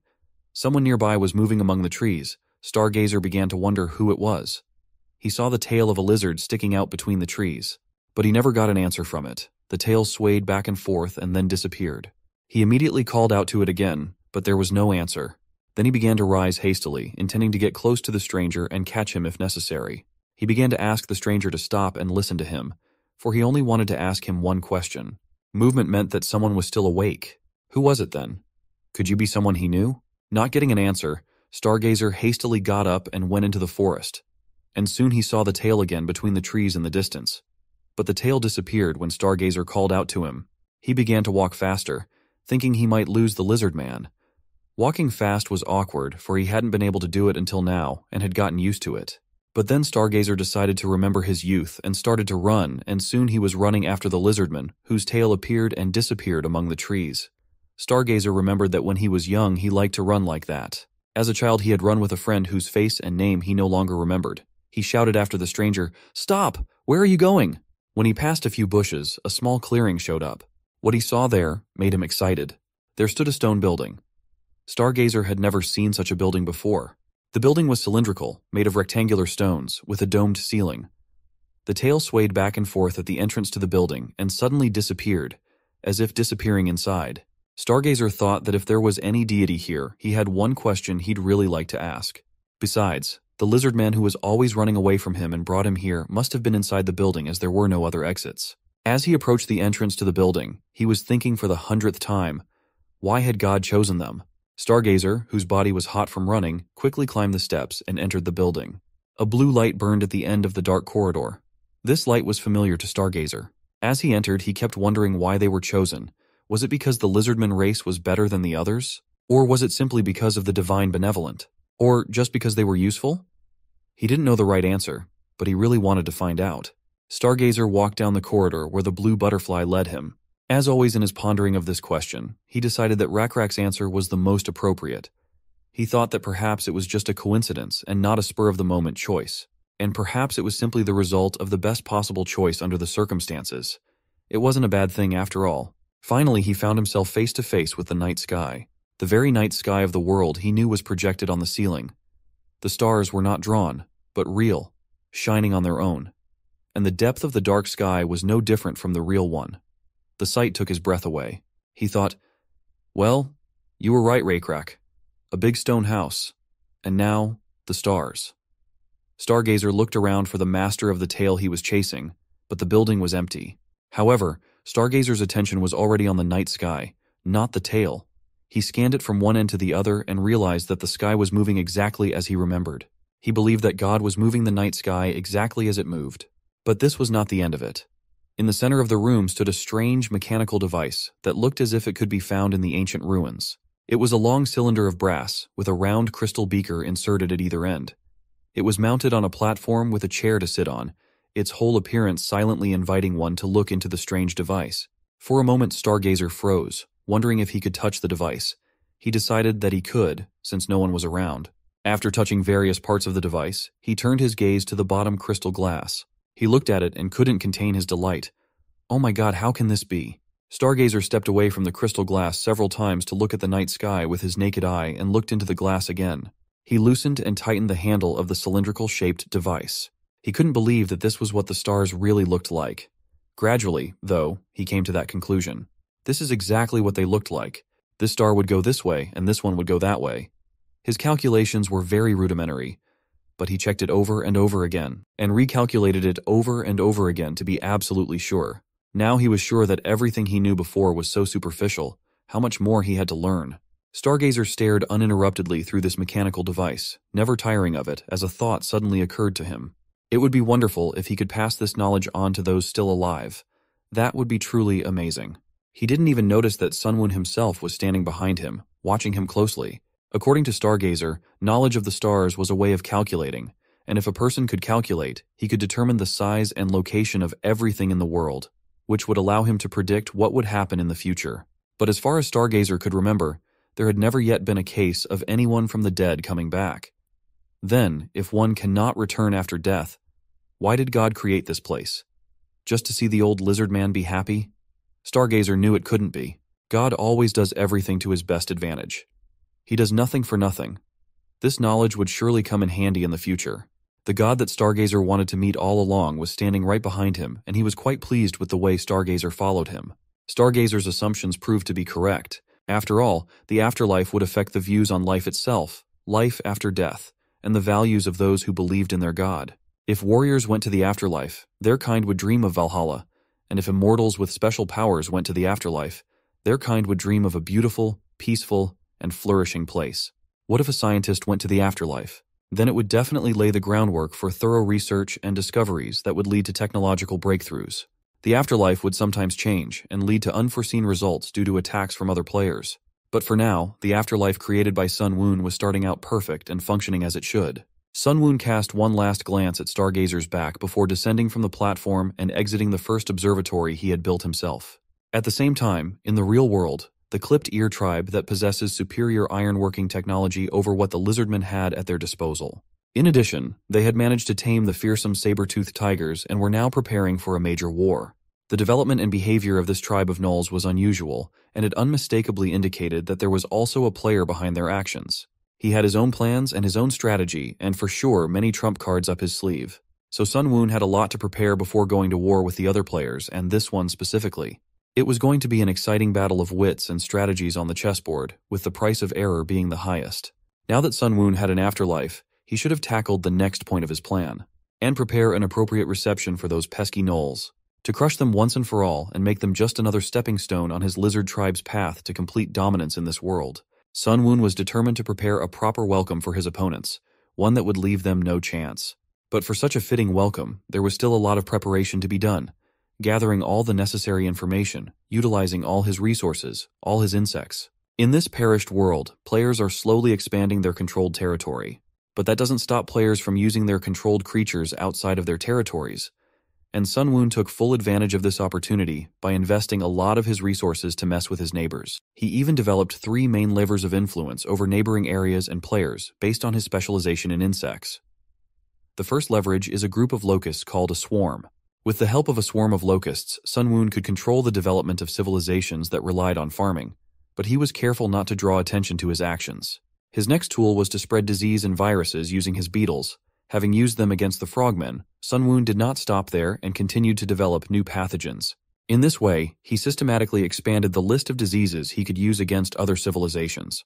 And finally, the last tool was the nest, which he built in the controlled area and where he grew his beetles in such quantity that they ravaged the entire area, leaving only desert behind. That was the end of the tools he could directly control, but that was not all. Due to the power, fame, and influence of the Rakrak tribe, the weaker lizard tribes around them decided that it would be more profitable and safer for them to submit to the black-scale lizards and form an alliance with them. These tribes joined them one by one.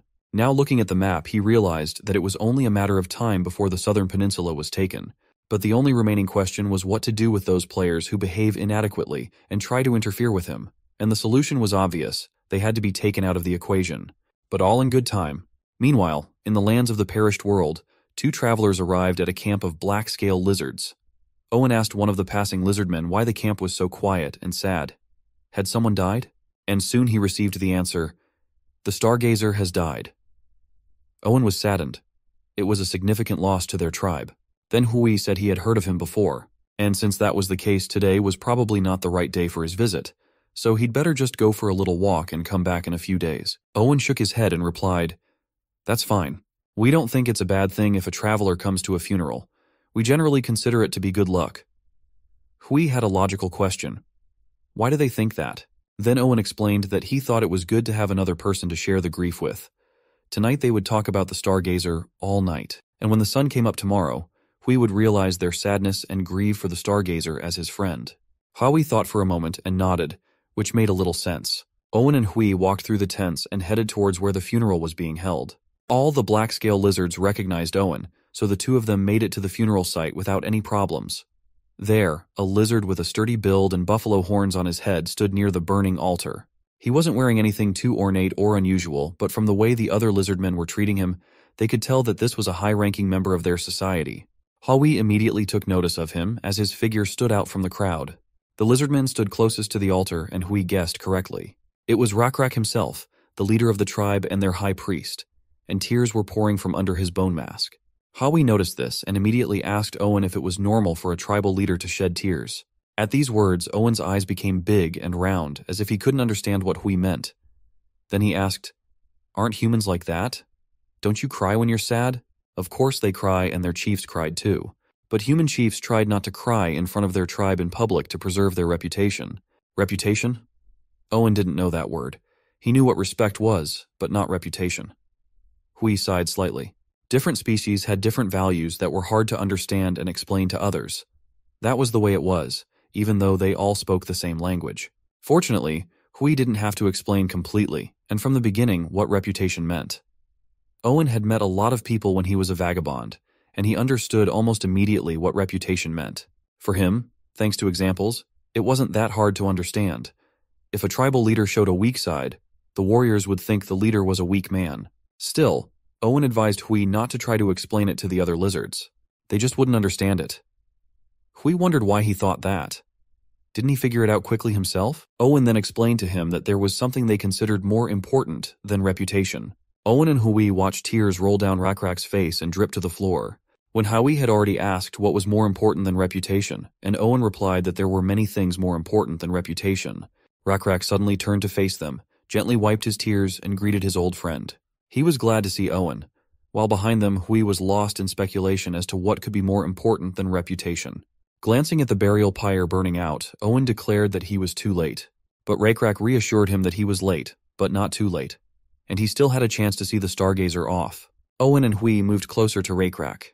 Owen said, "Your words make me feel a little better, Chief." Then Rakrak asked, "Who is that human friend next to you?" Owen explained, "I met him on my way here. His name is Hui. He's a messenger from Automation. He said he came to deliver the words of the Lord of Automation." Hui bowed courteously to Rak and personally introduced himself. "I am Hui of Automation." Rak looked at Hui and called Owen over to him. Rak and Owen exchanged a few whispers with each other, and Hui, who had good eyesight and hearing, tried to overhear what they were talking about, but heard nothing. While Owen whispered in Rak's ear that he had a bad feeling about this messenger and the chief should be careful. Rak looked at the messenger carefully, keeping a friendly expression on his face. One look was enough for him to assess him and realize what to expect from him. Howie was a little prepared for what might happen. He wouldn't be surprised if Lizardmen warriors jumped out of the tents and attacked him, or if Rak drew his sword and killed him himself. However, nothing of the sort happened. So Hui entered the largest tent with Rak to negotiate. Rak calmly said to Hui, "You must have come a long way, but I am sorry. We will have to stay up all night tonight, so I want to get right down to business and resolve things quickly." Hui was only too happy to resolve things quickly. Rak began by asking what brought the messenger here. Hui began by respectfully taking a pouch out of his pocket and holding it out to Rak, saying, "To begin with, please accept this gift from Lord Chadinson, especially for the leader of the lizard tribe." He still hoped to placate Rak with gifts. Rak opened the pouch. Inside was a piece of stone of a murky white color. As soon as Rak held it in his hands, he knew immediately what it was. It was rock salt. Rak already knew it was not an easy gift to give. Salt was a valuable thing in itself, and to give a piece of rock salt the size of a fist as a gift was more of an insult. But Rak knew that the Lord of Automation had no intention of insulting him with it. There was a lot of interesting things about the gift. Automation had a veritable fortress. There was no other like it to be found at this time on the entire planet. Some farming species put up wooden fences to protect their villages, but they weren't very strong. And earthen ramparts required too much labor to maintain, so they weren't a good option either. Until proper construction techniques and fortress architecture were developed, these types of ramparts were used to protect farming species. But they came with many drawbacks. Automation, on the other hand, was an ancient fortress ruin, and was more than a dozen meters high with many secrets inside. On the earthen wall of the Automation, there were mysterious mud soldiers with a self-repair function that allowed them to automatically rebuild the fortress if it was destroyed. Mud soldiers were slow and dull-witted, so they weren't very useful in battle, but in emergencies they could be used as troops to defend the castle. Automation had geographical advantages as well. There were two ways to get from the north to the northwest of the peninsula. One was through the wilderness, and the other passed through a rugged mountain valley below Automation's castle. It would be difficult for an ordinary wanderer to choose one of them, but those who knew both paths well usually preferred the mountain valley. Firstly, even though the path was uneven, it was easier and less dangerous to follow than the wilderness where one could easily get lost. Secondly, the mountain valley was shorter. And last but not least, because that's where Automation was located. In the wilderness, if a wanderer ran out of water and food, one had to pray for a spring to appear as a miracle. But Automation, on the other hand, at least gave the wanderers water. This meant that Automation could cut off the path to the interior of the continent. Their castle didn't completely cover the middle of the mountain valley, but if Automation had enough troops, they could crush those who passed the castle. Rak believed that despite the neutral relationship between the black-scale lizards and Automation, if Automation's men felt they could capitalize on a single betrayal, they would do so without question. Rak couldn't say for sure if they would eventually come out to the Greater Land. But the blue insect god is wary of the continent and the northern region. So, it should be safe to pass through this mountain valley. Beyond the mountain valley was a path leading to the north and northwest of the continent. And there was another important thing, just as important as the path. Automation was not just an ancient ruin built in a remote location. Inside Automation was a salt mine. The people inside Automation weren't very strong, so the amount of salt they could mine was small, but it was still salt. Salt was an important resource, especially in animal husbandry. Carnivores and omnivores could maintain sodium levels in their bodies by eating other animals, but this was not the case for herbivores. Herbivores could not maintain their sodium levels by eating only plants. Therefore, they consumed minerals by licking rocks that had salt on them, as well as ingesting soil. However, when herbivores were artificially fed by humans and continued to travel long distances, they rarely, if ever, had the opportunity to consume the minerals they needed. Herbivores whose bodies lacked sodium experienced vomiting or stomach upset due to hyponatremia and eventually died of kidney failure. Salt was especially important for pregnant animals. As a result, it was a critical resource for lizards. Once black-scale lizards became involved in animal husbandry, they constantly required excessive amounts of salt. Salt was also used for more than just animal husbandry. Salt was used not only to season food for cooking, but also for preservation. As livestock numbers increased, it became increasingly difficult for black-scale lizards to rely on smoking alone. Salt was also used for chemical treatments, such as making paint or tanning leather, as well as for washing things and for funerals. Other uses included fertilizer or even currency, but the black-scale lizardmen did not use salt for these purposes. Rakrak was well aware that most of the supply came from automation. Salt from the far coast was unavailable because it was too expensive to bring inland, and supplies from the salt lakes were scarce because there weren't many of them. Therefore, automation became the largest producer of salt in the area. The fact that a piece of rock salt was brought from such a place meant only one thing. Huawei confirmed his hunch and repeated that it was a gift from Lord Automation, and their colony was famous for salt production. Rakrak immediately realized that the first time means there will be a second and a third. Huawei smiled and promised there would be more after that. His face was partially hidden by the beard and hood he wore, and you couldn't see all of his emotions. Rakrak smiled too, but not as friendly, nodded and took the rock salt in his hand. Then he made a fist with the rock salt in it. It crumbled and spilled out of Rakrak's fingers. Huawei was shocked at this behavior with the gift. He had expected a warm welcome knowing how important the salt was to the lizards, but all his plans fell apart, just like the salt. Rakrak then said, wiping the salt residue from his hands, "Tell your master that I have accepted this gift well." Huawei was shocked and didn't understand what was going on and asked him, "What did you do?" Rakrak pretended to think about it, then answered him, "Oh, you don't know because you don't have a god. It's just one of our rituals. If you sprinkle a small lump of rock salt on the ground, our god will be pleased. That's all you need to know." The men of automation had no god, but Huawei knew that the presentation before him was a brazen lie. He stated that it was a gift from the Lord of Automation, Lord Chadinson, and the way Rakrak had treated him was disrespectful. Seeing the look in his eyes, the Lizardmen leader explained, "It's just a small piece of rock salt, and I have used it well for the glory of my god. Is that a bad thing?" Huawei became indignant. "You know that's not what the gift is about. Didn't I tell you that the Lord of Automation said there would be a second and a third and even more times? Their size of those gifts will be larger, so what are you trying to say by your actions?" Rakrak thought for a moment and answered, "I've heard that the Lord of Automation is rich, but sending a man to give such a tiny amount of rock salt as a gift is somewhat extravagant. But you are right. I hope you bring much more for trade next time. It is good that it is not the rainy season, and your journey will be quick."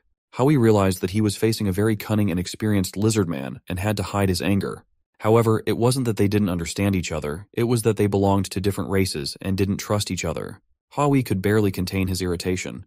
Rakrak completely crumbled the piece of rock salt that Huawei had given him. Although Rakrak's actions were rude, it wasn't rudeness per se. It was a way to complete the diplomatic procedure of refusing to negotiate further. In the end, Rakrak got the salt and used it. The Lord of Automation could say nothing against it. Huawei suggested, "Let's talk seriously. Why did you refuse the gift? Don't you need the salt?" Rakrak stared blankly at the tent without even turning in his direction. He seemed to be looking up at the stars. He motioned for the man to go home. But the man couldn't just go back with nothing. Then Rakrak turned to Huawei and said, "All right, Huawei, the man who came from automation. Let's have a talk. Honestly, I don't really like what it's called, saving face and finding hidden meanings in words." Only then did Huawei realize what he was getting at and asked, "Are you talking about diplomacy?" Rakrak assured him, "Yes, that's exactly what I'm talking about. I don't really understand all this nonsense. And I don't like it. I like straight talk better."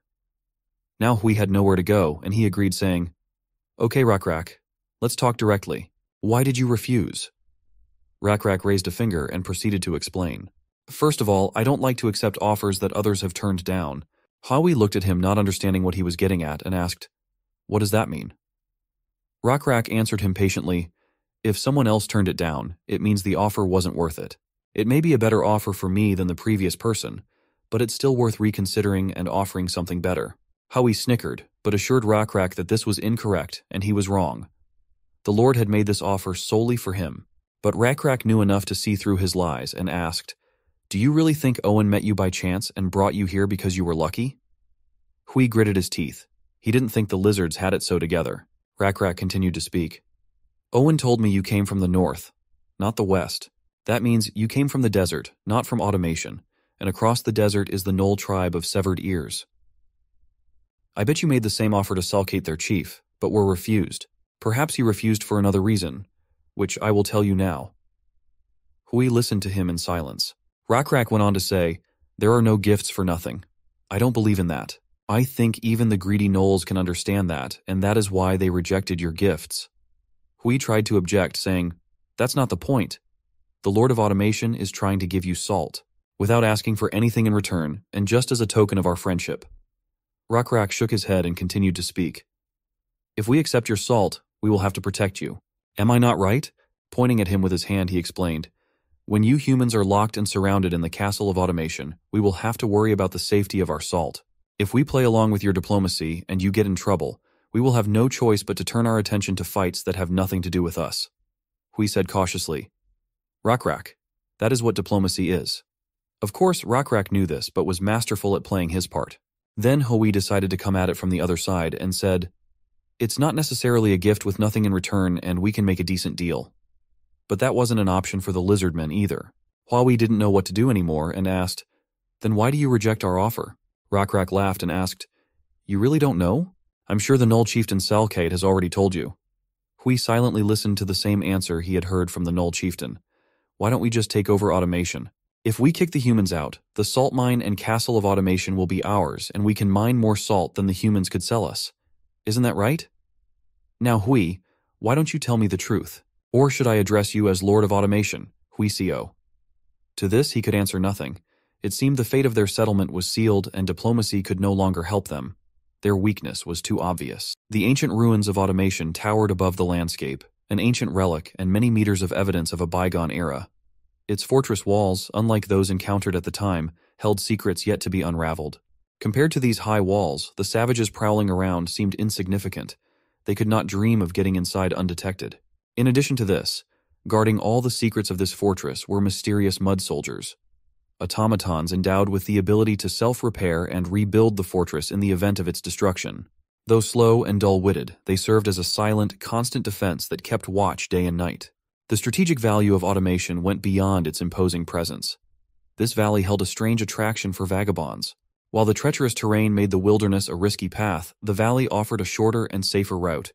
Unlike the unforgiving wilderness, automation offered a glimmer of hope in the form of water, a lifeline for weary travelers. Its strategic position allowed automation to control the passage, potentially cutting off access to the interior of the continent and always attracting members of other human and non-human tribes who sought to live peacefully under the protection of the high walls. Although the black-scale lizards maintained a neutral relationship with the automation, the human inhabitants, ever opportunistic, would not fail to exploit any perceived weakness they might have for their own selfish purposes. Automation also owned a salt mine, a valuable resource in the region. But more importantly, it controlled two vital passages leading from the peninsula to the north and northwest. One route, a treacherous trek through the wilderness, was easily avoided by more knowledgeable travelers who chose the rugged mountain valley that lay under automation's watchful eye. Nebula, always wary of the continent and the north, understood how important it was to keep automation safe. Rakrak, with a sly smile on his lips, revealed the third reason. There are no free gifts. Even the avaricious Salkate understood this fundamental truth. Hui tried to convince him otherwise, insisting that salt was given unconditionally, but Rakrak was adamant. Accepting the salt meant responsibility, the burden of protecting it within automation. Any conflict around the castle would draw the Lizardmen into another's fight, a price too high to pay for mere diplomacy and a measly handful of salt. And he bluntly told his guest that he knows who he really is. Lord Automation, and he doesn't believe in free gifts from a lord who has personally traveled such a long and dangerous journey, especially if that gift is offered to you by someone who hides his true identity. That was something Rakrak could not accept. But the supposed lord of this mysterious domain, Hui, remained silent and ignored Rakrak's words. This mysterious silence fueled Rakrak's suspicions, and he concluded that since the automation lord did not deny his words, he was trying to test the Lizardmen's knowledge by saying his name, Hui. According to the Lizardmen's leader, Hui's purpose was to gauge their reaction and find out how much they knew, and whether Hui's name had any significance in their understanding of automation. Since even in the automation fortress itself, there were only a few people who knew their lord's real name and appearance. It could even be said that only the 4 noble families who were close to the lord and supported him knew him personally. Moreover, all those who were related to the lord all had a part of Hui in their name. And it was rumored that Hui himself had 4 sons and 3 daughters. The deep knowledge of the Lizardman chief surprised Hui. Rakrak discerned his disguise and deciphered his true nature by the distinctive Hui in his name, a common nickname in the lord's lineage. The wrinkles on his hands gave away his age, further confirming Rakrak's suspicions. Gathering all these facts together, Rakrak and found out Hui's real name and position. Sighing and recognizing that Rakrak was indeed clever, Hui removed his hood. His weathered face reflected a mixture of weariness and defiance. He no longer played the role of a mere messenger, but stood at the head of automation, carrying the weight of his people's future on his shoulders. Rakrak studied Hui's facial features. Fierce eyes beneath frowning brows, a disheveled beard, and scars from past battles. Hui wondered curiously how Rakrak had such detailed knowledge of his family, for none of the Lizardmen were his close confidants. Finally, he himself admitted that Rakrak was right, and that he was indeed Lord Automation and his name was Hui. However, he quickly moved on without insisting on the sources of the information, wanting to understand the other reasons why Rakrak had rejected his offer. He felt that being a lord made absolutely no difference, and he was indeed giving him salt for free. With each revelation, the dynamics of the negotiations changed. Hui's carefully constructed facade was crumbling, leaving him exposed and vulnerable. Rakrak, on the other hand, remained mysteriously calm, his motives and true loyalties still in the shadows. Tense negotiations were unfolding on the stage, the fate of automation and its people hanging in the balance. Diplomacy, Rakrak scoffed, is a fancy word for dancing around truths better spoken openly. That is why I despise her. Hui agreed, recognizing that while gift might not be an accurate word, he thought they were offering a fair exchange. Your price is too high, and even the greedy Salkate who rejected your offer earlier knows it, Rakrak stated. If Rakrak accepted the salt from Hui, the lizards would be obligated to protect automation. If an external or even internal enemy attacked automation, the Lizardmen would worry about the safety of their salt and salt mines. Even if this war was started by the fault of automation itself, the Lizardmen would be forced to always be on its side. In Rakrak's opinion, that was exactly what Hui's intention was. It's called a deal or transaction, and it will be beneficial to all, Hui stated. So why are you rejecting a deal beneficial to yourself? A grin appeared on Rakrak's face. Salkate should have told you, he remarked, eyes twinkling with pleasure, presenting a frightening picture in front of Hui. Or why don't we just conquer automation, expel the humans, take over the salt mine and castle as our own? It'll be easier that way, and we'll have everything in our hands. Hui recoiled, stunned for a moment. To hear such an answer twice in a row from the leaders of powerful tribes was dangerous. He suppressed his rising anger, however, and met Rakrak's eyes and asked, Are you threatening to attack us? No, Rakrak objected, and a sly smile played on his lips. Simply offering an alternative more favorable to the Lizardmen, far simpler than your diplomatic charades. It is an effective choice, wouldn't you agree? This useless diplomacy will do us no good, which means conquering automation would be a better choice for us. Rakrak was confident in the strength of his warriors and his god, and doubted that the walls of automation could resist their might. Hui flinched, but then seriously looked directly into Rakrak's eyes and said, Don't take automation too lightly. Humans are not defenseless. And I never claimed they were defenseless, Rakrak replied evenly. My calculations predict victory, albeit with some losses. But you hold secrets unknown even to me. Secrets that allow you to continue to exist here. These unknowns worry me. The possible losses they could inflict on my warriors. He leaned closer, voice lowered to a murmur. Taking automation is not a problem. We serve the blue insect god, whose blessings can crush your tall ramparts and turn your mud soldiers to dust. Hui was silent, and an epiphany came over him. He had heard rumors of Guardian Sratis, a mantis titan who was rumored to have aided the Lizardmen in times of war and was considered an avatar of the blue god of insects. Even statues of the creature adorned the markets in automation itself. And Sratis is not your only concern, Rakrak continued, a predatory calmness in his voice. We have our own cockatrice warriors and chosen ones with powers you cannot fathom. Imagine how your soldiers would fear thunder and lightning conjured of their own volition. Hui felt the weight of Rakrak's words pressing down on him. He knew of the existence of the Srathis. The lore was too widespread to dismiss. The cockatrice warriors were still unknown, and though he was dubious about the power of the chosen, the image of lightning flashing among his troops sent shivers down his spine. Rakrak's words were a vivid reminder of their castle's vulnerabilities. A heaviness of unspoken possibilities hung in the air. The game of diplomacy had changed dramatically, exposing the dynamics of power. Hui knew that a simple rebuttal would not be enough. He needed a new strategy that would recognize the danger posed by Rakrak, while at the same time offering a solution no leader could refuse. The fate of automation and its people depended on his next move. Rakrak's words pressed down on Hui like a crumbling rampart. Hundreds of Lizardmen warriors, maybe more, against a human population with few true fighters. Automation's strength lay in its numbers, but fear was a stronger weapon than a peasant's hoe. Rumors of conflict would turn them to flight, leaving behind hollow ramparts and shattered morale. The tribe of severed ears would sow fear, but the reputation of the Lizardmen outpaced them. Despair gnawed at Hui. He had lost this war before it even began. Rakrak sensed his opponent's despair and broke the silence. "You're not afraid to come here alone? So you're making things very easy for us. With your death, automation will be decapitated and will only fall faster." Hui met his gaze, and though he had some misgivings, still replied, "That just as you are confident of defeating automation, I know you will not kill me despite the loss of my disguise. After all, black-scale lizards honor their guests." Rakrak looked at him carefully. "True," he agreed. "But as I said, my tribe stands to gain much from conquering automation. 4 families will crumble into chaos if their lord dies. An easy victory without a leader." "But you won't know who will be the next lord," Hui objected, his voice firm despite the panic growing inside. Rakrak was intrigued, though the Lizardman didn't care for the automation heir. Such a surrender and acknowledgement of his possible death so easily was not something he had expected. So he tilted his head, and the tip of his tail vibrated in anticipation of the details. "Explain," he ordered Hui. Hui took a deep breath, and a spark of hope lit up in his eyes. "Automation has a secret," he began, lowering his voice to a conspiratorial whisper.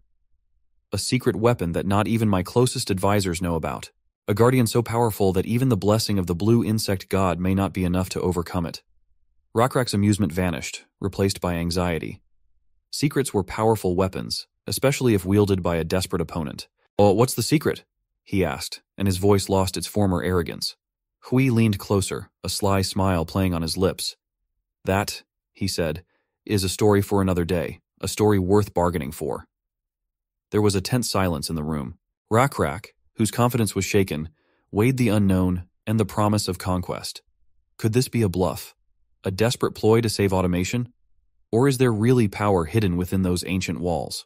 He had underestimated Hui, and it was quite obvious. And underestimating, he knew, could be a costly mistake. Sighing, Rakrak relented. "And why?" Rakrak snorted. "Should my tribe care who your successor is? What does automation's heir have to do with us?" Hui thought for a moment, searching for an explanation that Rakrak could understand. "Imagine," he began, "the game of Go, a favorite here in automation. Lines intersect to form a grid. We place black and white stones, each vying for control.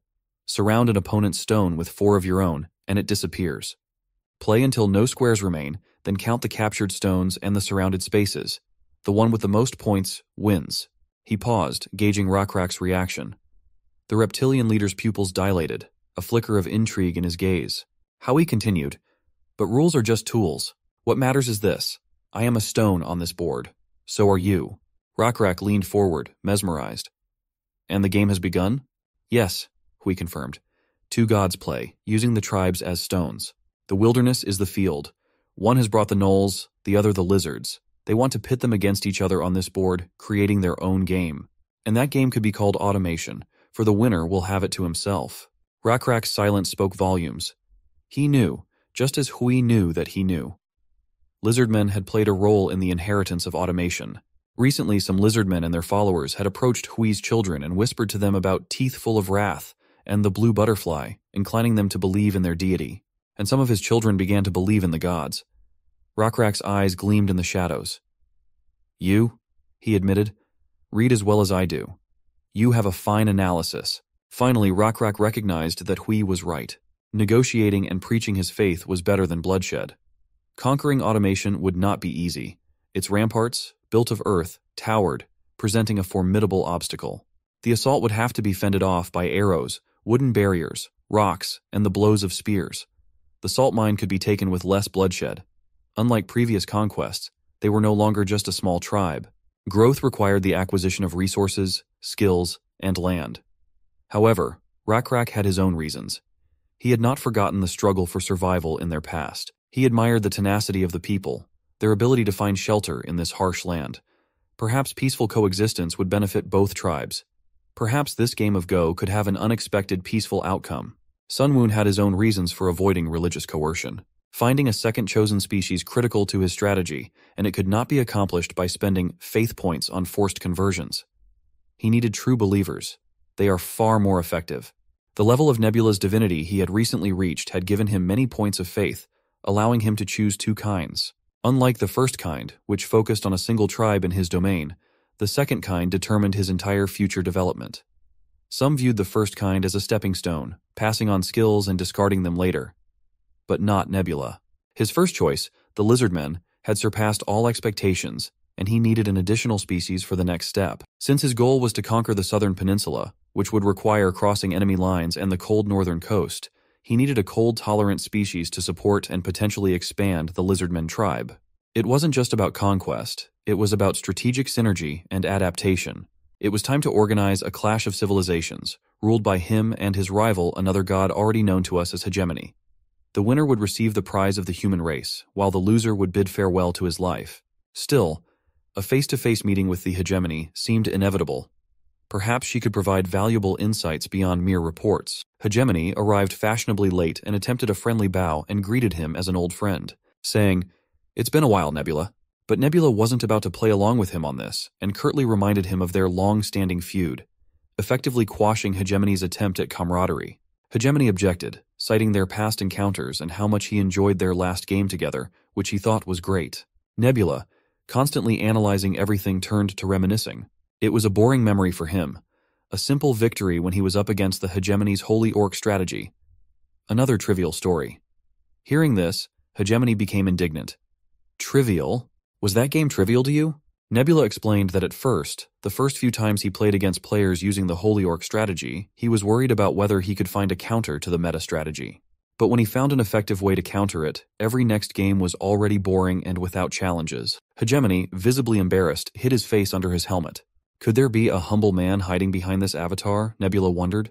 Hegemony came to his senses and, without giving up hope, declared his intention to finally defeat Nebula. Predictable, thought Nebula, always throwing around empty threats. He questioned the logic of such a conflict, reminding the hegemony of the finality of this reality. The perished world was a battlefield, not a game. To start a war of annihilation between their best forces was strategic suicide. Sun Woon decided to remind his opponent of this and ask why he wanted to fight right now. For the sake of what advantages? There would be no next round and no next time here. For the loser, this round would be the last round of his life. Hegemony knew this well, and knew it himself. The fate of their chosen species and countless lives hung in the balance. Only time would tell what would prevail in this battle of the gods, reason or rivalry. The perished world was a cruel mistress. Early decisions carried weight, and small miscalculations later had dire consequences. Every victory, every defeat echoed in the game, determining its future. While future games were possible, the beginning of the game provided a wider field of possibilities. In this unforgiving landscape, Nebula and Hegemony, locked in a fierce rivalry, were about to put everything at stake. Hegemony, ever impulsive, craved immediate confrontation. He was known for his distinctive playstyle. At first glance, he seemed simple and predictable, but in conflicts, he displayed animal instincts and made unexpected decisions. He was also good at multitasking. In fact, there were many known cases when Hegemony won thanks to battles in the beginning. And in Nebula's opinion, he himself shouldn't have adapted to what the other persona was good at and get involved in that early conflict. So being a skilled strategist, he understood the risks of early conflict in this game. A war between their leading forces would not just destroy one of them, the winner would be crippled, easy prey for the other players. To avoid that, he proposed another method for the hegemony to decide which of them would win and take back the automation. Nebula was not one to follow his opponent's script. Although he too could succeed in the early skirmishes, there was no point in gambling on hegemony's strength. This wasn't just a battle, it was a conversation, a subtle manipulation. It was obvious that each of them wanted to get one thing: automation. And though hegemony didn't know it yet, Nebula had already won this round by convincing him to go the wrong way in the battle. Deftly redirecting hegemony's suggestion, he steered the duel in the direction he wanted it to go. Contradictory prophecy. This game was now a dance of deception, with players laying contradictory beliefs. The struggle for supremacy had changed. No longer was it a clash of armies, but a battle of wits, a war waged through the very fabric of faith. The perished world held its breath as it watched the two gods play their dangerous game. Would Nebula's calculated approach win out, or would the unpredictable instincts of the hegemony tip the scales? The game had begun, and the stakes couldn't be higher. Prophecy is a skill obtained when the player's divinity reaches level 6. It's like a quest that the player gives himself, and if he fulfills the prophecy, he will receive additional experience points. However, the penalty for failure is also significant. By failing, the amount of experience the player could have gained during this period is reduced due to the absorption of the religious resources invested in creating and spreading the prophecy. If the player is unlucky, he may also receive a penalty, or a negative incident may occur among the creatures loyal to him. A short example of such a prophecy and its impact. A king received a divine message from a blind prophet saying that the king's son would kill the king and sleep with his wife and destroy the kingdom. The king was frightened by this prophecy but could not bear to kill his own son with his own hands, so he ordered one of his subordinates to kill his son instead. However, the subordinate did not have the courage to kill the infant, so he left him in the field and the infant was found by a shepherd. When the infant grew up and became a young man, rumors reached him that the parents he now had were not his biological parents. He went to the prophet to find out the truth. The prophet said that for telling him the truth, he would sleep with his mother and kill his father. Although the young man still loved his current parents, they were not his biological parents, and he left his hometown and set out for adventure.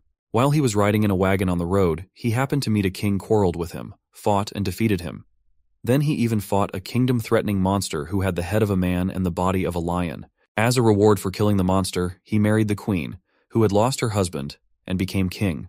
A few years later, he learned that the prophecy he was trying to avoid had already been fulfilled.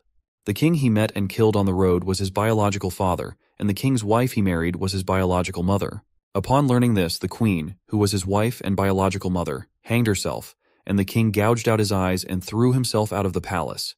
In the end, the kingdom fell. Unlike the confusing example, the skill was fairly simple. The player tasked himself and his subordinates with predicting what would happen in the future, and if the prophecy was fulfilled, he received points of faith spent on relaying the divine message to his tribe, as well as a reward depending on the difficulty of fulfilling the prophecy. For example, I predict that Raycrack will kill a terrible monster, and if I help Raycrack fulfill that prophecy, I get a good amount of XP. However, Perished World players didn't use this skill that often. This was because there was a penalty for failing to fulfill the prophecy. If a lot of faith points were spent on creating a big prophecy, the penalty for not fulfilling it would be even more severe. Points of faith would definitely be lost, experience might decrease, causing the player's level to drop, and if the player was unlucky, their characters involved in the prophecy might be cursed or face an unexpected negative event. If the creator of the prophecy, a god, cannot even control his own destiny, then he is not fit to be a god. Therefore, no matter how simple the prophecy was, the players were obliged to fulfill it. Prophecies that were too simple were not used too often because the number of faith points returned was less than the original number of points used, but they would still be used if necessary, if the player is confident. In Sun Woon's opinion, the best time to use prophecy was now. Conflicting prophecy is when two players make prophecies that contradict each other. For example, player A and player B made a prophecy about person C. Player A would predict that C would die within 3 days, and player B would predict that C would be alive in 3 days. Player A would try everything possible to kill C within the next 3 days, and player B would use every means to protect C from death.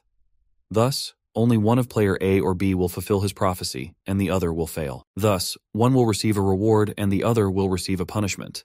This kind of betting is possible without prophecies, but conflicting prophecy is directly supported by the game system, so there is no loophole, and the loser will surely receive a penalty. Unlike verbal betting, in the case of conflicting prophecy, the loser would still be penalized even if they wanted to cheat and didn't want to fulfill the penalty. Therefore, it would be much more favorable to win. Regardless of the fact that the opponent might disagree with the outcome of the bet, Sun Woon just wanted to see his clear benefit if he won. Finally, Hegemony inquired, "So what kind of prophecy should we go with? You should know that the Lord of Automation chooses his successor, right?" Sun Woon replied. Hegemony immediately became indignant for no reason. "Are you playing a trick on me? To find out how much I know about automation?" Sun Woon only laughed off his irascible nature and calmly replied that, of course, not without it. But the main reason why he decided to choose this topic for the prophecy was because it would be convenient to create a conflicting prophecy based on it. Hegemony nodded and said, "Automation regularly chooses its ruler, and that person becomes the ruler of automation. Apparently, the length of time the Lord can stay in power is different every time, and only the Automation Lord himself at that time knows how long his term will last." Sun Woon decided to share a bit of information and said that this is why Hui, the Lord of Automation, hides his identity. Because if people knew his identity, then when the next successor had to be chosen, many would seek to take Automation Lord's place and his life would be in danger. Finally, they decided to create a controversial prophecy based on who would be the next Automation Lord. Hegemony opened the system window with his records and asked if he meant that they should choose one of the 5 children of the current Automation Lord. Sun Woon replied that, yes, and the important thing is that the time to choose the next successor is almost here. And the current lord wants to give his seat to one of his children, and that means there will be 5 potential successors. And they must choose one of the 5 children and predict which son or daughter will be the next heir. Since there will only be one, the prophecies will inevitably contradict each other. And if they both foolishly guess wrong, then they'll just have to accept it as it is. Hegemony immediately agreed. And seeing Hegemony accept the challenge so readily, Sunwoon realized something. Had he also prepared in advance? However, our hero still believed that Hegemony had not prepared as thoroughly as he had, since he himself had long known that something like this would happen and had been preparing for a long time. Hui has 5 potential successors. Would you like me to present you with a list of them and give you a brief introduction if you don't know? Hegemony asked. Sunwoon gladly agreed to this, for it was a great opportunity to listen to his opponent without revealing his knowledge. He himself was well aware of the Automation Lord's children, but he was curious about Hegemony's opinion of them. Then he began in order. The first child, Dan, is a man in his early 30s. He has a strong build and is trusted by Hui himself. I think he's also quite intelligent. 2 of the 4 royal families support him, and he has the best chance of becoming a lord. Hegemony cleared his throat and continued speaking. The second child, Jun, is a man in his 20s. He is the half-brother of the first son and is considered weak. He is not particularly social and does not show himself to others, preferring quiet solitude. Rumor has it that he has no interest in becoming an heir at all, although there is a family that supports him, his mother's family. The third child, Jin, is a woman in her 20s. She has the same mother as the first son, and she often goes out to the outside world and travels. She hides her identity, but gets along well with hunters and bullies. She is supported by one remaining family of 4. The fourth child, Kyung, is a woman in her early 20s. She has a different mother than the first and second children. Rumor has it that her mother is already dead, and Kyung herself was kind of strange in her appearance and behavior, so those around her thought she was cursed. There's something unusual about her, so she's rejected not only by the Automation Lord but also by other members of her own family. Finally, the fifth child, Min, is a girl about 10 years old. People say that she has extraordinary intelligence and is talented in many ways. She was born when the Lord was already in his old age, so he seems to love her very much, more than the other children. Now that everyone was briefly introduced and their avatars were in front of them, Hegemony asked, "So what do you think? Should we choose right away? Or do you need time to comprehend all the information?" But Sunwoon had already made up his mind long ago and wanted to decide everything here and now, since if he needed time himself, it would mean giving time to Hegemony, and that was unnecessary. Therefore, he suggested, "Why don't we write and test our predictions in the conflicting prophecy window? If we predict the same thing, the conflicting prophecy will still fail and we can just click no. And if we choose different successors, we can press yes and get started. What do you say?" Hegemony agreed. Sunwoon then opened the system window, Contradictory Prophecy. The system immediately asked, "Do you want to set up Contradictory Prophecy with player Hegemony?" But before he made a choice, he received a warning that if he didn't fulfill the prophecy, he would suffer heavy damage and heavy losses. One should have thought things through well before making such a decision. But each of them was willing to take the risk and confirmed their decision. Now each of them chose who they thought would be the heir. Hegemony chose Huiseo's second child. He was sure that Hui Jun would be Automation's next successor. The Nebula player's prophecy, however, stated, Huiseo's fourth child, Hui Kyung, will be Automation's next successor. When the choice had already been made and they heard what the opponent had chosen, Sunwoon checked Hegemony's face. As expected, he was surprised by Nebula's choice, and that was to his advantage. Sure, the Lord's fourth daughter wasn't an obvious or even strange choice at first glance, but as always, it wasn't that simple. Now that each of them had made different choices, the creation of the conflicting prophecy had to be confirmed. Hegemony regained his confidence and swung with force to hit the system window and confirm the beginning of their confrontation. He was sure as always that he would win. The contradictory prophecy was confirmed, and 2 contradictory prophecies began to spread amongst the automation from an unknown source. Now let's go back 3 weeks later to the conversation between Rockrak and Hui. Automation Lord Huiseo at first tried to ignore the prophecies, thinking it must be the families doing something wrong again. He hoped that they were just rumors that would eventually subside. However, the prophecies did not subside, and it became obvious that they were happening from behind the walls of automation. So he went to the rulers of the 2 powerful tribes to find the source of all these rumors that had been circulating for the past 3 weeks. He didn't understand why Jun and Kyung were the ones featured in the rumors.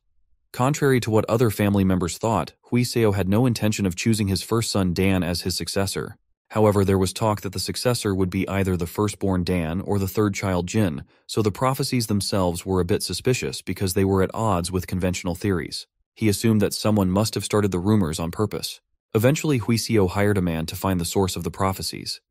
It took a long time, and Huiseo even had to go looking for it himself several times, but the source was never found. He kept wondering how could this be. It seemed impossible to Huiseo. Both the children and the family members were confused, for they knew that soon it would be time to choose a successor. Huiseo had managed to get rid of the rumors in Automation Castle, but this time something came from outside. Word had reached all 4 families that the tribe of severed ears and black-scale lizards were approaching the castle, and the gnolls and lizards who seemed to be traitors or vagabonds were taking longer to pass by the ramparts and looking closely. Howie knew they would come someday, but he hoped not at such an unfortunate time. Both of these large tribes were hard to understand, but it seemed to him that they were somehow connected to these rumors. His encounters, however, proved to him that things were very complicated. At worst, the 2 tribes could have formed an alliance and attacked Automation, but that didn't seem to be the case. Huiseo had people gather information about both tribes and found out that both tribes believed in different gods. Both tribes had no hatred for each other, but still treated the other tribe with hostility and considered them rivals that they would one day have to fight. Both tribes are huge and could not be trifled with. They probably believe that the wilderness is too small for both tribes and that it should only go to one tribe. While the humans were barely surviving in this automation castle, Huiseo knew that he had to do his best to fulfill his final duty as the Lord of Automation and decided to risk his life to do so. He felt that there was definitely a connection between the movement of the 2 tribes and the successor and the rumors, but there was no proof. Even the fact that he still hadn't died after meeting the leaders of the 2 tribes was strange and already meant a lot. It meant that Hui himself was nothing more than a small pebble on the playing field, and that gave him a hopeless confidence. He had already decided to remember that he was just a stone on the board. And just like that, Huiseo confirmed his hopelessness. Huiseo was the first to feel the warmth in the tent fade, but Huiseo just endured the cold air of the desert night while the fire died down. Rakrak looked at the dying fire. He broke a few dry twigs beside him and then began to throw them into the fire, thus revitalizing it. After hearing part of Hui's story, Rakrak noticed how much easier things were when diplomacy was left aside and could be spoken directly. Hui was still silent and disagreed with him, but Rakrak continued saying, "You just have to choose one or the other. Salkate or me, the gnolls or the Lizardmen, the god of evil teeth or the god of blue insects." He held out his hand hinting for automation to submit to the Lizardmen. However, it wasn't that simple for Hui. It wasn't just a matter of choosing one of the 2. Others would think that Rakrak was asking him to choose between 2 precious gifts. In his mind, however, it was more a matter of which would hurt less if he put his head in the jaws of a saber-toothed tiger or a cockatrice. Even in this situation, the choice was obvious to Rakrak, and he said, "I'm sorry you think so, but wouldn't it be better to put the head in the mouth of a cockatrice?" But Hui said that Salkite also said that a saber-toothed tiger would have been better. Rakrak decided to think from Huiseo's point of view. Huiseo wouldn't believe any of the sweet words Salkate or he himself had said anyway, and his doubts were likely the reason automation still existed. "So what are you going to do?" Rakrak asked. "Well, for now, I'm going to take a step back," replied Hui, "and let the saber-toothed tiger and the cockatrice fight amongst themselves. There will be a winner in the end, but the winner will likely be exhausted, worn out, and wounded. I'd prefer it to be half dead, but in the end, it will give me more options. The true face of the victor will be shown." Rakrak easily understood Huiseo's analogy and said that it was like Hui was trying to tell him that he wasn't going to make his choice now, while thinking that what he means to say is that he will decide what to do when the successor is chosen. After all, the distance between him and the successor is greater than the distance between the successor and automation, so he thinks he can use the hostage to do what he wants. However, the successor must be chosen no matter what, and the time to choose is almost here. "What do you think?" Huiseo asked. "It doesn't seem so bad. If you don't care who wins between me and Salkate, the gnolls and the Lizardmen, the evil tooth god and the blue insect god, then that's fine. However, it sounds to me as if you have simply accepted your fate as a will-less pebble on a board," Rakrak replied. "I think you are the same," parried Hui. "You can think whatever you want, but you're the same. Sounds like there's nothing I can do to me. And the fact that you're just resigned to your fate is like a stone on a chalkboard. You think it's too late now, but you could have done things differently. Wouldn't it have been better to learn more about both tribes and see which one was better? If only you had realized sooner that you couldn't escape both of us." Rakrak's words cut painfully at Huiseo's heart, but then Rakrak shook his head and continued speaking. "No, you're right. Doing nothing depending on the situation is also a good choice. You are wise, as you are for a human." Hui stood up and a breeze blew into the tent, and the fire flickered. The shadows of the two chiefs facing each other also swayed violently along with the fire. This signaled the end of the conversation. This was where Hui was going to end their conversation. But before he left, he wanted to ask one last question. Looking tiredly at Rakrak, he said, "After all, I'm not the only one who is a stone. You are as well. Only the plank you're standing on is bigger. Doesn't that frighten you? Don't you feel angry, hurt, or helpless because of that fact?"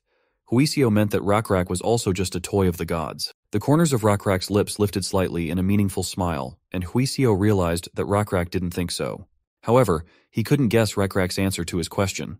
Finally, after a slightly prolonged silence, Rakrak promised, "I will answer that question when this is over." Such an answer pleased Hui, and he said, "Good. Though personally, I hope this is the last time I see you or Salkayat." Before Hui left, Rakrak asked if he needed to be escorted to the exit of the camp, but Hui assured him it was fine. He came as an errand boy, so he will leave as a regular messenger. Huiseo rose from his seat, threw his leather hood over his head, and walked out of the tent. No one stopped or looked at Huiseo in any strange way, as if Rakrak had already told them something. Huiseo had a sudden thought that this was his chance to spy on the Lizardmen, but he quickly dismissed it. After all, it didn't matter anymore. His heart was overwhelmed by heavy thoughts. Huiseo had faced similar situations in the past, and he knew he had to set things straight, rather than doing what his heart told him to do. Huiseo walked through the Lizardmen's camp and out into the desert. He looked up at the stars. At least he knew how to determine direction by the stars. After 2 hours of walking in the direction he had chosen, a small low hill appeared. He realized he had come to the right place when he smelled horse manure. Waiting for him was Hui Wu's nephew, who was his adjutant. With him were several other people. He cheerfully greeted the successful return of his lord and carried in his hands new clothes befitting a lord. Hui, however, assured him that, "It is no relief that I have returned safely." Huiseo took off his leather hood and began to remove the old clothes in which he had made this journey, and began to put on normal clothes for a lord. He also shaved the beard he had grown during this time. The beard greatly affected the impression a person made, and it was useful to have when disguising oneself, but now it was not needed. Huawei walked over to his horse, and to all the questions of his subordinates about how everything went, briefly replied, "Nothing has changed. We will proceed as planned." The plan was to do nothing and wait until the fight between the two tribes was over, so as not to be drawn into the war. When Huiseo himself asked how his subordinates were doing, the adjutant said, "I am sorry. I have no excuses. The black-scale lizards are too wary, as is the tribe of severed ears." Huiseo ordered his subordinates to scout the black-scale tribe while he talked to Rakrak. His orders were not just to find out how many there were, how many warriors there were among them, or how many livestock they had. Among the Lizardmen in automation were longshoremen, traders, and vagabonds. There had to be an insider from the Rakrak tribe among them. Finding that connection and interrupting it was the only way automation could get out of the game between Salkate and Rakrak. We can't just execute all the gnolls and Lizardmen in automation. That would cause resentment in the castle. However, I cannot leave things as they are. We need to find the connection and break it. Huiseo stated in the end.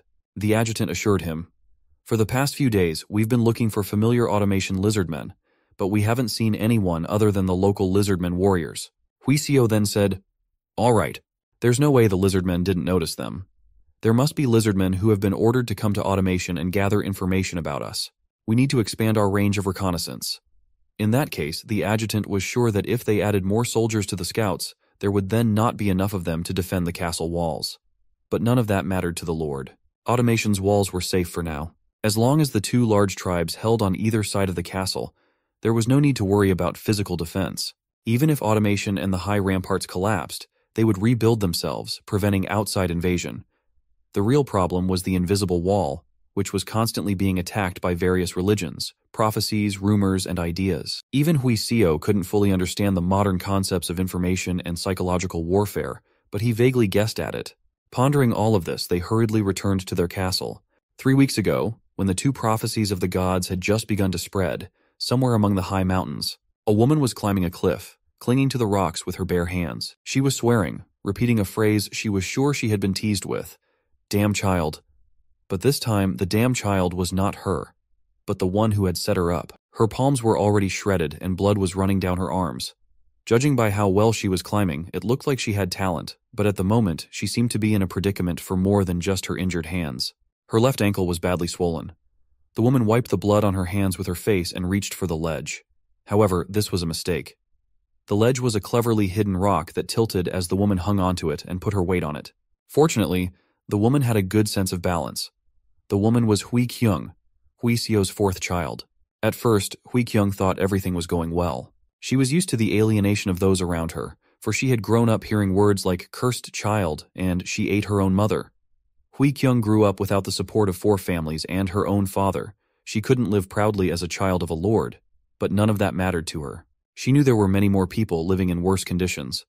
There was wilderness all around, and countless tribes fought for their own interests. On the other hand, there was order in automation. The order was maintained by 4 families. Although the interior of automation could not be called a paradise, being able to freely go in and out of the castle walls as a resident was beautiful in itself. To remain a resident of the castle, people had to do a great favor or dedicate a large amount of wealth to automation, and that was more difficult for species other than humans. So Hui Kyung decided to live using the last advantage she had, and that was business. Going in and out of the castle walls meant that one could sell goods inside that sold for next to nothing outside automation, but sold for high prices inside the castle walls, and vice versa. In order to do business, a certain amount of wealth had to be given to the lord, but Hui Kyung didn't mind. However, things did not go well again. Looking at her scattered silk goods, she wailed, "I can't believe the wheelbarrow wheel was broken. You bloody rascal, you dare to lend me such a thing. Maybe I won't repay you with salt." Hui Kyung, who continued to climb the rock, looked down for a moment. A few meters below lay a wrecked unicycle wheelbarrow. It was a miracle that after falling from the wheelbarrow, Hui Kyung had only suffered a sprained ankle and bruises all over her body. It wouldn't have been strange if she had lost her life, but Hui Kyung's thoughts were focused on something else. But it was a long way to climb back up the trail, and she had to work hard to get out. Hui Kyung reassuringly said to herself, "It's okay. Being patient is what I'm best at." And that injured ankle was just a minor inconvenience compared to what she was going through. The main thing was to figure out how to get upstairs, and the rest she could endure and bear any pain. Ever since she was a little girl, she had heard people say that she was cursed, all because of a pair of horns that grew on her forehead. They whispered amongst themselves loud enough for her to clearly hear her spoken of as the monster who killed her mother at birth. And even after she was born, accidents continued to happen around her ever since she was a little girl. Mishaps followed her one after another, some of them directly threatening her life. Once when she was 13, she fell down the steps of a store and nearly broke her neck. When she was 14, she was suddenly and unfairly accused of being a salt thief and jailed for 4 days. When she was 15, the boards underneath her broke and she fell into the city toilet. It was not a joke, but a really life-threatening situation. To drown in such a place is really a horrible death. Once, even a can of water just fell on her head out of nowhere. There was also a case where a pack of dogs chased her through the streets of the city all night. That was why something like this was nothing to her. She had been through much worse trouble. Shaking with anger, she screamed at herself. How could she have been so stupid? How could she have hoped to cross this mountainous, narrow road with cart? Now, because of her foolishness, she had lost all her silk. The mountains seemed impregnable, and there was nowhere to step. She had only to curse at these lifeless rocks. Finally, calming herself down, she said, "It's all right. Being patient is what I'm best at." Hui Kyung took a deep breath and prepared herself for the pain. Aside from remembering her bleak past, Hui Kyung kept thinking about how she would collect the silk that was in the wheelbarrow as she climbed up the cliff. Because of this, she didn't notice that there was someone standing on top of the cliff she was climbing. Hui Kyung continued to climb, straining her injured body, and rested her hand on the last ledge of the cliff. She suddenly felt tired at the thought that this ledge would be the last one she would have to climb. Even if her body was in better condition, the climb would still be life-threatening. It would have been better if there had been a foothold here that she could have leaned on with her intact right leg to help herself up. But there wasn't. To get higher, she had to push off the ledge with both feet at the same time. But suddenly, as she was about to shift her weight onto her swollen left ankle, a voice came from above. "Take my hand." She was shocked. Not only did a stranger show up in these desolate mountains, but this was the first time in her life she was being offered help. She immediately suspected a trick. Making up her mind, Hui Kyung looked up. From the shadow cast by the rock, a hand was reaching down. It was a lizard man wearing several layers of silk clothing. Hui Kyung knew that these layers were used to maintain an ideal body temperature, as lizardmen are cold-blooded and sensitive to temperature fluctuations. But among all the lizardmen, there is only one tribe rich enough to wear silk clothes. In fact, she already knew what tribe this lizard man was from, even if it wasn't for the clothes. The lizard man had black scales, which was the trademark of the Rak tribe. The lizard from the black scale lizard tribe waved his hand and jokingly said, "Will you take my hand or not? My hand is getting lonely." Hui Kyung couldn't just reach out and grab a helping hand. She believed that it was because of her vigilance that she was still alive.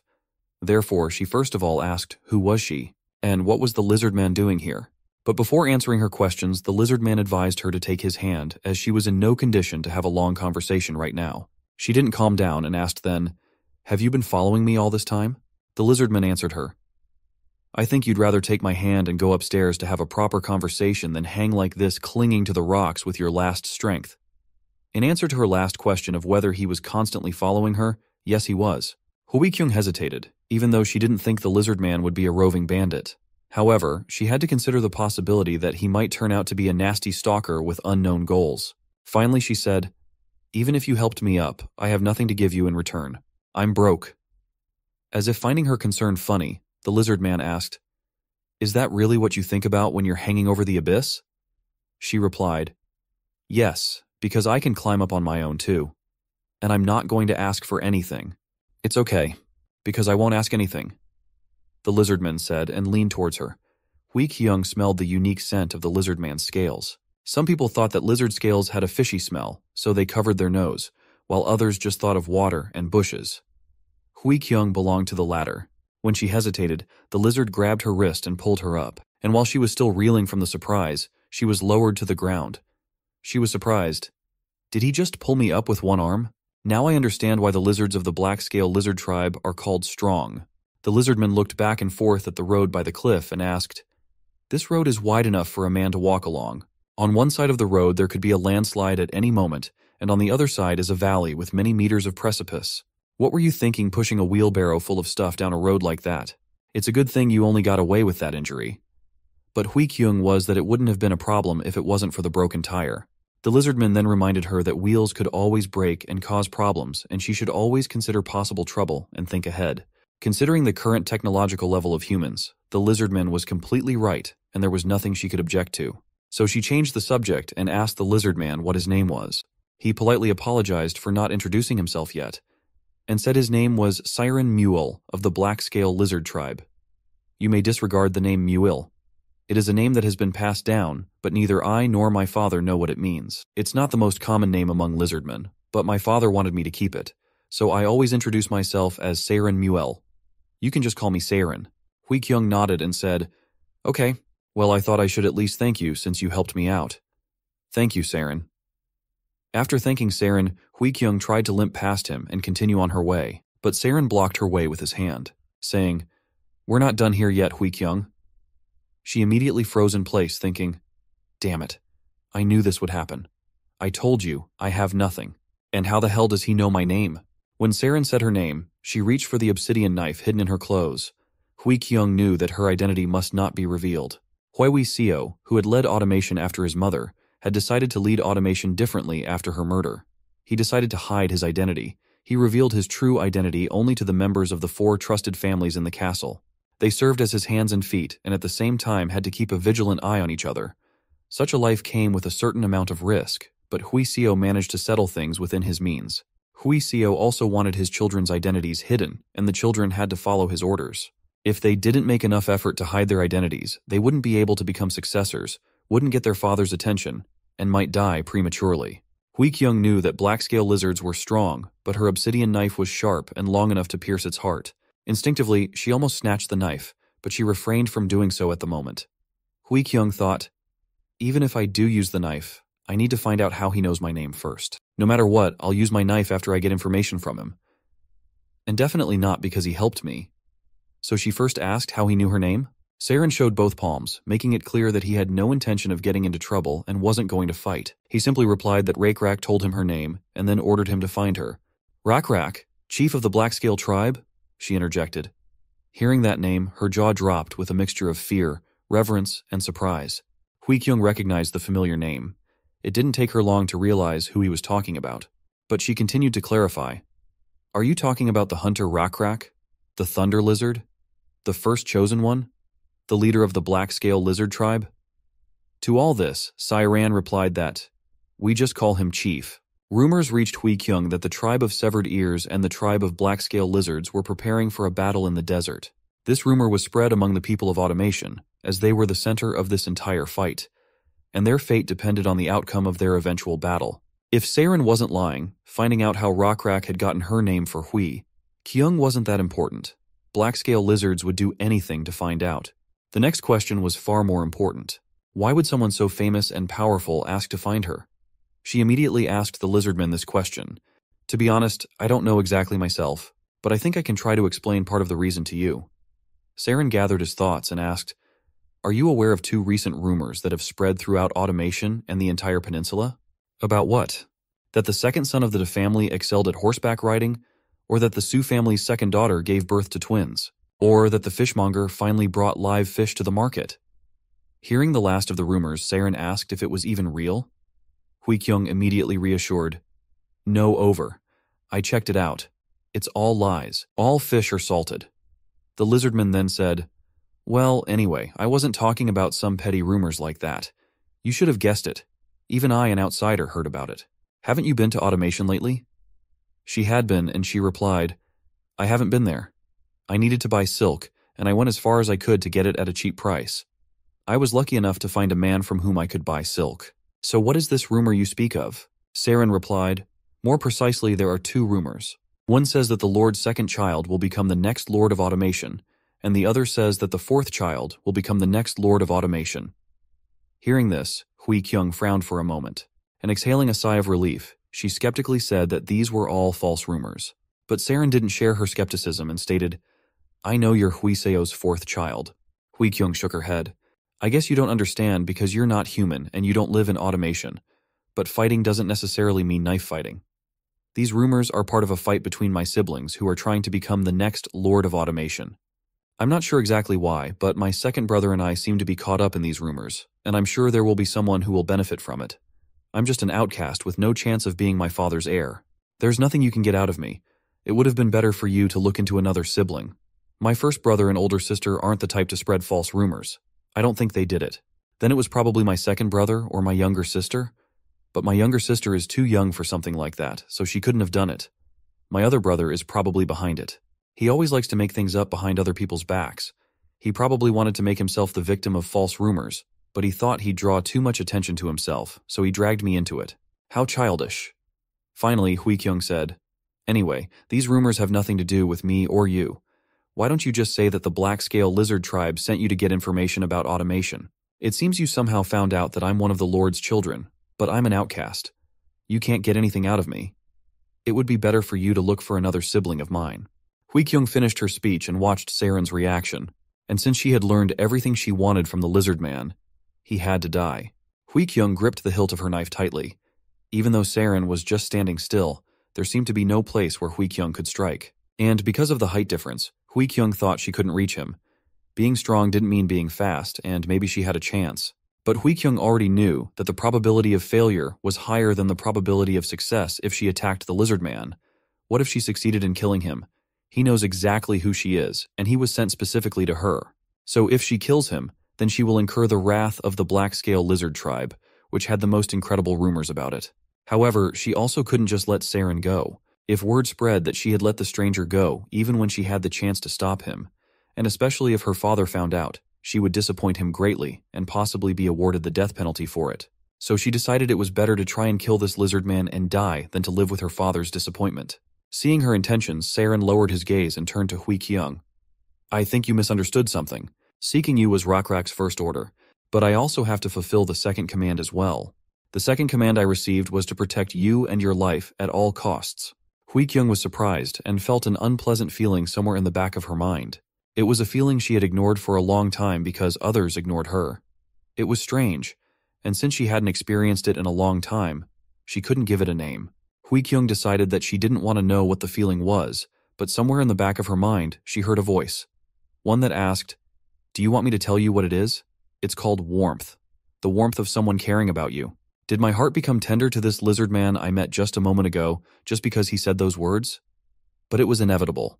As far back as Hui Kyung could remember, no one had ever offered her protection. She had already loosened her grip on the hilt of her knife. Hui Kyung wasn't about to stab someone who said he would protect her. She had always thought of herself as strict, but those who remembered her thought of her as someone who became weak when it came to affection. Finally coming to her senses a little, Hui Kyung stuttered and asked, What? What are you talking about? Saren didn't know much about human emotions, so he calmly told her what he knew.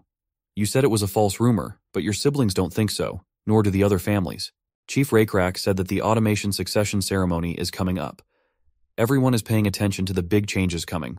Therefore, people will be sensitive to even the smallest rumors and will want to cut down on unnecessary variables.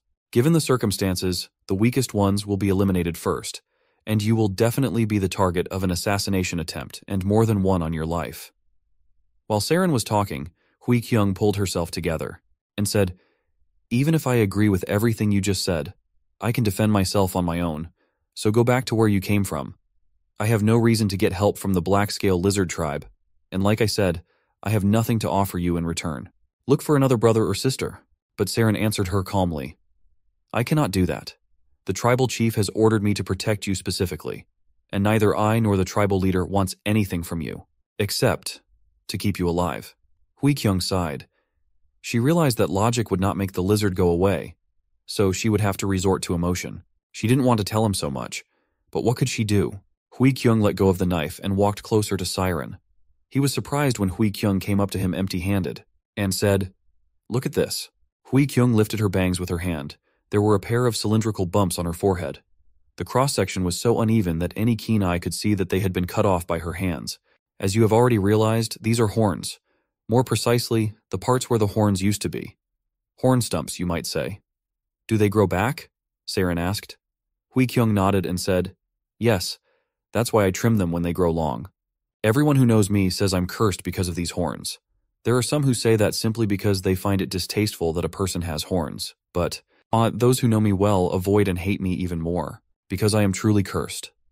Saren, glancing at Hui Kyung every now and then, said, You look a bit scruffy, but it's not like you're cursed. Do people really hate you just because of those cute horns? But she sadly replied, I'm not kidding. Hui Kyung pointed at her horns and continued to say, I was born by tearing my mother's belly with these horns, and because of that, she died. One of my half-brothers also eventually died because of my horns. In addition, misfortunes are constantly happening to those around me. That's the real reason why I'm a loner. Saren lowered his sad gaze to Hui Kyung for a moment and said, I'm sorry to hear that, Hui Kyung. Please accept my condolences. But my mission does not depend on whether you are cursed or not. The mission has been entrusted to me by the tribe chief, and I am here to fulfill the will of the black-scale lizard tribe. And even if you refuse, I will still protect you. I have the desire and the ability to do so. After the failed attempt to make Saren afraid, Hui Kyung had run out of ideas on how to make him leave, and she began to ponder. Would the only way to get rid of him be to make him experience my curse? If that was the case, Hui Kyung realized that she would have no choice but to go along with Siran. So she would have to go with this big, strong, powerful warrior from the Lizardmen tribe who says he will protect her life. Hui Kyung was not unfamiliar with Lizardmen. There were few of them in automation. However, even in her eyes, Saren was different from other Lizardmen. Not only because of the precious clothes he was wearing, but also because of the muscles visible under Saren's scales and the dignity evident in his demeanor. Even though Hui Kyung had to hide her identity from others and didn't even like the fact that she was the daughter of a lord, she still belonged to high society. But even she felt uncomfortable looking at Saren. After thinking for a bit, she came to a conclusion. Well, it's not really that bad, is it? Hui Kyung quickly thought in her mind. She couldn't just send Saren away like that, because then she would have to kill him. But there was a very small chance that she would be able to do so. And even if Saren spared Hui Kyung's life, she would have to risk letting go of someone who knew her true identity. On the other hand, if Saren stayed by her side, she wouldn't have to kill him, and she herself would be able to prevent the risk of her identity being revealed to others. There was nothing wrong with Saren being with her, rather it was even a good thing. After all, he had even said that he would protect her. That meant that he would take action and help her if she got into a dangerous situation. While Hui Kyung was pondering without saying a word, Siren, unable to stand the silence, asked, Hui Kyung, what are you thinking about? And she replied that she was thinking about silk.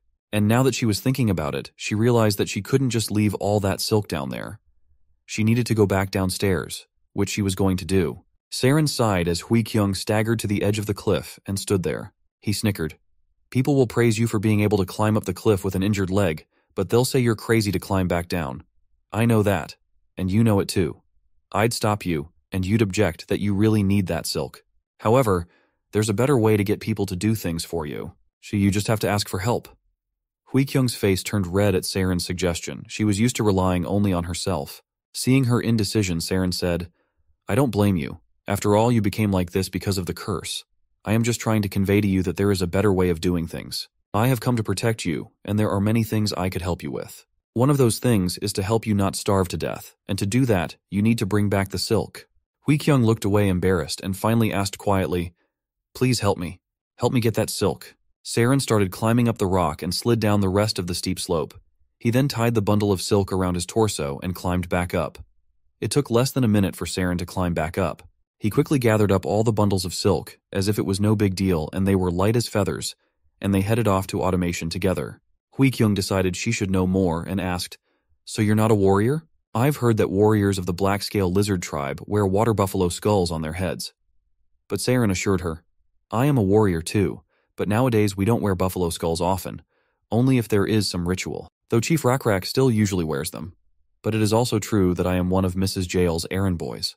I learned from Lady Jail how to identify medicinal herbs and treat the wounded, and when I grew older, I took the warrior's exam and learned to use spears and shoot arrows from Mr. Ure. He is the best warrior of our tribe." Hui Kyung nodded as if it didn't matter much, but she understood that Saren wasn't just a lizard warrior that Rakrak had decided to send. He used to be an errand boy for someone who handled the inner workings of the tribe, and then he learned weapons from the best warrior. There was more to learn. So she asked how did he even know she was here. Saren replied, "I just went to automation and asked around there, using your fake name Mangji. It fits you better than Hui Kyung, doesn't it?" She replied, "I think so too. But I don't think information about me would have been given out so easily. I have bad relationships with people, but I'm sure my business partners wouldn't sell me so easily and cheaply." Saren laughed. "If that were the case, how would I have found you? Everyone I asked told me everything as soon as I gave them a pocketful of salt. They told me that you've been going into the silk business for a long time, that they didn't know where you'd find silk since the rainy season was coming soon, and that they wondered how you'd bring in enough silk yourself to make a profit. They also told me that you borrowed a wheelbarrow from them to start your silk business, but did not return, and they thought you had cheated them. They also told me that you left automation through the back gate of the castle, and so on. Don't you think you've lost too much of your business partner's trust, aside from other human relationships?" Hui Kyung couldn't lift her head from how screwed up she was. Her face was red all the way to her ears. The journey back to automation took a whole day when they finally saw automation's rampart. The rampart was shorter than the one Hui Kyung had fallen from, but the artificially created fortress was different from the natural one. The fortress was long and disappeared into the cliffs on both sides. Automation was obstructed by a rampart in front, while the castle was further away and surrounded by sheer cliffs on both sides. At the front of the rampart was the main gate through which people entered and exited, and at the back of the rampart was a smaller gate. The path that Hui Kyung and Saren followed led to the back gate and was a secret path. Only a few merchants knew about it. Now that they were almost there, Saren asked, "What are you going to do now?" "I think it is too late for selling silk."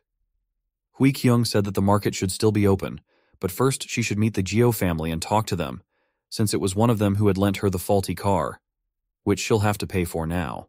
While they were talking so calmly, the menace was approaching them from behind. It was only because of Saran's excellent reaction that Hui Kyung survived. The dagger was fired accurately at her back, but hit the hand of the lizardman who had sacrificed it to protect the girl. The dagger pierced through the palm of his hand and blood nearly covered the terrified Hui Kyung. Saren, writhing the dagger in his hand, said, "Just as Mr. Rakrak said, you are being hunted. One of your business associates has probably uncovered everything you've been up to, and the gatekeeper or someone else has reported how you left the castle and how you're likely to return." The battle for the air had begun, and then the attackers revealed themselves. They were a band of goblin mercenaries who specialized in assassinations for hire, a kind of prehistoric assassins. They had no chance against the Lizardman one-on-one, but they had the advantage in numbers that gave them hope of victory. However, despite their numerical advantage, it was not surprising that in a few moments the entire goblin squad was defeated and bound with a piece of silk cloth that Saren had borrowed from Hui Kyung. Interrogating them, they learned that the masked man had ordered them to kill Hui Kyung and told them where to wait for her and how she looked, but they didn't know any more. Instead of killing the goblins, which at first glance seemed like a logical step, Saren decided that the goblins could be useful in another way. At the same time, Hui Kyung couldn't stop marveling at how good a lizardman was at fighting. She said that she had heard that the most famous warrior among the lizardmen was their battlemaster Ure. Saren, while bandaging the wounds of the goblins, confirmed her words. Indeed, Ure was the best warrior of their tribe, and Saren had personally learned battle techniques from him. Hearing this, Hui Kyung looked at how he treated the goblins with interest, and asked if he had learned these healing techniques from Ure too? But Saren replied that of course not.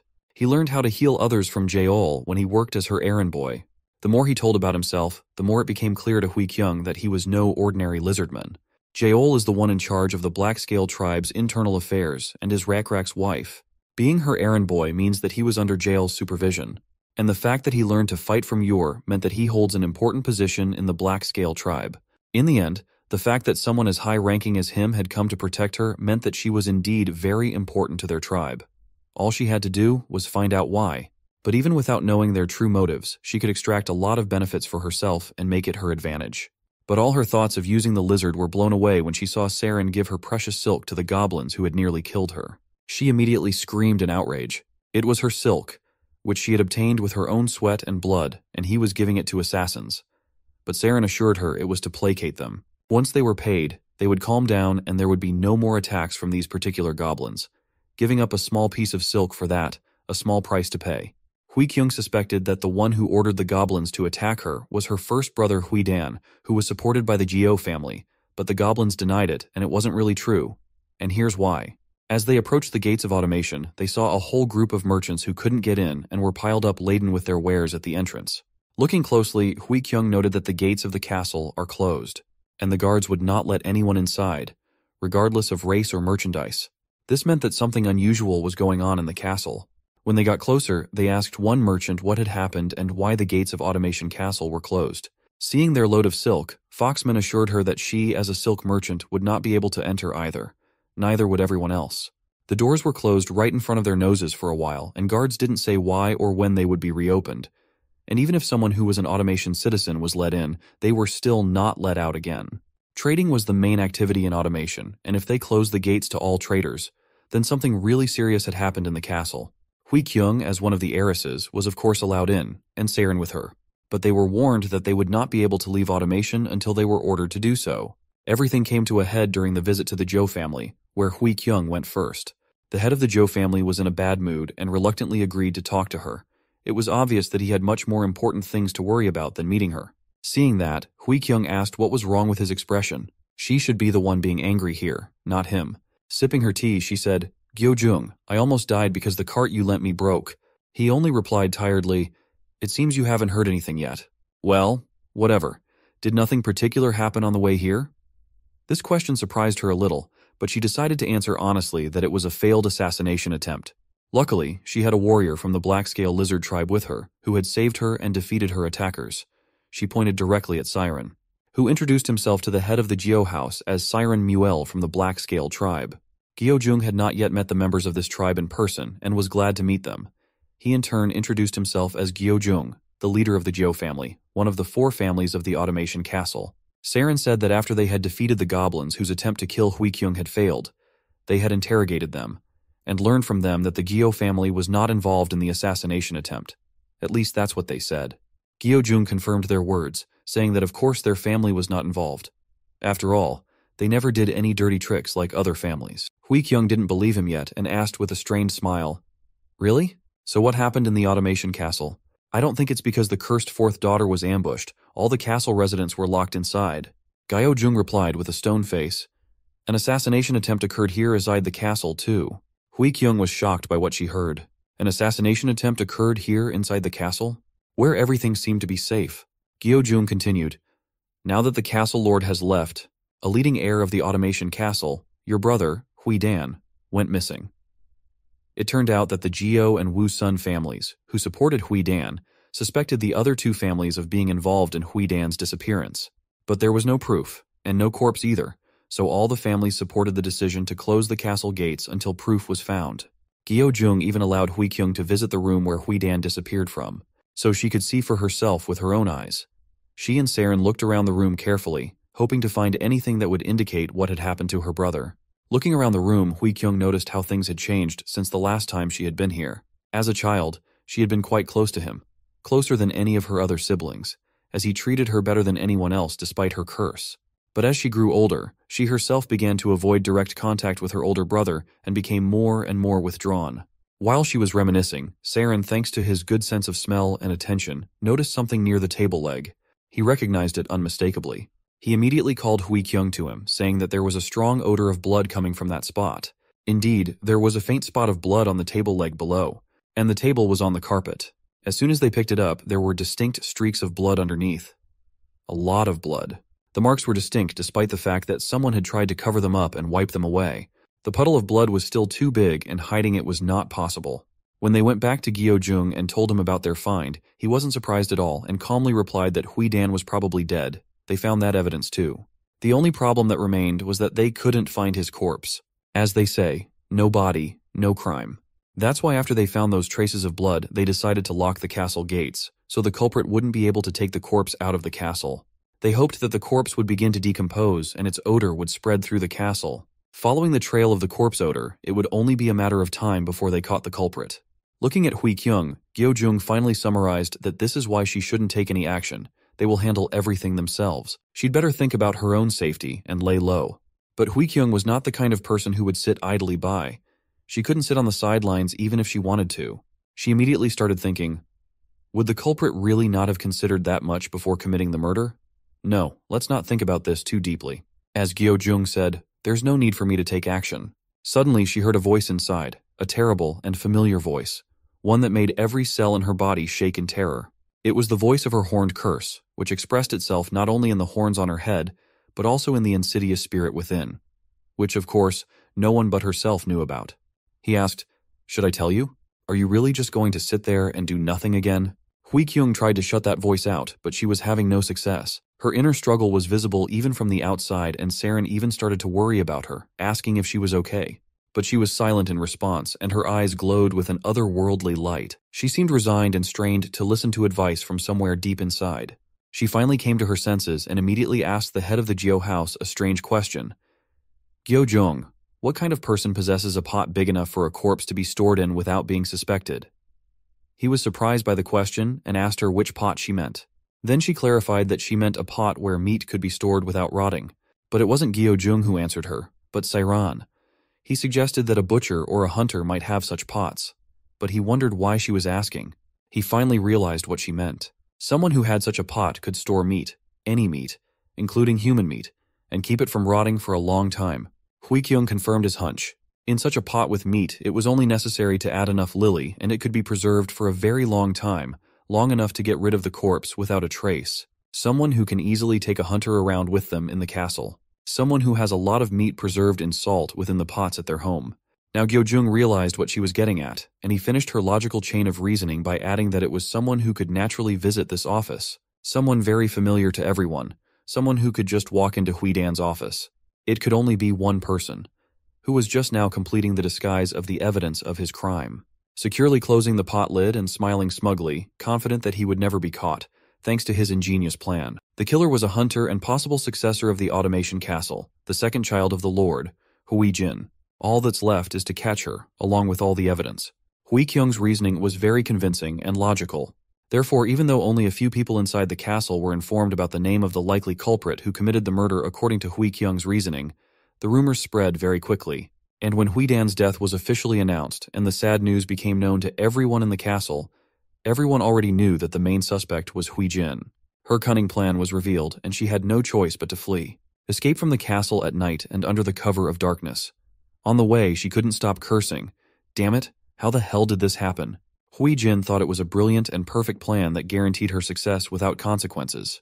But in fact, it turned out to be wrong, and her perfect plan crashed into the harsh reality, and the heavy body bag on her back was solid proof of that. She wasn't alone. She had her faithful assistant with her, who was carrying the other part of the corpse. They had already traveled far enough away from automation and up into the mountains that towered above the castle. They thought they could relax a little and no longer fear the chase. But Hui-jin did not calm down and continued to wonder how that damned girl Hui-kyung managed to reveal her plans. She'd never thought she'd be capable of such a thing. Suddenly, someone answered her wails, and it wasn't her assistant, who had remained silent the whole way. A young voice came from above and asked Hui-jin, "Isn't there someone else you neglected?" This voice was very familiar to her, for it was her younger sister, Hui-min. She was standing on a ledge and smiling strangely. Looking at her and realizing what was about to happen, Hui-jin asked in despair, "How did we get here?" At the same time, the archers behind Hui-min's back were already preparing to fire their bows. Instead of answering, Hui-jin's companion received a very graphic demonstration of what was in store for her in the near future. She looked at her sister with anger and could only growl through gritted teeth. Hui-min seemed to like what was happening. She asked Hui-jin with her frightening smile, "Why are you so angry?" Didn't you kill Brother Dan first? So even if I do something to you, you have no right to be so angry, unless it's at herself, because you are the one who started the bloodshed. The smartest among the brothers gets to be the lord of the castle. It's all for the throne, isn't it? In Huimin's opinion, she was the smartest and deserved to be the next lord, and she was willing to do anything for that. She especially wanted to put an end to this cursed brotherhood right now, and the two warriors behind her back were ready to do her bidding. Huijin only had time to shout the name of her despicable sister, who was just like her. That scream was the last one she would ever make, because in the next instant, 2 arrows struck her in the head and chest, leaving her no chance of survival. She fell to the ground as dead weight as her brother in the sack. Huimin stopped playing her part and sadly watched as her warriors went to check what was in the sacks and make sure everyone there was dead. She pondered how one bloodshed leads to another, and what a small price to pay for the life of a potential heir to the throne. She didn't want to kill her siblings, but she realized she had no other choice. If she did it first, she would probably end up in Huijin's place. Suddenly, all her thoughts were interrupted by a sudden pain, and the horrible realization that she herself had been tricked. The huntress herself had been victimized, and while she was ambushing her sister, someone had ambushed her. The sword that pierced Huimin's chest was sharp and merciless. She didn't even hear the stranger coming up behind her. She didn't even feel the slightest danger. Coughing up blood as the sword was pulled out of her, she heard the familiar voice of her brother. He was someone she hadn't expected to be here at all. So with surprise on her face, she died. Standing over her falling corpse, Hui Jun repeated her words. "It's time to put an end to this cursed brotherhood." He pushed his sister's corpse off the cliff and looked at the 3 corpses lying below and declared that now, from all his siblings, only one left. The blood of the Hui family flowed like a river that night. And the controversial prophecy began to be fulfilled, if only in that the next Lord of Automation would be Hui Jun or Hui Kyung. There were simply no other options left. Hui Jun was not going to stop there and promised, "I won't make you wait long, Hui Kyung." It seemed that by gambling on him, Hegemony had chosen the most dangerous and cunning of the heirs. Soon, the news that the corpses of 3 of the Lord's children had been found outside the walls of Automation shook the entire castle. Hui Kyung was also shocked that Hui Jin and Hui Min were found dead near the body of their older brother, Hui Dan. The head of the Jiao family said that all this means that the culprit has no intention of hiding his identity. Otherwise, he would have hidden the corpses better, or at least left them in different places. It was all too obvious. So much so that even a fool would have realized who was behind all this and who would benefit from it. Everyone present agreed that it was Hui Jun, and Hui Kyung went even further, suggesting that he had waited until the last minute for the right moment. When Hui Jin made her move first, it in turn forced Hui Min to act. He watched everything from afar and with superior knowledge of both situations. Finally, he waited for the right moment to get rid of the 2 of them at once and for all. Then if the attack of the hired goblins was the work of Hui Jun, then everything was clear and fell into place. If Saren hadn't shown up then, no doubt Hui Kyung would have been dead long ago. Moreover, everyone would have thought it was a robbery, not a contract killing, and Hui Jun would have been beyond suspicion. Gyo Jung, realizing all this, warned her that it was now that the real threat would begin. She realized it herself. She had already made up her mind to do her best. But the head of the family, Gyo, did not hurry to voice his thoughts and intentions about who his family will support in this struggle for the title of Lord. However, he revealed, "Actually, there was just a meeting inside the Gyo family, and we came to a common decision." At that moment, Hui Kyung froze and tensed up, listening intently to his every word, and staring at his every move. What she saw calmed her down, and she calmly finished her tea. Then she asked, "So, what is the decision of the Gyo family?"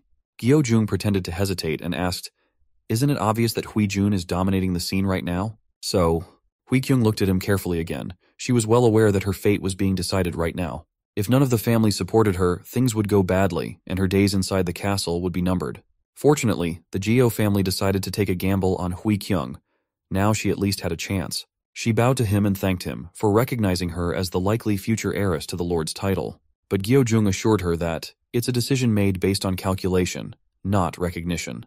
Though such details didn't matter much to Hui Kyung, at least that's what she pretended. In parting, Gyo Jung told her, "So by all means survive. Don't let me and my family down." Hui Kyung assured him that she would try and went to her home, accompanied by Seiran. Gyo Jung stayed at his place and quietly drank tea as if nothing had happened. Walking through the plaza, Hui Kyung told Saren that she had to survive. Survive even despite her cursed body. After all, for the first time in her life, it felt like she had a few people she trusted and who trusted her. A few weeks passed and her horns grew back very quickly, and today the noise around her was already giving her a headache. She had been doing well with her main task of surviving for the past few weeks, and had even managed to hire additional guards. The same goblins who had tried to kill her. But they remembered the mercy shown to them and for a decent fee became no less worthy bodyguards. Hui-kyung was at the regular Geo family council, and now a member of the family was speaking, who still couldn't calm down and claimed that simply avoiding assassination isn't the answer. Instead, they should make an effort to catch Hui-jun and bring him to justice. Another family member countered him on that and said that the Sang and Tu families are together on Hui-jun's side, so it will be much harder to do than say. As long as he is under their protection, it will be hard to bring him to justice without starting a war between the families, and the two families would have a significant numerical advantage in a war against them. At that time, another man offered to enlist the support of the Su family to even out the balance of power. After all, this family had yet to openly declare their support for anyone else. They continued to argue until Hui-kyung, along with her headache, had a strange feeling as if she was in danger and another trouble was coming her way. And in addition to all these damn horns constantly interfered with her and they constantly wanted to pull out or cut. The discussion went on and someone suggested that they didn't really need the Su family's support. He was immediately told that there were two families and they were alone. So why is he saying that they don't need the support of another family? At the same time, Saren told her, "Don't even think about cutting your horns." She assured him that she wasn't going to do that and it wasn't about them right now. Saren, remembering how she had cut her horns, was still shocked at how much blood there had been then. If he had known then, he wouldn't have even let her try. But what surprised him the most was that she had trimmed them herself all the time before. Just how much she hated them was hard to imagine. Hui-kyung assured her once again that everything was fine. And stopped talking about her horns. There were more important things to do right now. She could feel it. Though if they talk about horns, comparing her situation 15 days ago and now, she can say that she still can't get used to those horns. But now she has come to accept them and sees her horns as a reward for overcoming many hardships over the past few weeks. Suddenly, a messenger came running to them with news from outside the castle. The messenger was in a great hurry and worried. He started talking, barely catching his breath. The news was simple. The Lord was finally returning to the castle. Everyone immediately began to discuss Lord Huiseo's return, for it solved a lot of their problems. All they had to do was wait for his arrival. Hui-kyung asked when he would arrive. The messenger replied that the Lord was traveling slowly and not too fast. Therefore, he will arrive at the castle not earlier than tomorrow morning. Then the messenger came a little closer to Hui-kyung and said that there was also news that the scouting party told him to deliver personally only for Hui-kyung. He moved even closer to her and leaned over her ear when she asked what it was. Then suddenly, blood splattered on her face. The blood of the messenger. He was pierced by two blades at once on both sides from Saren and the goblin. The messenger immediately let go of the knife he was about to kill Hui-kyung with, if given literally a moment more time. Hui-kyung looked at that knife and couldn't believe her eyes. How and why? What made the messenger take such a suicidal step? After all, he was a respected and trusted member of the Geo family himself. Saren explained to everyone present who were puzzled that the messenger was trying to pull the knife out of his pocket. The simplest explanation voiced by Gyo-jung was that guy had simply been bribed. Greed had always been a human weakness, and now they probably couldn't even trust Gyo's family members. Suddenly, all of this lost importance when the goblin who had looked out to see the commotion outside flew back into the room. He shouted for everyone to hurry up and run out of here now. Gyo-jung repeated the same thing, only more specifically. "Run away, Hui-kyung." Everything was clear now. Apparently Hui-jun had already made the decision to attack before the Lord arrived. He knew that when he returned, things would be much more complicated, and Hui-kyung would have all the trump cards in her hands. So he, along with the families supporting him, planned to end things here and now. And now, the war between the families had begun. So, Hui-kyung was forced to flee. And to be honest, she'd hoped she'd never have to use this escape route. But looking at this stinky hole, she realized there was just no other way. There is just no escape route as safe as this one. And even though it's gross and unpleasant, there's nothing else they can do. The sewer. How many times has it served as the last escape route for the heroes in a desperate situation, and this time was no exception. Saren reminds Hui-kyung once again that under the circumstances, they simply have no other options.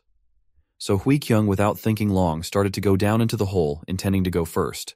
She disappeared down the hole, but Saren didn't follow her. She had to come back to wave to him and ask him what he was doing. There was no time to delay. They had to hurry. Finally, Saren came down after her and closed the hatch behind him. When he smelled the disgusting stench that almost made him vomit, he noticed how well Hui-kyung was holding up. It seemed her stomach was much stronger than he thought. Hui-kyung didn't want to go into details about her troubled past at first, and just said that she was used to stink bugs. But Saren wanted to hear her whole story, and she couldn't get out of it. She had to tell him that when she was little, once she went to the bathroom and ended up falling into it. It wasn't a very long story, but it was disgusting. just like this sewer they were walking through. Saren still didn't calm down and kept bothering her with questions, asking, "Isn't that a lot more dangerous than you made it sound like?" She replied that it was. She had almost died there. She must have fallen in there because of the rickety and flimsy loose floorboards, and got stuck up to her neck in a pile of shit. Luckily, somehow she managed to roll all the way to the sewer without getting hurt. There wasn't a single ray of light, and she thought she was going to die. When there was no hope and she was ready to give up, she saw light balls floating around. Then she followed the light and saw the dim outline of the sewer. She followed the light and even caught one. It turned out to be a bug with light coming from its tail. Perhaps that would have been a firefly. But not everything in the story was possible, which Saren noticed. He pointed out to her that fireflies were not the kind of bugs that normally lived in places like this. However, Hui-kyung continued to stand her ground. After all, they were really there, and she remembered everything clearly. Why wouldn't he believe her when she even said that she had caught one and got a good look at it? Saren thought about it. It was an interesting fact of her biography. The fact that the fireflies were in a place they usually weren't meant that there was interference from higher powers, perhaps even their blue beetle god. But he wasn't going to argue with Hui-kyung and agreed that it could have been anything. Perhaps even some other kind of firefly that was unfamiliar to him. Finally, they came to the exit of the sewer. A lone wooden door with rickety steps leading up to it. Saren pointed to this particular door and said that he had found it while exploring the sewer. It leads directly to the basement of the hunter's hut of the Su family. Saren was going to go first, but at the same time he asked Hui-kyung to wait here, just in case, and if he himself didn't return after a while. She would have to run immediately and in the opposite direction of the door. She must not even think of paying attention to whatever she hears outside. Her mission would be to flee and save the most precious thing at the moment. Her life. Hui-kyung pretended to agree and remained alone at the foot of the steps. The stench around her was getting annoying, but she had to wait. She waited for Saren to signal for her to come out, thinking she was still alive because of him and his caution. He'd saved her life more than once in the few fights she'd had in the last 3 weeks, which had been full of events. Right now, all she had to do was wait quietly here. Suddenly, a sound from above took away all her calm. There was no doubt that a fight had broken out upstairs. Hui-kyung knew that sound very well, and despite her promises to run back to the sewers if anything happened, she did the opposite and ran upstairs. She once again remembered what Saren had told her, but she wasn't going to stop. She was determined to help him in any way she could. She pulled out the hidden dagger and opened the doors. As she continued to run forward, she wondered, "Damn it, why am I doing this? Why am I not listening to what I was told?" Unexpectedly, the answer came on its own. She just didn't want to just watch anymore. Watching someone else die for her? And now the exit from the hunter's house was right in front of her, and the bright sunlight was blinding her. Once her eyes got used to the sunlight a bit, she froze in horror and screamed, "Saren!" seeing his stiffened figure in front of her. He turned around and asked in a trembling voice, "Hui-kyung, why? Why did you come up? Why didn't you listen to what I told you?" His stomach was pierced by the spear and the puddle of blood underneath him was getting bigger by the second. Hoi-jun, who had been waiting for them here and had set up this ambush, stood behind the backs of his warriors and smiled smugly. He was sure that Hui-kyung had shown up too late to make a difference, and had only made it easier for them all to find her. And this lizard man is no different than dead already. Hearing his taunts, the wounded Saren shouted for him to shut up. Hui-jun was even surprised that the lizardman still had the strength to speak. But it didn't change anything, absolutely. Therefore, he snorted contemptuously and gave his next order. "Ignore the lizard man, just kill Hui-kyung." His warriors immediately rushed to the attack, hoping that the mortally wounded lizard man was no longer a threat. How wrong they were. A moment later, Saren's eyes lit up with lightning, and his movements were equally lightning fast. He knocked out 2 warriors with his tail and stopped the spear of a third with his hand, and all this while in another hand he was already holding a sword. Hui-kyung didn't even have time to take a step and froze when Saren reminded her that she was supposed to run away. After all, she herself knows it was the right thing to do, right? Then he grabbed the shaft of the spear with his tail and broke it in one motion. At the same time, he was still trying to get an answer from Hui-kyung, asking, "So why did you make the wrong choice?" But she didn't know the answer to that question either, and she only said that sometimes people make choices, wrong choices even when they know they are wrong, even if it ultimately leads to their own destruction. Saren looked at her and realized that it was not just a trait of humans, but of all intelligent beings. The warriors standing opposite them had their weapons ready, but did not rush to attack, hoping that the lizard man would lose more blood and become less dangerous. So when Hui-kyung asked why Saren felt that way, he could calmly tell her that the leader of his tribe had told him to protect her, but had not asked him to risk his life for her. Perhaps that was where they were both similar. It seemed that there was nowhere to retreat, and they would have to accept death together. Meanwhile, one of the subordinates approached Hui Jun and whispered a message in his ear, which was just as well. It turns out they had found something, and now he was going to use it. To his hesitant warriors, he announced that whoever killed the Lizardman and Hui Kyung would be rewarded with a full cart of silk. To his surprise, even that didn't work on his usually greedy subordinates, and they still stood still. Then he lost his patience and shouted, "How long are you going to suffer from a single wounded warrior? Put your human pride on the line and kill them." To this, the warriors objected to him, saying that guy's spirit is too ferocious to simply be called a warrior. There's also a rumor that he's a chosen one. Even though he's not at his best condition right now, Hui Jun just called them idiots and said it was impossible. If he was the chosen one, there'd be no reason for him to hide his powers until he gets a spear piercing his back. While Hui Jun argued with his warriors and tried to get them to attack, Saren looked around carefully for a possible way out. All he could see was a flimsy-looking wall with salt crystals in it. Surely somewhere behind this wall was one of the passages of the salt mine. So he quickly came up with an escape plan. He had to explain it to Hui Kyung quickly, so he told her as soon as he gave the signal, she would have to run straight to the right. When Hui Kyung looked over there, she saw a solid wall and asked why she should run there. Saren explained that unfortunately Hui Jun is right, and he really isn't the chosen one. But that also doesn't mean he's a low-level warrior at all. In fact, he's the second-best warrior in the entire Lizardmen tribe. But no one remembers the second-best warrior. When finally the Hui Jun warriors decided to attack, Saren reminded Hui Kyung that she should run to the right. She yelled one last time in panic that it was just a wall. Saren was already running towards the wall and assured her that the wall wouldn't be there for much longer. Hui Kyung trusted him and just ran after him. Saren smashed through the wall like a battering ram, which could not withstand the power of the Lizardman and crumbled into pieces. Hui Kyung could hardly believe he had succeeded, so she just kept running after him. But her surprise was hard to compare to that of their opponents. They didn't understand how this could happen at all. The first to regain consciousness was Hui Jun, who shouted furiously, "Damn it! Go after them! Catch them!" With a battle cry, the warriors ran after the fugitives into the breach. But finding the fugitives in the dark and confusing tunnels was no easy task at all. Soon Hui Kyung and Saren broke away from their pursuers and could afford not to run. Of course Saren's blood trail was visible, but so far they were lucky that the pursuers hadn't thought to follow it. However, Saren's loss of blood was the real problem. He was getting weaker by the minute and was already having to lean on Hui Kyung to keep moving. For now, she kept asking him to hold on just a little longer and then everything would be fine. They would surely get out of this damn mine together. With each step, Saren found it harder to move and breathe.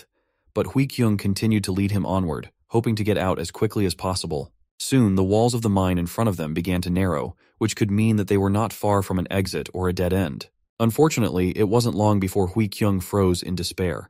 It was a dead end. They had no luck finding a way out, and they had been going in the wrong direction the whole time until they hit a dead end. To make matters worse, Saren's bleeding hadn't stopped and the spear tip was still in his stomach. Looking at this, Hui Kyung asked, "Wouldn't it be better to pull out that spearhead and get some rest?" But Saren assured her that was a very bad idea. If they pulled out the tip thoughtlessly, he would lose even more blood at once and the bleeding would only get worse. But they would both have to rest, because in their current condition, they would definitely not get anywhere else. While saying this, he accidentally touched the spearhead and groaned slightly at the sudden pain. But he was used to the pain. What surprised him was the crying and sobbing on Hui Kyung's part.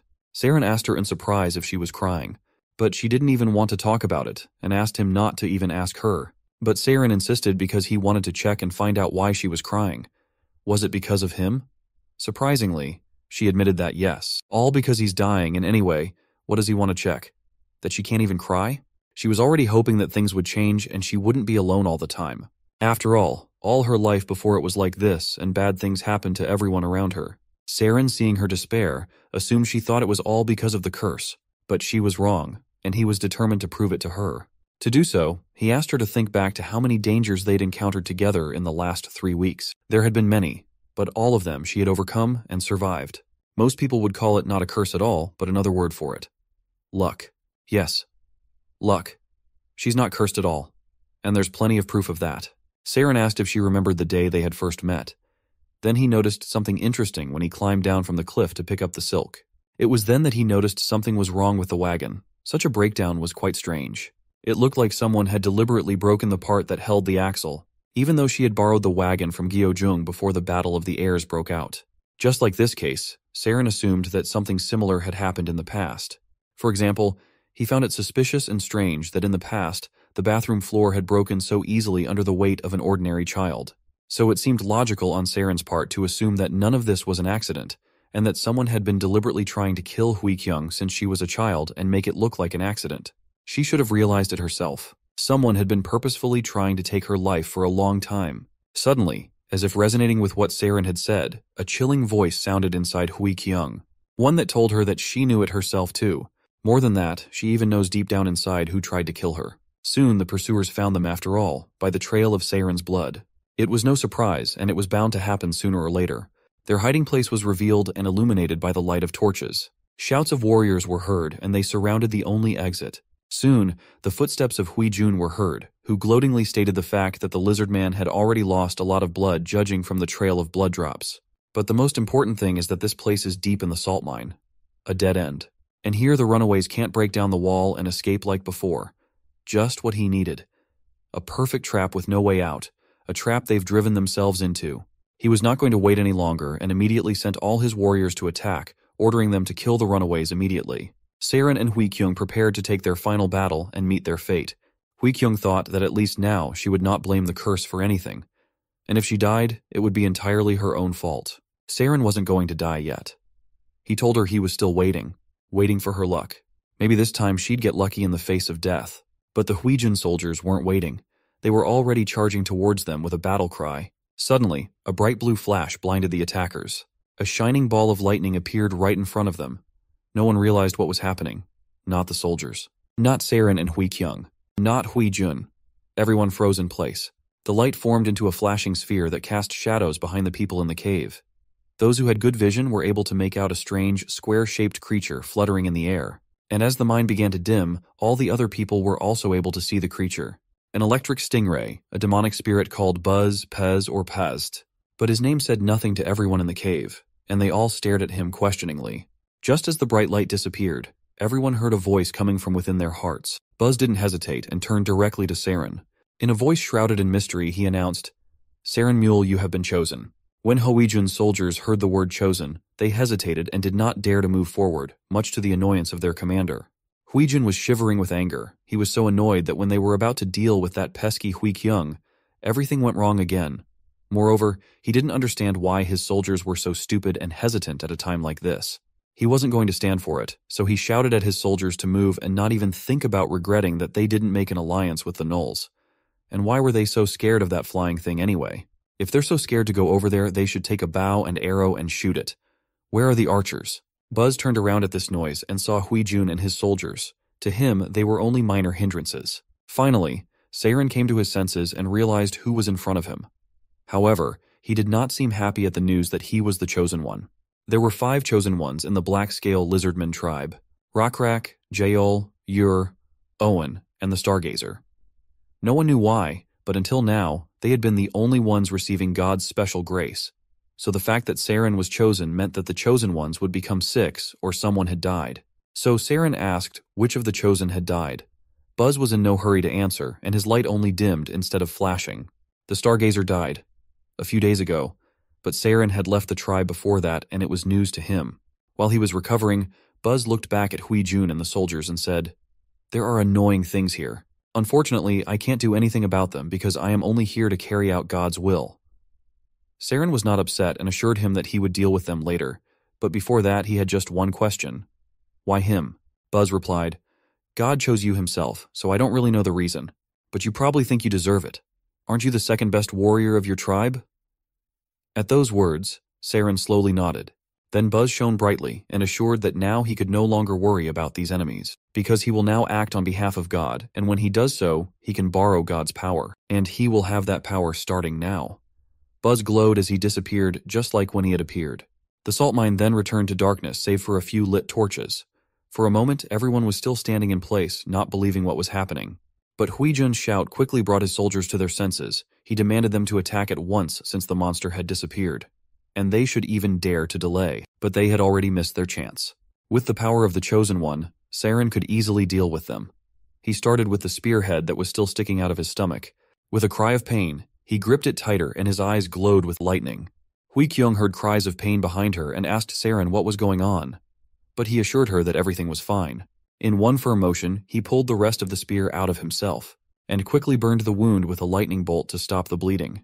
The soldiers continued to run, not even realizing that their opponent had already managed to heal the mortal wound, and the pain he still had left only made him stronger. Looking at the soldiers running straight to their deaths, Saren assumed that they didn't even realize what had happened. And in that case, he'd just have to make them understand. Saren spread his right palm open. Electric lights began to flash between his fingers, and in a moment, the lightning bolts came straight at the soldiers attacking them, filling the mine and leaving them no chance of survival. Now the hunters were the victims. A blinding flash erupted from Saren's hand, striking the corner of the salt mine. All the soldiers running at them were struck by the deadly lightning, and their screams of pain filled the cave along with the smell of burning flesh. Huijun saw this and was scared to death. He had never expected that this wounded and cornered lizard would be capable of such a thing.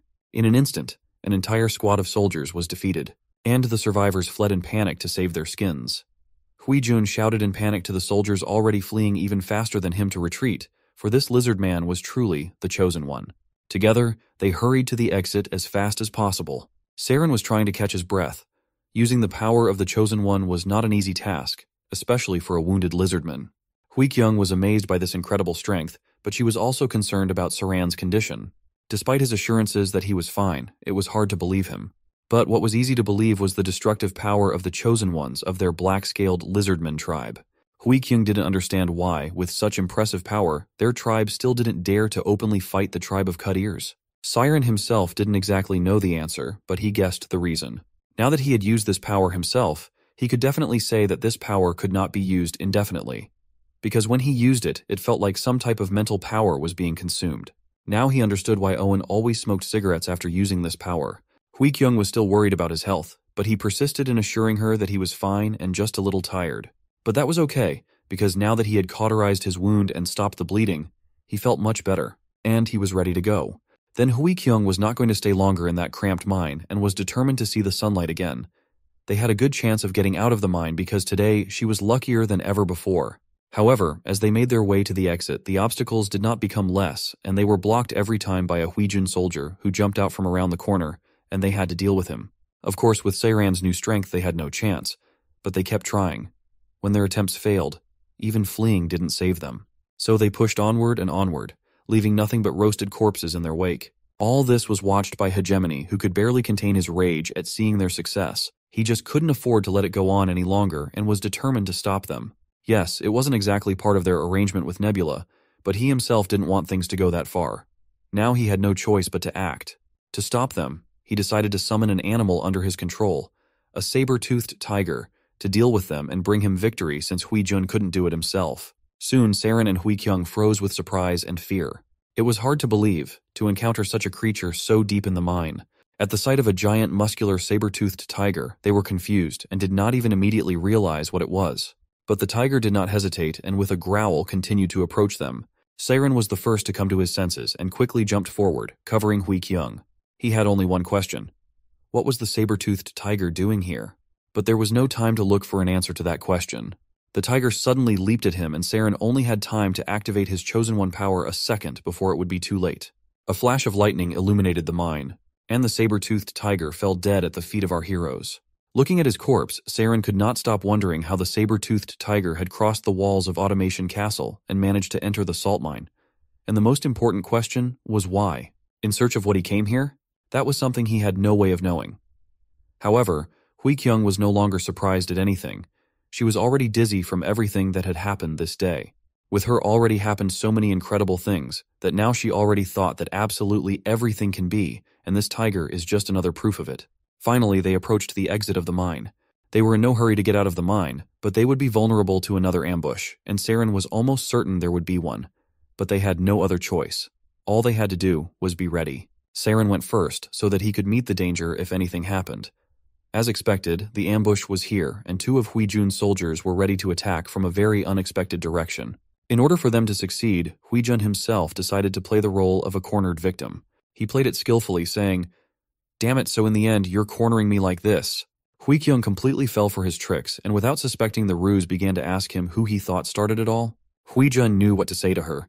He reminded her that she was the one who had brought the wicked lizard into the castle. The fight for inheritance should have only been between siblings. He was just furious at what she had done, for he was sure that Automation Castle would not be okay if his heir got his place, thanks to the power borrowed from outside.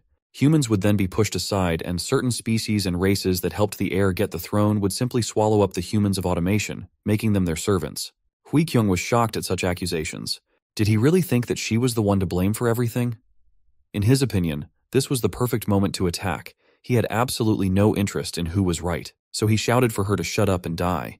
At the same time, it was a signal for the soldiers who were sitting above the mine entrance to attack. But their attempt was a failure. Saren didn't fall for Hui Jun's tricks and remained vigilant the whole time. His sword movements were lightning fast, and he slashed his opponents before they even reached the ground. Seeing his soldiers die, Hui Jun was furious at how resilient and tough this lizardman was. According to his calculations, it should have collapsed from exhaustion long ago. Now it was time for Hui Kyung to make her stand. She pointed directly at her sneaky brother and said that he was the one who was an idiot who didn't know the problem and didn't understand anything. She believed that Automation Castle was a castle that lives off trade, but not to get involved with nearby forces means that he's voluntarily isolating them. It would damage their castle and limit their options. Besides, a lot of nearby forces want to take control of their castle, and if he was smart, he'd probably think of using those guys. Finally, Hui Kyung was sure that she wasn't a wuss like him or father, and she would be able to put the Automation Castle on the scale and obtain something even greater. Hui Jun wasn't surprised by such loud words and only pretended to be surprised. He knew where to push to make it hurt more and told her that she not only looked like a monster but also thought like a damn monster. He'd never thought of her as his sibling. The way he smugly sat himself down proved that he hadn't used all his tricks yet and had at least one more trump card up his sleeve. And so he did. At the same moment, an arrow flew at Hui Kyung's back, but somehow, miraculously, it was stopped by a swirl of air and flew well above Hui Kyung. She was really lucky today, perhaps. Everyone was shocked. Hui Jun, Saren, and Hui Kyung herself. No one could figure out what could have saved her from the stealthily fired arrow. Looking at the arrow picked up by the wind, Hui Kyung wondered what it was. Or who is it? A curse or luck? Suddenly her mental questions were heard by someone, and a chilling voice answered her that it was neither one nor the other. He is more complex than that. He is a spirit of demonic magic, and he is not the only one of his kind. They have survived long enough to lose memory of the Creator and their time of birth, and they live beside old temples of fallen gods, or in old blood like hers. He isn't the curse that she thought he was until now, and he's not a misfortune that haunts her either. He sees infinite probabilities for the future and can make the choice that will be most suitable for the situation and bring the most benefits. Moreover, he can manipulate those probabilities. Having familiarized herself with the image of her curse, Hui Kyung discovered a demonic property called probability. It was also recognized by Nebula and Hegemony, who were watching the scene through the system window that appeared in front of them. Hegemony was just shocked that what had haunted Hui Kyung all her life wasn't a curse. This turn of events was definitely not something he had expected. In contrast, Sunwoo knew this very well, and seeing his reaction started laughing at him, asking, "Why would I choose a cursed entity?" Hegemony was simply in a panic and couldn't believe what had happened. He frantically opened system windows with information about Hui Kyung to check. He didn't understand how it could be that the character's explanation clearly said that she was a cursed entity. In fact, it turned out that it wasn't information about Hui Kyung, but about a spirit with a demonic property that was in her. Had Nebula purposely confused something in the description for him? To such accusations, Sunwoo only replied to him that he would have found out for himself if he had looked closely at the description of Hui Kyung. It had always been like that, and even if he wanted to, he couldn't do anything about it. Hegemony could only curse and blame his inattentiveness. After calming down a bit, he asked Nebula a question. How did he know then that Hui Kyung had a demonic property? The answer to that question was simple, and he honestly answered that from the beginning, he didn't know about it either. And thought that there was some unlucky curse on Hui Kyung. All because of the countless unlucky-looking incidents that happened to Hui Kyung. But then he realized that it wasn't just bad luck, but failed assassination attempts that people were organizing against her. Sunwoo realized this when the washroom floors broke. It was because the headmaid had destroyed the floorboards before Hui Kyung came. However, even though things seemed hopeless to her herself and she thought she couldn't even go to the washroom in peace, everything was not as it seemed at first glance. Even in situations where she could have gotten stabbed or buried and died, Hui Kyung would leave perfectly fine. Sunwoo then realized something as he watched her and noticed fireflies that shouldn't have been there. The thing inside Hui Kyung wasn't the worst curse in the whole game of unluckiness, but the demonic entity with property of probability, which could be incredibly lucky if used well. Hui Kyung's horns were only an outward demonstration of what was inside, but her appearance didn't matter. What mattered was that having an entity with demonic properties under her control was a great advantage. And right now, Sunwoo was as close as possible to extending his influence over Hui Kyung. After hearing her story, Hegemony decided that there was nothing to worry about the missed opportunities and suggested forgetting about the whole thing because it didn't make any sense. Suddenly, Hegemony laughed and declared that he had won. All thanks to the fact that he had summoned a saber-toothed tiger back then and had been waiting and stalling shamelessly all this time. To this, Sun Woon only replied that it was good that he knew he was shameless. But what does he mean when he says he won? Hegemony thought he won because Nebula still couldn't finish off Hui Jun. And now it's too late. Because at this very moment, the Lord of Automation Castle, Hui Seo, has returned. And with him, a whole army. As soon as he saw his children, he immediately ordered them to stop and end the slaughter. Hegemony cheered and laughed. He was sure it was over. Since the castle lord is back, the family needs to stop fighting. But to his surprise, Nebula did not get upset at all, and said that everything was still undecided and it was not clear who would win. Hegemony was sure that to end all of this chaos, Hui Seo will choose a successor and probably right now. And just like that, he was also sure that Hui Seo would definitely choose Hui Jun as his successor, since Hui Jun has similar political alignments as his father. And in that case, Hui Kyung won't be able to do anything. Not only is killing Hui Seo absurd, but no other families will recognize her either. Even Saren's help and support will do nothing for her. But Sun Woon thought otherwise. He was sure that the premise on which Hegemony had based his reasoning was wrong. So it was no wonder he had come to the wrong conclusion. Sun Woon didn't understand why he was so sure that Hui Seo would choose Hui Jun over Hui Kyung.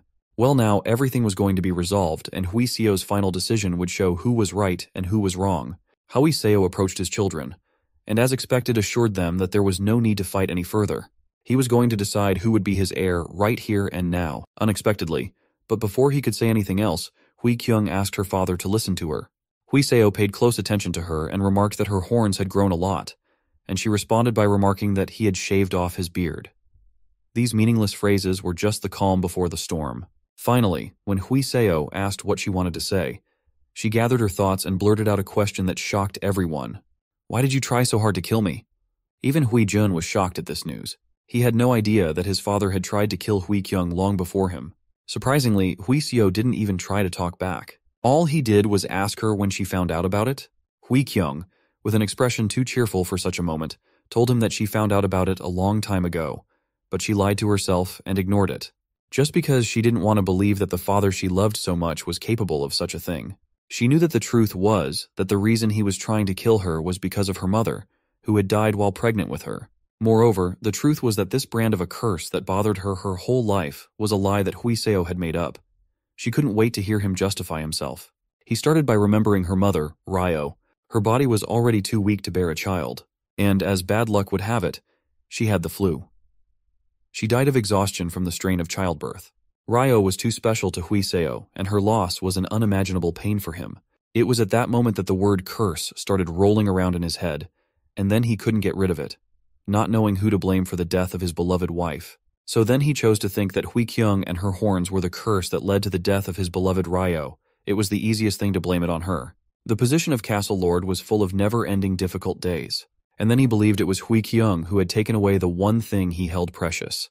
That was why he simply could not let her stay alive and be a living reminder of his loss. Upon hearing this, Hui Kyung declared that she had figured out for herself what she was going to do, and he could now do as he wished now. Hui Jun intervened and rushed to his father's side, warning him not to make a decision swayed by guilt. The fate of Automation Castle would depend on his decision. Hui Seo reassured him that he had nothing to worry about. Even though he himself is old and tired when it comes to such an important decision, he will decide purely with his judgment as the Automation Castle's lord. Besides Hui Seo, he knew that this is the last decision he can make with free will as a pawn on this chessboard for gods. So he decided to announce his choice to everyone. Everyone froze in anticipation, even the so-called gods. Hegemony began to pray to his gods, while Nebula watched him skeptically and asked if he really thought it would work. They are gods themselves, by the way. But beyond that, something down below caught Sun Woon's attention. There, Hui Kyung's demonic essence was about to reveal itself. That inner spirit was scrutinizing Hui Seo's every move and word and explaining everything that was happening to Hui Kyung. Judging from the way Hui Seo opened his mouth, he was about to say, Kyung, so she would probably be the next owner of the Automation Castle. But the spirit wondered why she didn't look happy. Then she explained that her father was trying to escape, even if he doesn't realize it himself. But in the end, he chose to rid himself of the guilt. If so, the rumors will spread within the castle that the castle lord gave his position away out of guilt to his daughter that he had been trying to kill. Hui Jun's side will spread the rumors like that. And if so, people will doubt her ability, saying she got the position out of luck. The 4 families of the Automation Castle and citizens will not follow her, and even the position of Castle Lord she will receive will be at risk. That's why Hui Kyung couldn't afford to be chosen by her father as his heir. She had to get that position herself, and she was determined to do so, no matter what it cost her. Hui Kyung decided to act here and now while she had the chance, and the first thing she told her father was that she had changed her mind, which surprised him. She had been thinking about the situation for some time, and now she was sure that no matter what her father's plan was, she thought she should become the lord of the castle, and that was why she had asked her father to entrust her with the position of castle lord. Such insolence and self-confidence at such a crucial time was a surprise to everyone, Saren included. But it was Hui Jun who was most resentful. He was not going to stand aside, and immediately shouted to his father to pay attention to the fact that she was threatening him right now. But Hui Seo with a quick gesture ordered him to shut up. He was well aware of where this was going and understood his 2 children, their positions he had heard. But still he wondered where his daughter got the courage to threaten him in front of all those soldiers. The answer was simple, and it stood right beside Hui Kyung. It was Siran. He immediately displayed a small portion of his newfound strength. And that was more than enough to scare the soldiers and make Hui Seo look a little differently at the situation he found himself in. Hui Kyung decided it would be right to point out the obvious, and said that as they could see, this lizard man was one of the chosen ones of the Black Scale tribe. Hui Kyung couldn't say for sure if he could kill everyone here, although the soldiers had no doubts about it. But what she was certain of was that Siren would have the strength to kill Hui Seo and take her to safety. Hui Jun immediately started accusing her of lying, and that lizard man is already injured and tired. In such a state, he is not capable of something like this. However, Hui Seo had his own opinion on the matter. He could clearly recall the strength of the chosen ones, and especially their leader, Rak. He is a fearsome beast, strong and cunning. And Hui Seo was sure that this lizard in front was just one of the pawns Rak had deliberately placed in automation, to ensure for himself that the lord of the castle would make the right decision. Right for Rak, of course. Still, Hui Seo did not want to give up so easily and reminded his daughter what she already knew very well. Automation Castle is special, and if he dies without appointing an heir, the council of the heads of the castle's great families will find someone within the castle and appoint him as the next lord. Hui Kyung wouldn't want that situation to happen, but still if it did, she would get the support of the Black Scale tribe. And with the help of their power and warriors, she will be able to completely devastate the castle. And all she will have to do is to be the only person inside the castle, and then no one will have any doubts who is the real heir and lord. Hui Jun couldn't contain his indignation at what he heard and called Hui Kyung a low trash who finally stopped hiding his dirty nature after all. He still had no way of understanding how she could even say such a thing. Meanwhile, Hui Seo remained silent and weighed all the factors to make a decision. He had no choice but to make a difficult one. There was nothing Hui Jun could do to change that. Hui Seo stepped forward and solemnly declared that as the current lord of Automation Castle, he was giving up his position for Hui Kyung. Right here and now. From that moment on, Hui Kyung was considered the new lord of automation. This was a painful defeat for Hui Jun. He just couldn't believe it had happened and sat on the ground out of helplessness. His brilliant plan had failed, and all the sacrifices he had made were in vain. A few days later, life once again stirred on the streets of automation. Vitality seemed to be flowing within the Automation Castle for the first time in a while, all because the turbulent air fight was over. Not only that, people began to feel that the very atmosphere in the castle had changed. Trade with other creature species had picked up considerably, and more traders began to come from afar. At the same time, all 4 main families inside the castle remained quiet. They seemed to have accepted the changes that the new lord of the castle had introduced. The only one who didn't like it all remained Hui Jun. He still couldn't get over the fact that something so absurd was happening in the castle. How could a person who sticks around a lizard be the castle lord? He couldn't find an answer to that question for himself. He had had enough of sitting idly by for days, and as darkness fell, he decided to act.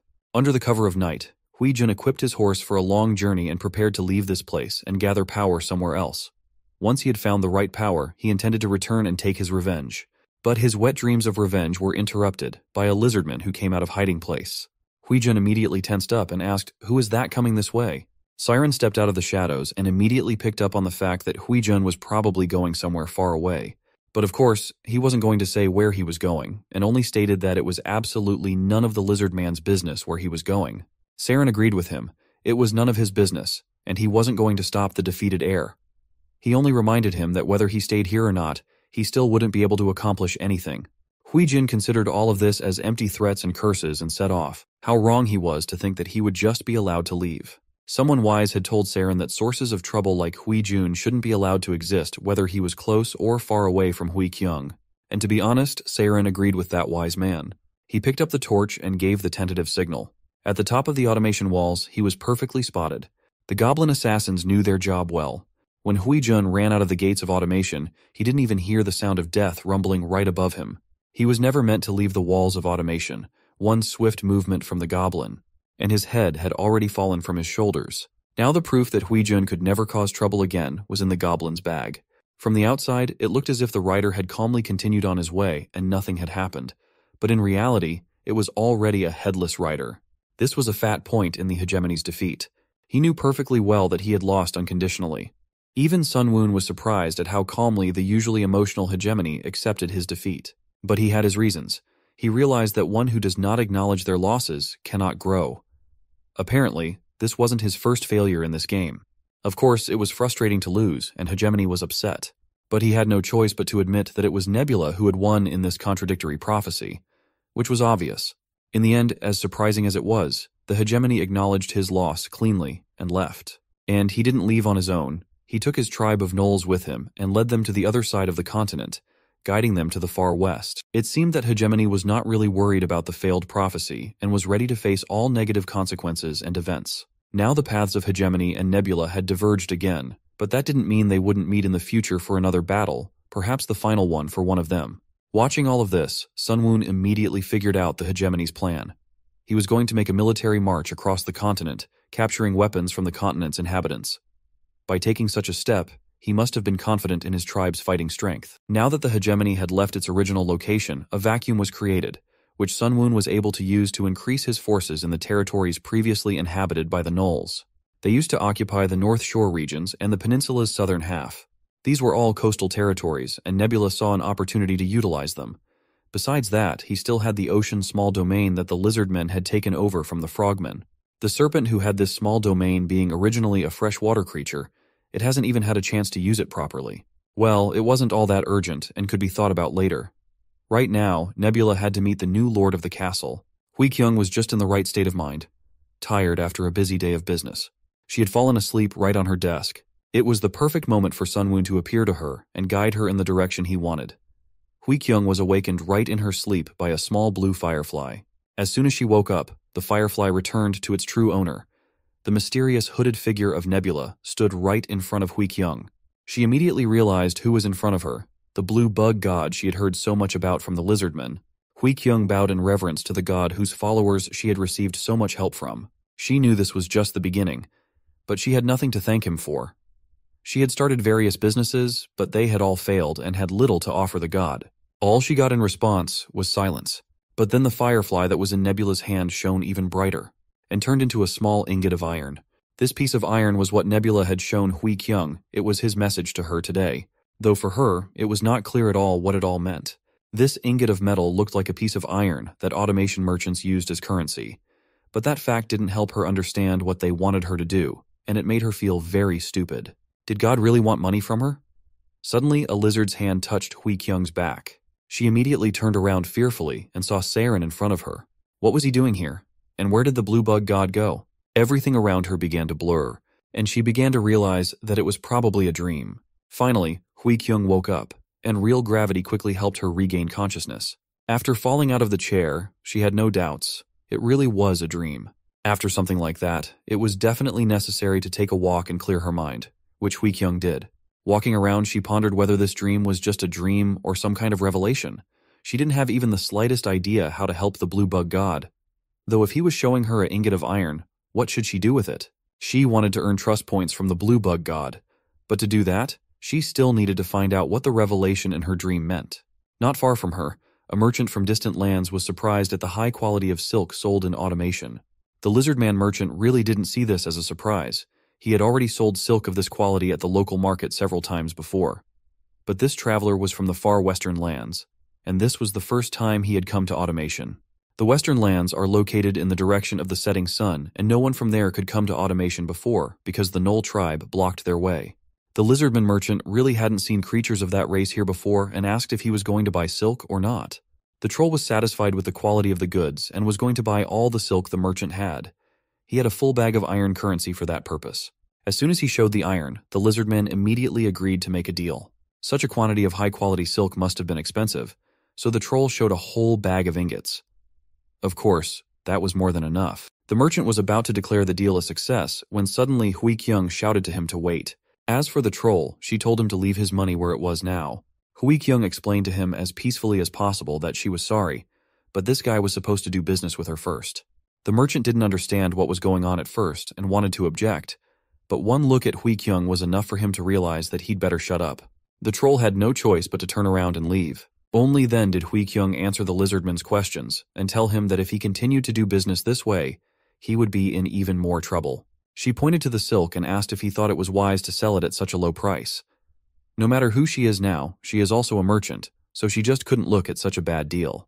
Then the merchant told her that he had come here with Chief Rakrak and brought the silk in a wheelbarrow, so transportation was not difficult. Usually he sold the silk at the higher price, but this time due to the large quantity he found it profitable to sell everything even at a lower price. But Hui Kyung was in complete disagreement with this logic. If he continues to think like that, he won't be able to do business here. Doesn't he know how rare the products he trades in are? She had noticed such behavior not only from him, but also from the rest of the merchants from the Black Scale tribe. Hui Kyung had made it clear to him that he shouldn't undercharge, especially when he was selling high-quality luxury goods like silk.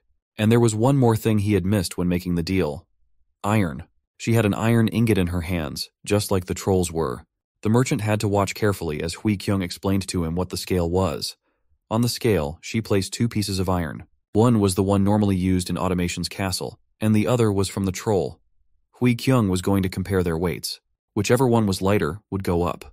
The Lizardman merchant was watching everything with interest. And as you might have guessed by now, the piece of iron brought by the troll was lighter. That's why he should check the weight of the iron before he traded it next time. Behind him came the voice of someone. The scale that Hui Kyung had shown him seemed to be a very useful item. It was Rakrak himself, and he also asked Hui Kyung to compare the weights of a few more pieces of iron. She happily agreed. It was not for nothing that their automation scales were considered the most accurate. After the measurements, it was immediately clear that this metal was different from regular iron. Then Rakrak told her that this iron was obtained from ancient ruins. It is of excellent quality, but it has one very significant disadvantage. It is very difficult to melt. The best forges of the Black Scale tribe had given up out of helplessness. That is why Rakrak came here, hoping to find a solution to this problem within the walls of Automation Castle. Rakrak wanted to find a way to melt this iron and turn it into a weapon. At that moment, Hui Kyung realized what her dream was about. The Blue Bug God had given her the task of helping Rakrak with this difficult challenge. Of course, Hui Kyung replied that she could do it. However, she later realized that she had been a little hasty with this statement and had said it too confidently. Now she wondered what would happen if she didn't keep her word, and now said she couldn't do it. Would her reputation as Lord of Automation fall from that? By the way, there was a reason Hui Kyung was so confident in front of Rakrak. She was relying on the blacksmiths of Automation, who were considered the best in the area. When they looked at the iron that Rakrak had brought, they assured Hui Kyung that they could make weapons out of them. However, they had a problem in the process. If it was the will of the castle lord, the blacksmith was willing to work, even though it was difficult. This damn metal proved to be too unyielding to be crafted. After heating up the workpiece, a skillful blacksmith could usually get it into the desired shape in 10 hammer blows. But with this metal, he barely succeeded after 40 blows. The blacksmith could barely make one spearhead after working hard for half a day. After that, he was too tired to continue, and that's why he couldn't make the next one. Then Hui Kyung asked why not take a break and then go back to work. But the blacksmith assured her that wouldn't work either. If the forge cooled down, he would have to reignite it and would waste too much charcoal. Hui Kyung then suggested using more people, but that wasn't an option either. They would need several years of hard training to become useful in the smithy. Hui Kyung realized that was the end of her ideas, and recognizing her defeat, she praised the blacksmith for his good work and sent him off to rest. The blacksmith left, and Saren came in his place. He saw how Hui Kyung was worried about those iron pieces and advised her to just be honest with Rakrak. Hui Kyung was hesitant. She had told him so confidently that she could help, and now Saren was suggesting that she admit that she was not a useful partner. Saren assured her that's exactly what she should do. The Rakrak he knows is benevolent. To make it clear, Saren presented her with a picture of a smiling Rakrak who was willing to accept any failure of Hui Kyung. But it didn't help much. Hui Kyung was too proud to accept her defeat. She wasn't going to give up so easily and asked Saren to follow her. Saren was just coming over to teach her writing, but she offered to do it later. She had something that needed to be confirmed. They headed down a dark hallway together. There they were met by a mud soldier. Hui Kyung revealed that it was made in the innermost areas of the inner palace. Although mud soldiers traverse the automation castle themselves, anyone can't handle them as they wish. But that's not why she brought Seiren here. What she wanted to show him was actually behind the heavy stone door. As soon as she opened it, bright sunlight hit her in the face. Before their eyes was a waterfall that was forcefully spinning a giant water wheel. Seiren was mesmerized by this sight. He had never seen anything like it before. Hui Kyung explained that it was the entire castle's water reserve. And thanks to the fact that it's inside the inner palace, there's no need to worry about enemies aiming for it either. Right now, there's one particular detail to focus on. That wheel underwater that generates an incredible amount of power without rest. A machine that doesn't get tired, though none of the humans knew how the automation castle used that power. Hui Kyung had brought Seiren here to tell him about her plans for the future. She wasn't going to limit herself to using this power just to process metal pieces. She wanted to use this power to completely change Automation Castle. But to do that, she needed help, so she asked Seiren for it. Of course he was willing to help her. A few days later, a group of Lizardmen arrived in Automation at Seiren's request. Hui Kyung didn't hesitate to show them her blueprints. She suggested making a new water path at a higher position than the current one, because it's a way to add new wheels without weakening the current waterway. Still, she had doubts and asked for advice on whether it would work. The familiar Yahello came to her aid. She had already become the head of the engineers of the Black Scale tribe thanks to her sharp mind and intelligence. Yahello had already had time to look around and replied that judging by the amount of water flowing there and the formation of the wheels, she thought that energy production was possible. But to accomplish such a large-scale project, Hui Kyung would need a lot of people. And of course a lot of money and hardwood, which doesn't grow in this area. Even though Yahello had inexplicably licked Hui Kyung's horn, she replied that Automation Castle definitely had enough money. But Yahello replied that it's not just a matter of whether or not she has enough money. The problem is that if Hui Kyung uses so much money and then doesn't get enough obvious and useful effects in return, it could cause people to resent her. Her position is already weak, and if she wastes the castle's funds, she will definitely get flood of criticism. The question is, will she be able to handle it? Yahello's words made her think. That evening in her office, this question never left her. In such a difficult situation, she turned to her inner spirit and asked if he knew the future. Unfortunately, the spirit replied that he was not a spirit of prophecy. What he can know or can change is simply the moment in front of her. Hui Kyung guessed that would be the answer. Still, she asked him to hear about the future she was pondering. She was going to leave the axle of the first water wheel empty and save it for the next lord to be appointed. The second water wheel she was going to connect to the blacksmith's mechs. If they just have enough charcoal, it'll create a bloomery that will never get extinguished. The third water wheel would be connected to a hammer that would be able to shape the blacksmith's workpieces. The fourth and final water wheel she was going to connect to a millstone so that people could process an impressive amount of grain into flour. Hearing her thoughts, the spirit replied that it looked pretty good, but that wasn't enough for Hui Kyung. She needed to be sure. This the spirit could not guarantee her. It was a future he couldn't see. He only said what he thought. Well, in that case, she was even willing to take the risk. Hui Kyung as well as the spirit thought it was a nice idea. She decided that she would start building water wheels after all. So construction has begun, but not as smoothly as Hui Kyung had hoped. Construction came with numerous challenges. Water wheels and workers kept falling over. On top of that, several times they got scammed by material suppliers. But all that was nothing compared to the most painful thing. When the work was almost finished and 3 water wheels were installed, it turned out that the 4th one could not be installed. Now that was the real challenge. Gaojung suggested that there was a space calculation error in the design. It's a pity, but he suggested just building everything with 3 wheels, because if they needed to install a 4th wheel, they would have no choice but to start over. Gaojung assumed that there was no other choice. In that case, Hui Kyung told them to start over. They were shocked. How could she order such a thing? If they started over, they would have to dismantle what they had already built and then start over, and that would take twice as long. On top of that, there was also the problem of the workers they had hired. Hearing all these pathetic excuses, Hui Kyung turned to them with a threat and asked, "What's the problem? This is a promise with the Blue Bug God. Are they really willing to arouse the god's wrath on Automation Castle the moment it just started to revive?" Finally, Hui Kyung shouted, "Say this to everyone. As long as I am awake and alive, I will keep my promise with the Blue Bug God at all costs and show you the completed water wheels." Sunwoon, watching this of course, couldn't remember when he told her to build exactly 4 wheels. Although, that didn't surprise him in the least. The human race had always been like this. After all, unlike lizardmen, who are a bit blunt and tactless in comparison, humans live extremely goal-oriented lives. Thus, using the blue bug god as an excuse, the build period was extended. But the other automation families weren't very resistant to this, all because they were benefiting from the ongoing construction and the flourishing trade and business. The reason being, as the construction workers stay and more goods circulate, the scale of the commercial district expands, eventually returning benefits. Finally, under Sun Woon's close supervision, after countless twists and turns, construction was completed. And the 4 water wheels, the most advanced structure in the world, was born in Automation Castle. Hui Kyung was more than pleased with the result. So were the Lizardmen who helped her. The water wheels were moving and all the mechanisms were working. The automatic smithing hammer worked with some incredible power, as did the other mechanisms.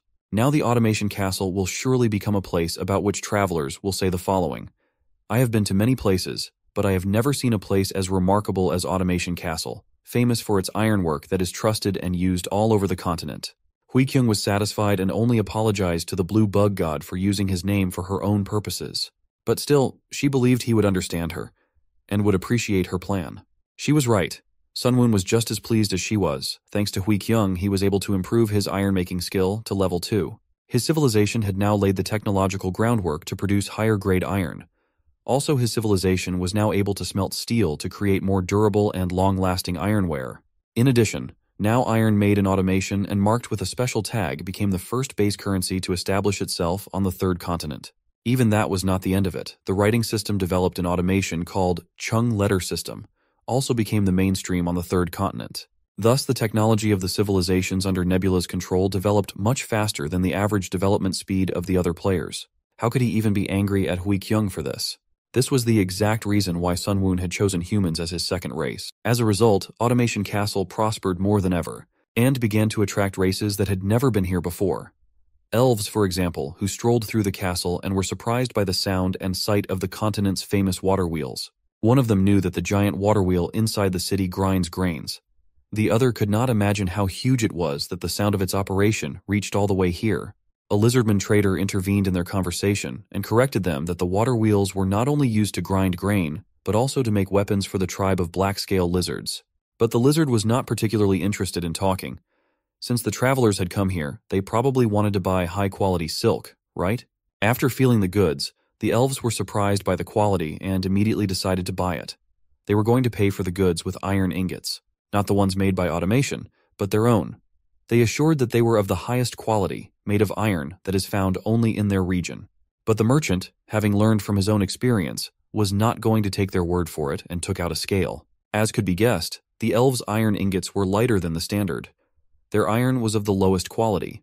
In that case, the merchant was not even going to sell them anything. He would not accept such low-grade currency and was not going to trust such cheats as them. Of course, the elves were surprised by this refusal. As a solution, the merchant suggested they go and exchange their iron plates for those issued at the central exchange of the Automation Castle, and then come back, because he could not sell them anything until they had normal currency. The elves tried to resist and kept convincing him that he was making a mistake and missing a great opportunity to make a good deal. And anyway, someone who sells a lowly piece of cloth shouldn't be so power-tripping. It was a mistake. As soon as the merchant heard this, his patience ran out. He shouted at them to get lost, since they don't know how much quality silk costs. Hui Kyung was watching from the sidelines like a professional spy.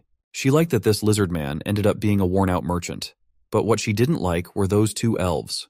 She wasn't used to seeing that race in her castle, and she wondered where they were from. So she decided to observe them and see how they did business. The elves approached one merchant, then another, and so on. And then Hui Kyung realized who they were. These elves are cunning tricksters. They're just targeting naive people or new businessmen. The way they're just targeting anyone who they get their hands on. It's more like they're hunting pushovers. A couple of scammers like this, Hui Kyung had never met before. And the big question remained, where the hell did they come from?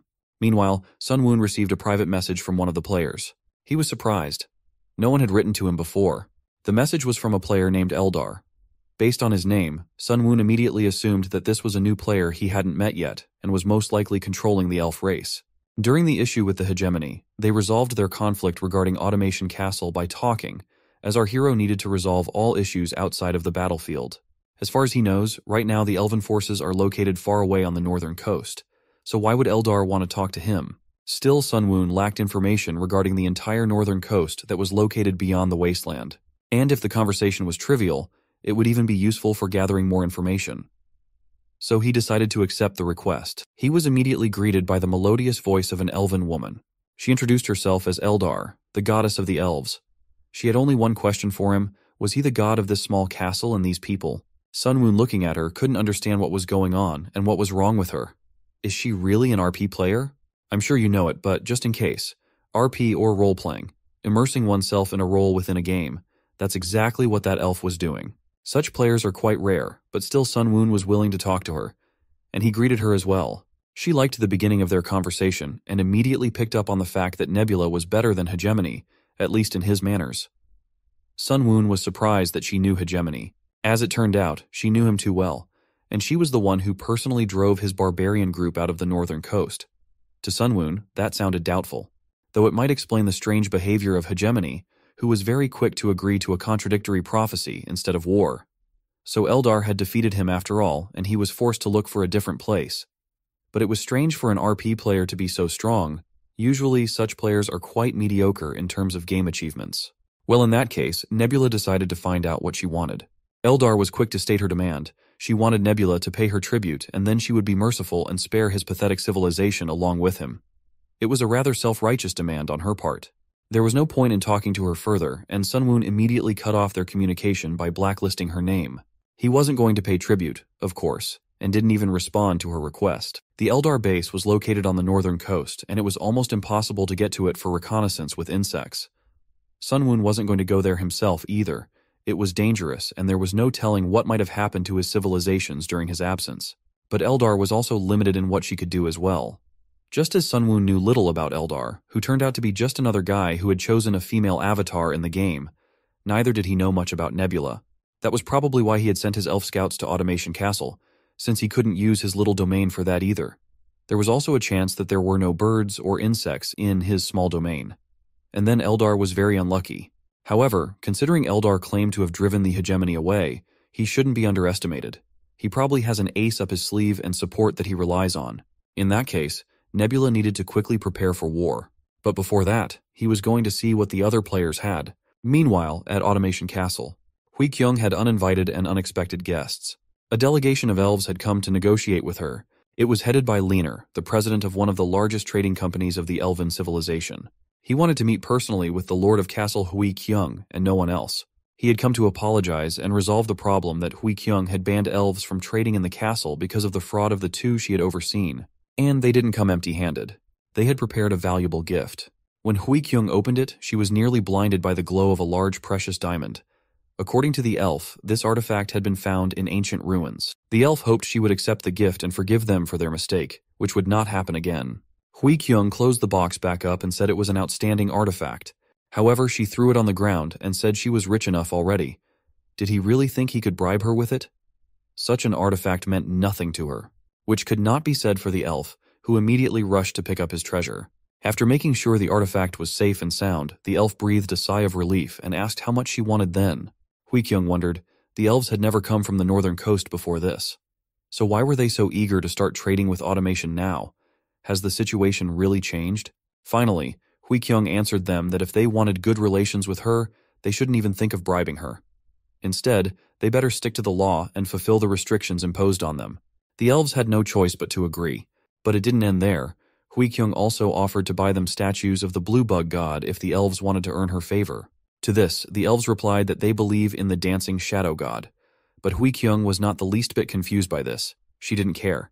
So she suggested to the elves to believe in two gods because it will double the blessings.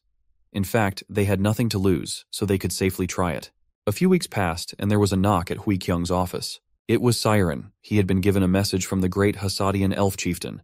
In the message, he demanded an apology. He claimed that the last time she met with the elves, Lord of Automation had demanded his subordinates to convert and insulted them. Hui Kyung was shocked by such statements. It was nonsense. She had done nothing of the sort. How annoyed she was by these elves with their arrogant looks and twisted personalities. Siren didn't understand the sarcasm and took her words literally, making her once again remember who she was dealing with. Hui Kyung decided to outsmart the elves with their own weapons, and used the fact that the elves were trying to bribe her in a return message. Siren liked that idea. Thunder rumbled outside the window, which caught Siren's attention. But despite the approaching rainy season, he believed that the messenger from the elves would come again in a few weeks. Hui Kyung also thought it was likely, but she wasn't going to see the elves in person again. In that case, Saren was going to prepare more insults to use against them. But other than that, Hui Kyung had seriously warned him to better prepare for war. The rainy season was over, and the barren lands around the castle had turned green. Surprisingly, no further messages from the elves had come during this time. Life at Automation Castle was peaceful and prosperous. Nothing portended trouble on this sunny day. That all changed suddenly when the guards on the walls noticed something in the distance. An alarm was immediately raised, and a messenger was sent to Hui Kyung. An army was heading towards them. Elven soldiers were already close, and they clearly did not come with peace. Led by their leader, Hasadian himself, riding a reindeer. A scout reported to him that Automation's castle was right in front of them. Well, Hasadian was pleased to finally see the home of these foolish and shameless people. He admitted he was a little flustered when the dancing shadow god sent an oracle of punishment. But now, to be honest, conquering this castle didn't seem like such a difficult task to him. Confident in his strength, he commanded his army to prepare to attack. They rushed forward without waiting for any worthy resistance. The Hasadian army consisted of 300 professional warriors, and it was not only their leader who was confident of victory. Their god Eldar also believed that such an army would be more than enough to conquer this small castle. Though the walls of Automation's castle are high, after all, they're made of mud, and those walls are defended by 150 soldiers at best. Compared to the bows of the elves, which can shoot at 80 paces, the bows of humans are weak and pathetic. Hasadian, as well as his god, was confident that now they would be able to make that damn Lord of Automation Castle bow down before them. Sun Moon was also watching. Well, the elves had asked for it. Now the civilizations of Nebula would give them a decent fight. Hui Kyung was not taken by surprise and was already giving orders to proceed. Unfortunately for Hasadian, things didn't go according to plan from the start. Another soldier ran up to him and reported that something strange was happening in the canyon in front of Automation. The Automation Castle soldiers lined up there in a formation in the shape of a magic circle. There were about 70 soldiers, and since they were there, they must have been aware of the elf attack beforehand. But Hasadian was worried about something else. Why only 70 soldiers came here? Where were the other half of the Automation defenders? He didn't have to ponder that question for long, as more pressing problems were approaching them from behind. Those approaching forces were blocking the elves' escape route. And to Hasadian's surprise, it wasn't humans. Instead, it was an army of lizardmen riding cockatrices, and leading them forward was High Chief Rakrak himself. The elves could not believe how it was possible that lizardmen and humans could be allies. Equally surprised and confused was their god. A notice appeared before Eldar. The clash of civilizations had begun, and the opposing tribe also had faith. Eldar could not understand what was happening. Humans were supposed to be the only opponents. Why were other civilizations suddenly involved? He immediately contacted Nebula to express his outrage. He wanted to know if the Lizardmen tribe belonged to Nebula's ally. Sun Moon only sighed irritably and asked him why he didn't look at the list of players on the location before contacting him. Really, RP players are not the smartest. When Eldar opened the local player list, he found that there was only one player present, Nebula. Then Eldar asked incredulously, "Isn't Nebula the god of humans?" The answer was simple and sad for Eldar. Sun Moon was both a god of humans and lizardmen. Eldar couldn't believe it. How was that possible? He couldn't believe that at such an early stage of the game, any player could control two species of creatures at once. The elves were terrified, and even their leader's shouts and demands not to be deterred, because they still had the advantage in numbers, didn't help. Hasadian did not give up and ordered the vanguard to prepare to defend themselves against the humans, and the rear guard to turn around and prepare to attack the lizardmen. But their troubles didn't end there. Another 70 human soldiers with bows were at the top of the canyon. They didn't hesitate for a second, and simply showered the frightened and disoriented elves with a rain of arrows. Hasadian ordered to dodge while fending off some of the arrows, but it did little to help his less able soldiers. Meanwhile, the lizardmen were approaching from behind. Before the elves could recover from the attack from above, they immediately began to be pushed back from behind. Some even began to flee. Hasadian couldn't let them do that, and shouted to them to get ready to meet the lizardmen, maintaining the formation at the same time. But the elves, scared out of their wits, were barely able to do that, especially when some horrible creatures riding other even more horrible ones were running straight at them. To their surprise, however, there were no weapons in Rakrak's hands. Instead, he extended his hand towards the elves and it glowed with a blue light. The group of elves didn't even have time to move and realize what was about to happen, when the electric flash was reflected in their frightened eyes. The elf it hit was instantly turned to ash while the others were disoriented.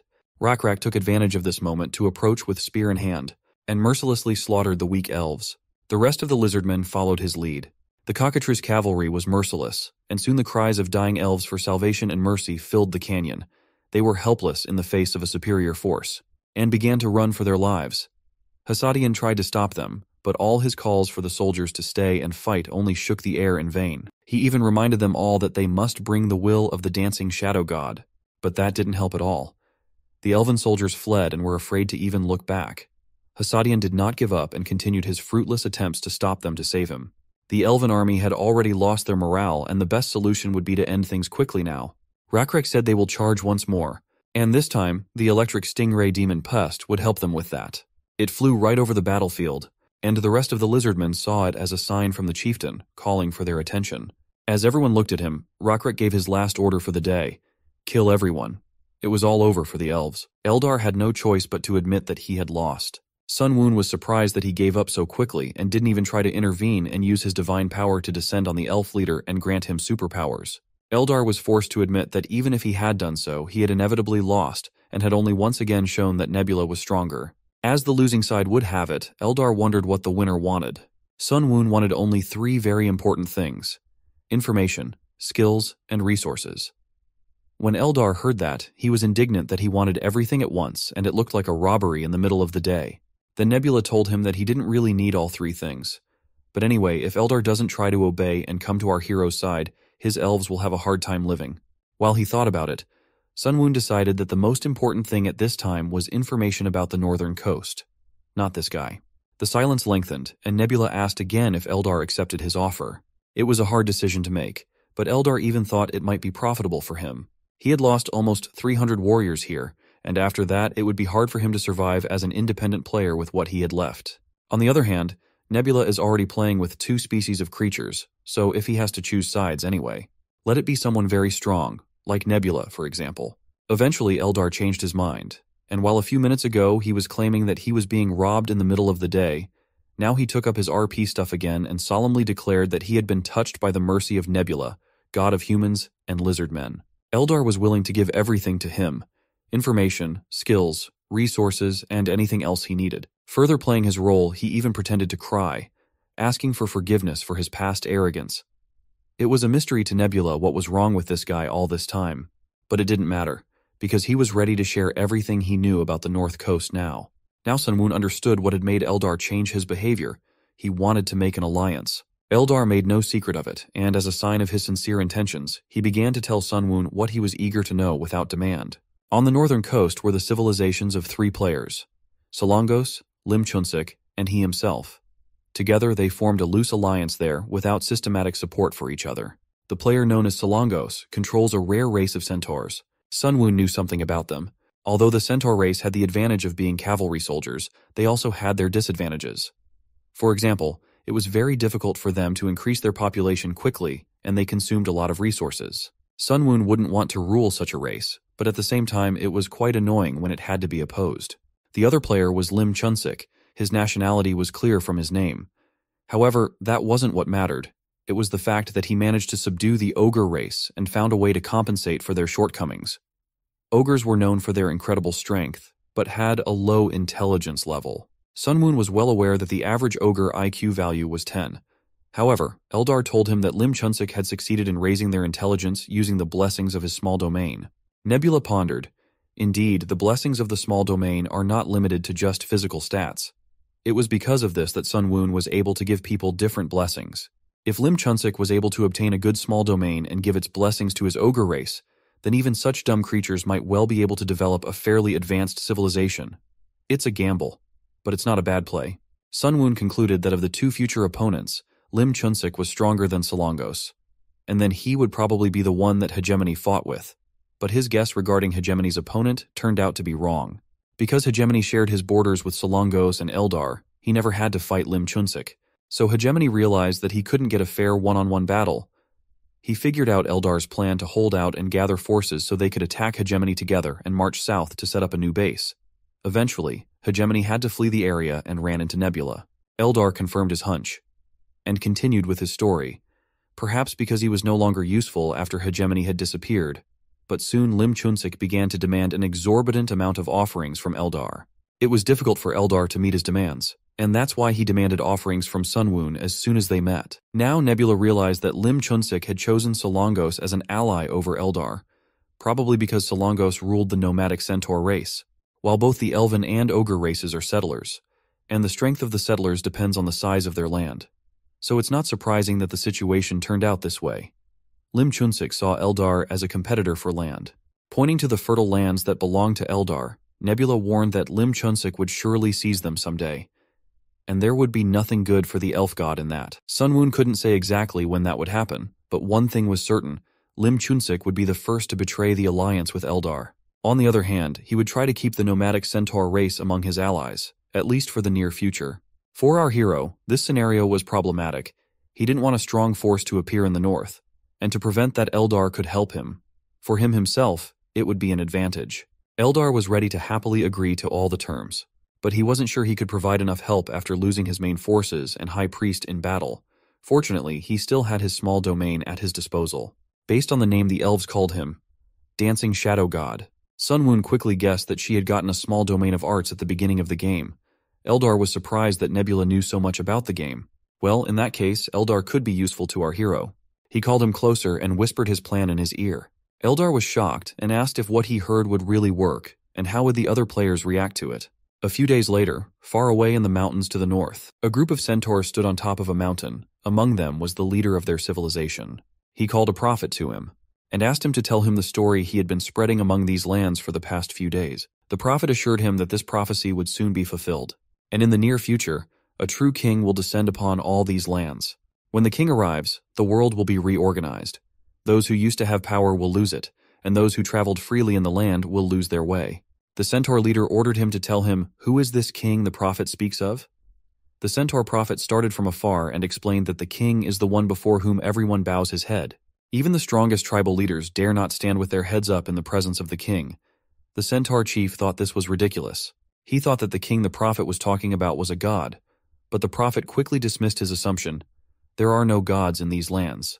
They are high above, and the king will rule the lands below, and only the gods will be above him. The cocky centaur chief, then, liked that prospect. A person who only has the gods above him.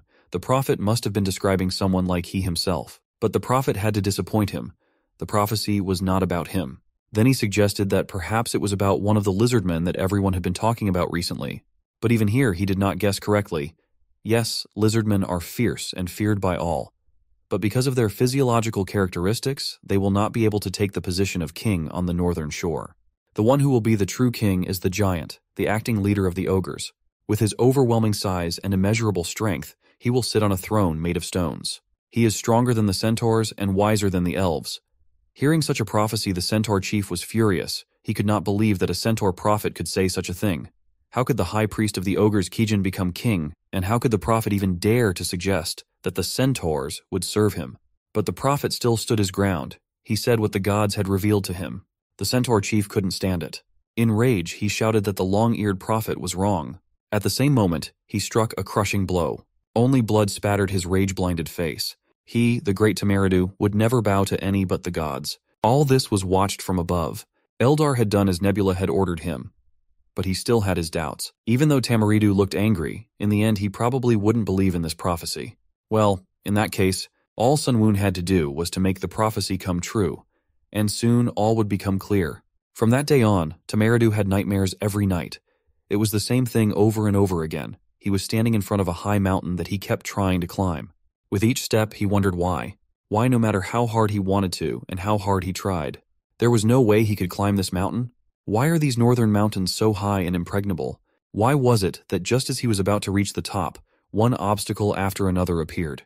As if to suggest to him that just as he could not climb this mountain, he could not become a king, no matter how much he wanted to. Finally, he woke up.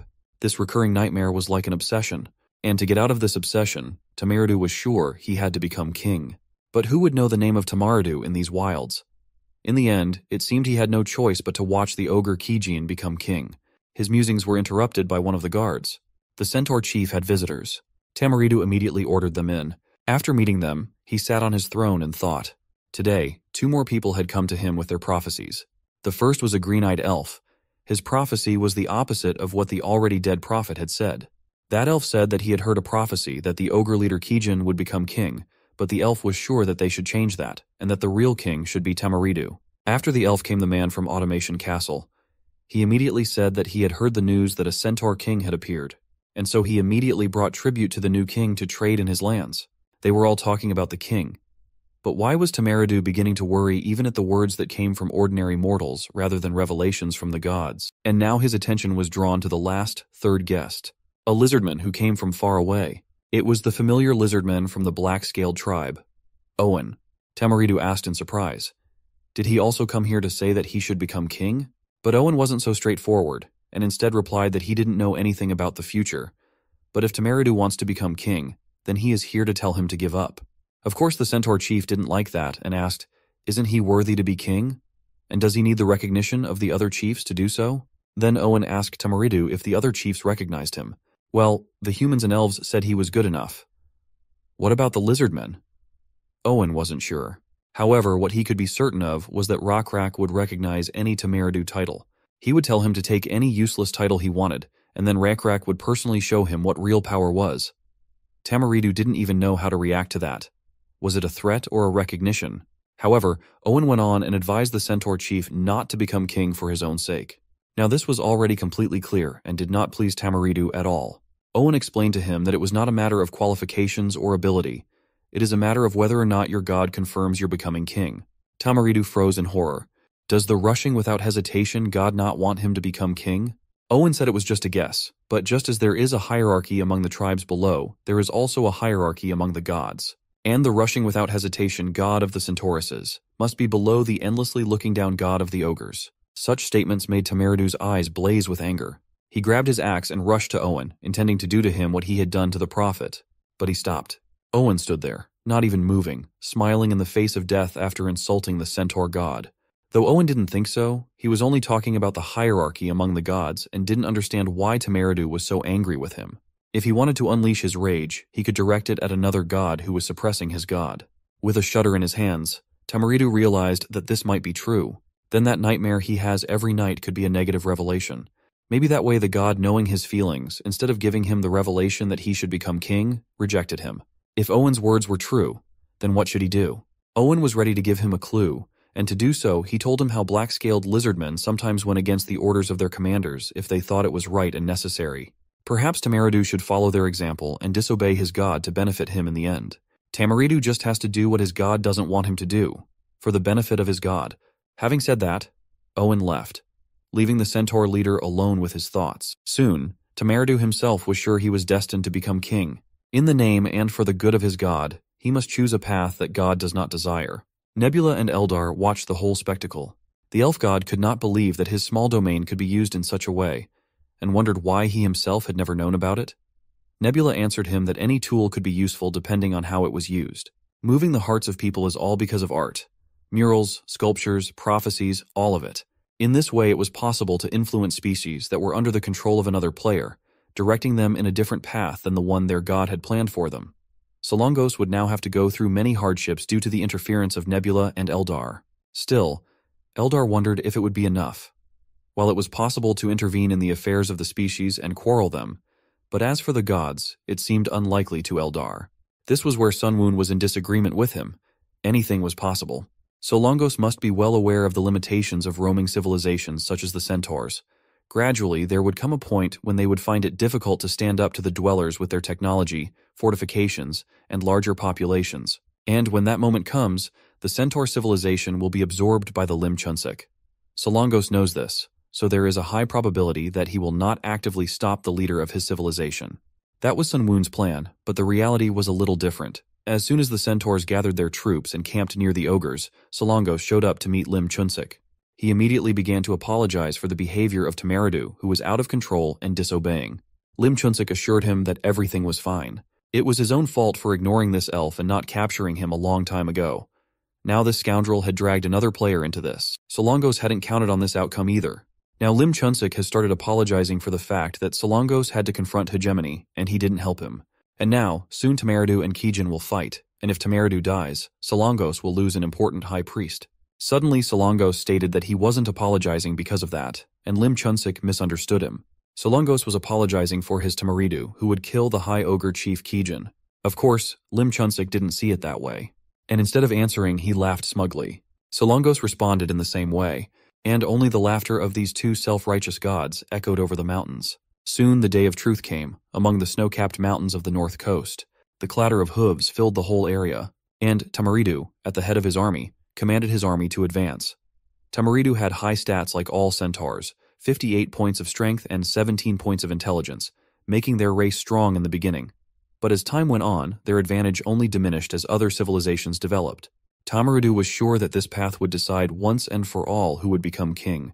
One of the centaurs warned the leader that there were goblins ahead. Tamaridu saw no problem with this. Crushing the common slaves of the ogres did not seem to be a difficult task. The goblins were numerous, but it was not difficult for the centaurs to chop them to pieces and trample the ones that remained with their hooves like beetles. Soon the screams of the dying goblins began to fade.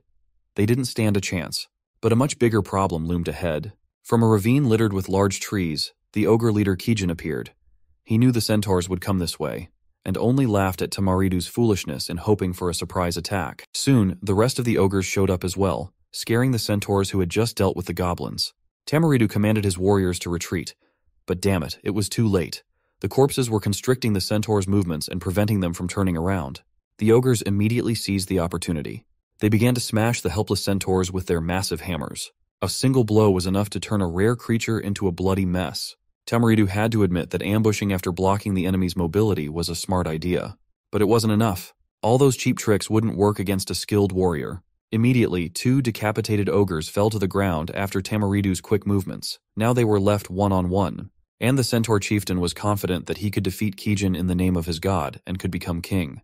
The huge figure of the ogre chieftain occupied almost the entire canyon, and he was just seething with rage. How dare Tamaridu betray him?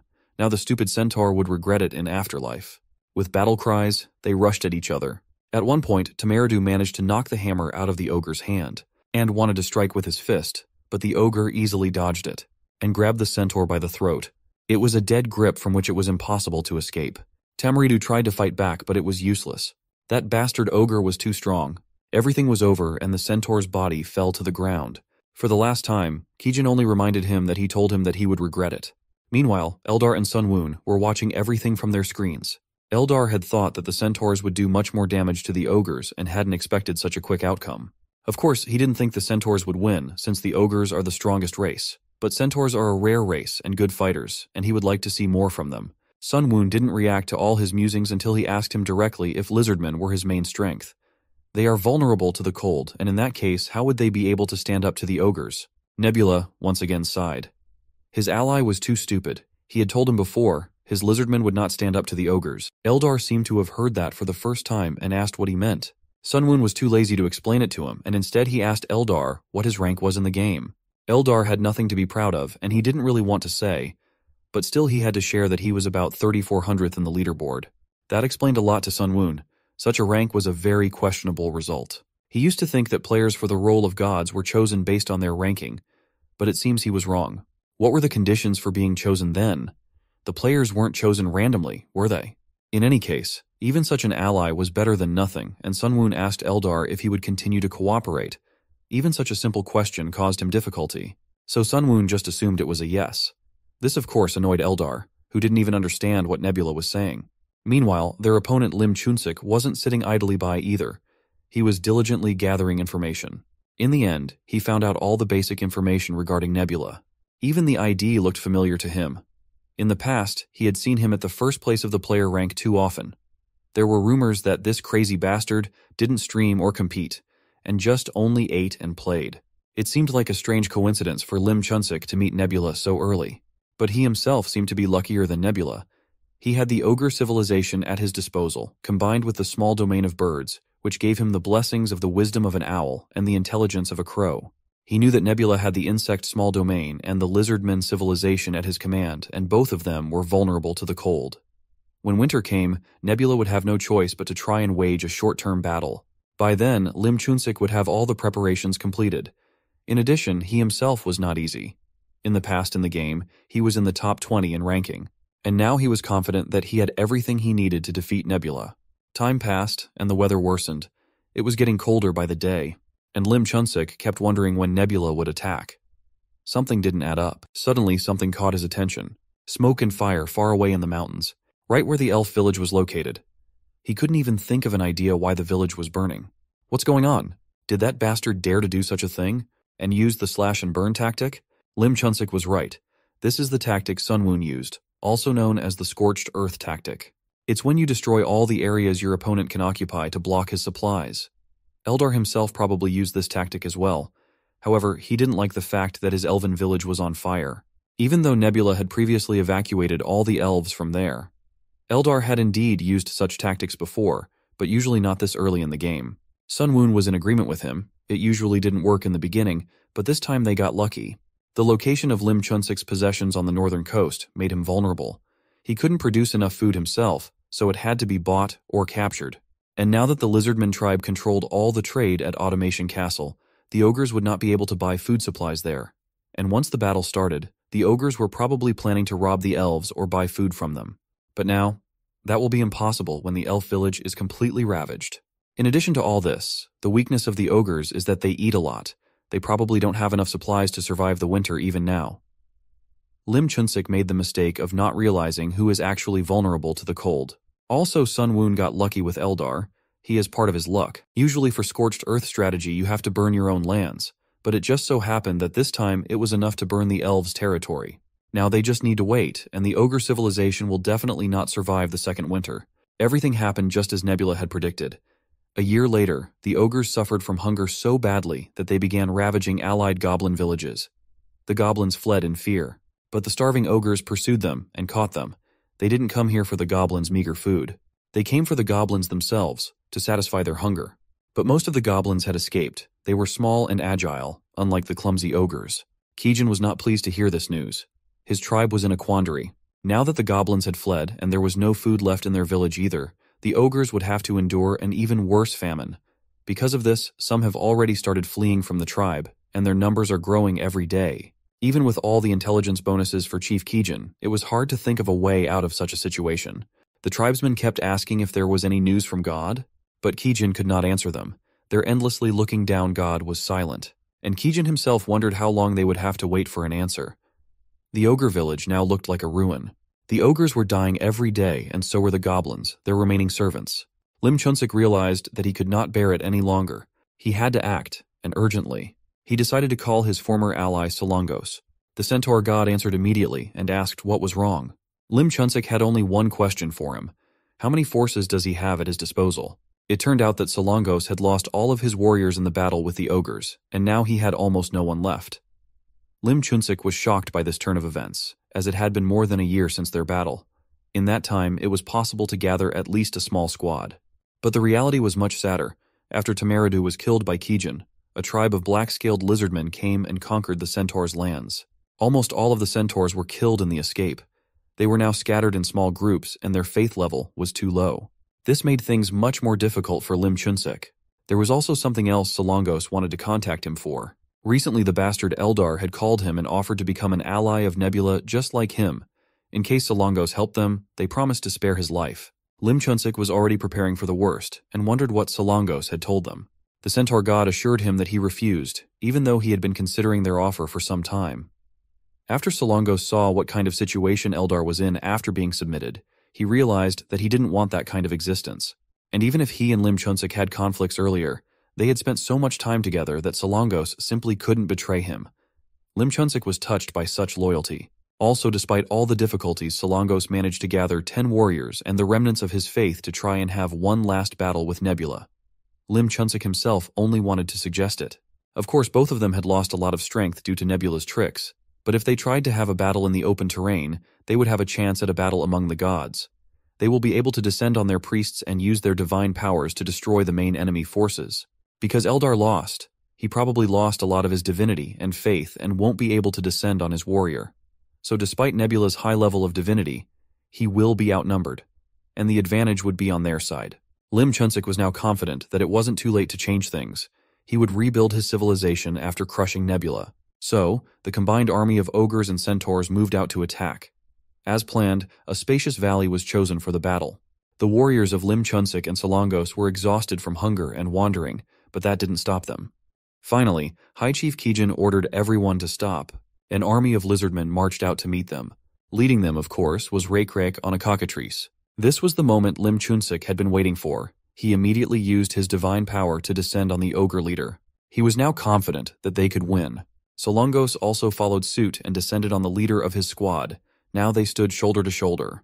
Without delay, they rushed to attack Rakrak, who stood calmly in the face of seemingly imminent death. But Sunwoon was not idle either, and descended on his subordinate. Rakrak now easily dodged Kijin's attack, as well as the Centaur Chief's attack. Already in flight, his eyes glowed with a blue light, and it was clear that this was the end. The end for these two idiots. An electric flash formed in Rakrak's hand. Now even the cocky Solongos and Lim Chunsik realized that they were finished. When it was over, Sunwoon asked disdainfully, how could they think they could win if they just descended on their priests? There was simply no way that Sunwoon couldn't have predicted this. They should have thought about why he didn't run away when he realized that he would have to fight against two people at once. It's obvious that he did so because he was sure of his victory. Now both of these players were sealed and placed in Nebula's hands. If a player dies when he's down, he loses an incredible amount of experience points. And if the player's divinity drops below level 1, then he becomes sealed. In this state, if the one who holds the player's statues destroys them, they will indeed die. If he doesn't, then they will be able to go through a specific process and undo the seal. Sunwoon decided to leave them for later and deal with them afterwards. Right now, it was more important to summarize the results of this confrontation. The battle was relatively easy, and because he was able to defeat the two gods, he was able to raise his level. Now with the 12th level of divinity, he could raise a lot of his stats, even though many of them were already at their maximum level in this period of time. The only thing he lacked in such a measure was points of faith, but that was another matter. Also, after defeating two players, Sunwoon could get one small area from each of his opponents at random. Among the many possible choices, Nebula only received two small areas that belonged to Solongos and Lim Chunsik in the past. What could it be? So they were two small areas, the birds and the swamp. In Sunwoon's opinion, the swamp area wasn't bad. But as for the birds, it was just unbelievable. He had wanted to get one for a long time. Perhaps he could use it to replace the insect blessing he'd given to the lizardmen and humans. After thinking for a bit, Sunwoon decided to use this blessing on the next generations. It would help his progress move forward a bit in the future. Now the three closest players were defeated, 2 sealed and 1 subdued. After that, it was worth thinking about what to do next. Sunwoon should have organized the situation on the continent properly. In the west, according to the information received from the locusts, things were as follows. There are lands of 5 players divided into 3 forces that are at war with each other. They should have been left alone until they start approaching Sunwoon's territories. Of course, all this time they should be monitored with the help of locusts. To the east lies the vast expanse of ocean. It was now worth focusing on dominating the land, so conquering the ocean was not even worth dreaming about. What remained were the north and the south. They were worth capturing before the NPC forces settled there completely. Rakrak could not exist in 2 places at the same time, so it was worth using elves to occupy the north. With elves on hand, there was no need to make his tribe suffer while cultivating barren land. Sunwoon immediately decided to contact Eldar and discuss all the details with him. Far to the north, the elf tribe displaced from their village still hadn't built regular dwellings and were living in tents. They moved from place to place, looking for a suitable place to settle, but never found one. So they moved farther and farther north. The winters here were too long, and the elves needed to work the land to grow food. During this time, they were easy targets for the ogre and goblin gangs prowling around. Doubts crept in among the elves about their god. Why should they suffer so much? They asked the new chief Leonor many times if the god of the dancing shadows had sent any news. Surprisingly, this time his chief did not have to answer them with silence. He actually received a prophecy. Someone was to come from the south and help their long-suffering tribe. Just then, one of the elves came in with the news. A group of humans were approaching their camp. The elves immediately assumed it was a sign of prophecy, which came just in time. Leonor also hoped that these were the ones mentioned in the prophecy and ordered a greeting for the humans to be prepared. The elves lined up to greet the guests. A delegation led by a familiar character arrived. Those horns were quite recognizable. The Lord of Automation himself honored the elves with a visit. Hui Kyung even forgot that she had met Leonard before, all because he had lost a lot of weight since then. The elf leader immediately invited her to enter the tent for negotiations, but learned from her own experience, Hui Kyung was in no hurry to enter. Instead, she called for her loyal bodyguard, Saren. He was to check the tent before the Lord went in, to make sure there were no assassins hiding inside. Leonor had nothing against it. In the plight of the elves, they were not at all concerned with contract killings. When everything was checked, Hui Kyung entered and the meeting began. The first question that interested the elf leader was what brought Hui Kyung here. She was sure that the elf already knew this, since he also believed in the god that she was brought here by a prophecy. Their blue bug god wanted them to help the weak and marginalized. Of course, Lanner didn't like that the elves were considered as such, but now he had to put his pride away. So, in order to help, Hui-kyung brought weapons and farming tools with her, and more importantly, grain seeds that grow well in cold places. Leonor was about to thank her for such valuable gifts when Hui-kyung said she was willing to sell them all cheaply. Poor Leonor didn't know what she was talking about. Didn't her god tell her to help the poor? What kind of strange logic does she have? Then Hui-kyung explained that her god had told her to come and help the elves, but still doing it without profit would be difficult. It sounded strange to the leader of the elves. They didn't have anything of value that they could trade right now. They had spent a lot of their resources and supplies just to get here. In that case, Hui-kyung pretended that she couldn't help in any way and was heading back, since she firmly believes that time is money. But her performance failed and the elf's patience broke. Lanner knew well that she would not have come to such a remote land for nothing. Surely the elves must have what she wanted. Hui-kyung only smiled. He had just told her that the elves had nothing, so what could she want from them then? Lanner then pulled out and placed a map on the table. Even if they didn't have anything right now, there are rich iron mines in this area, as well as tall trees along with fertile soil for grain. In return for helping them now, Lanner was willing to sell it all for a cheap price just to Automation Castle in the future. Hui-kyung then asked if he really wanted to sell something he didn't have yet, the price of which was not yet known to pay for the real thing today. That was exactly what Lanner was offering and had personally guaranteed it as the leader of the elves. Hui-kyung thought for a moment and agreed, but with one condition. They couldn't just make a deal on words. Proof of their promise had to be made. Lanner had no choice but to agree, even though he realized he was selling the future of his descendants. No matter how you look at it, the value of iron ore and wood in the future was far greater than what Hui-kyung was bringing now. But if he doesn't make this deal, there may not even be a near future for his people. Surely the dancing shadow god saw this coming and gave him this revelation. God simply could not abandon them to their fate. So the trade treaty or contract was made in blood, and the chief of the elves swore in the name of his god that this contract would be kept no matter what. Hui-kyung liked that phrase and did the same. At the same time, a notice came for Sunwoon. The first credit trade in the third continent's northern shore had been made. Now their world was even wider. Until now, for every creature in the perished world, the entire world revolved only around their own tribes. Other species were just potential threats and wanderers. So no normal trade deals were made with those who could disappear who knows where at any moment. But now that the tribes were settling down in specific places and the wanderers were moving along certain fixed routes, that changed. Tribes began to make agreements and write them in text form. Soon, the value of the intangible and the value of the future being bought and sold will become commonplace. Civilizations under Nebula's control have passed the period of simple business transactions and are now beginning to practice economic behavior. Now how will Sunwoon be able to rule such a wide world?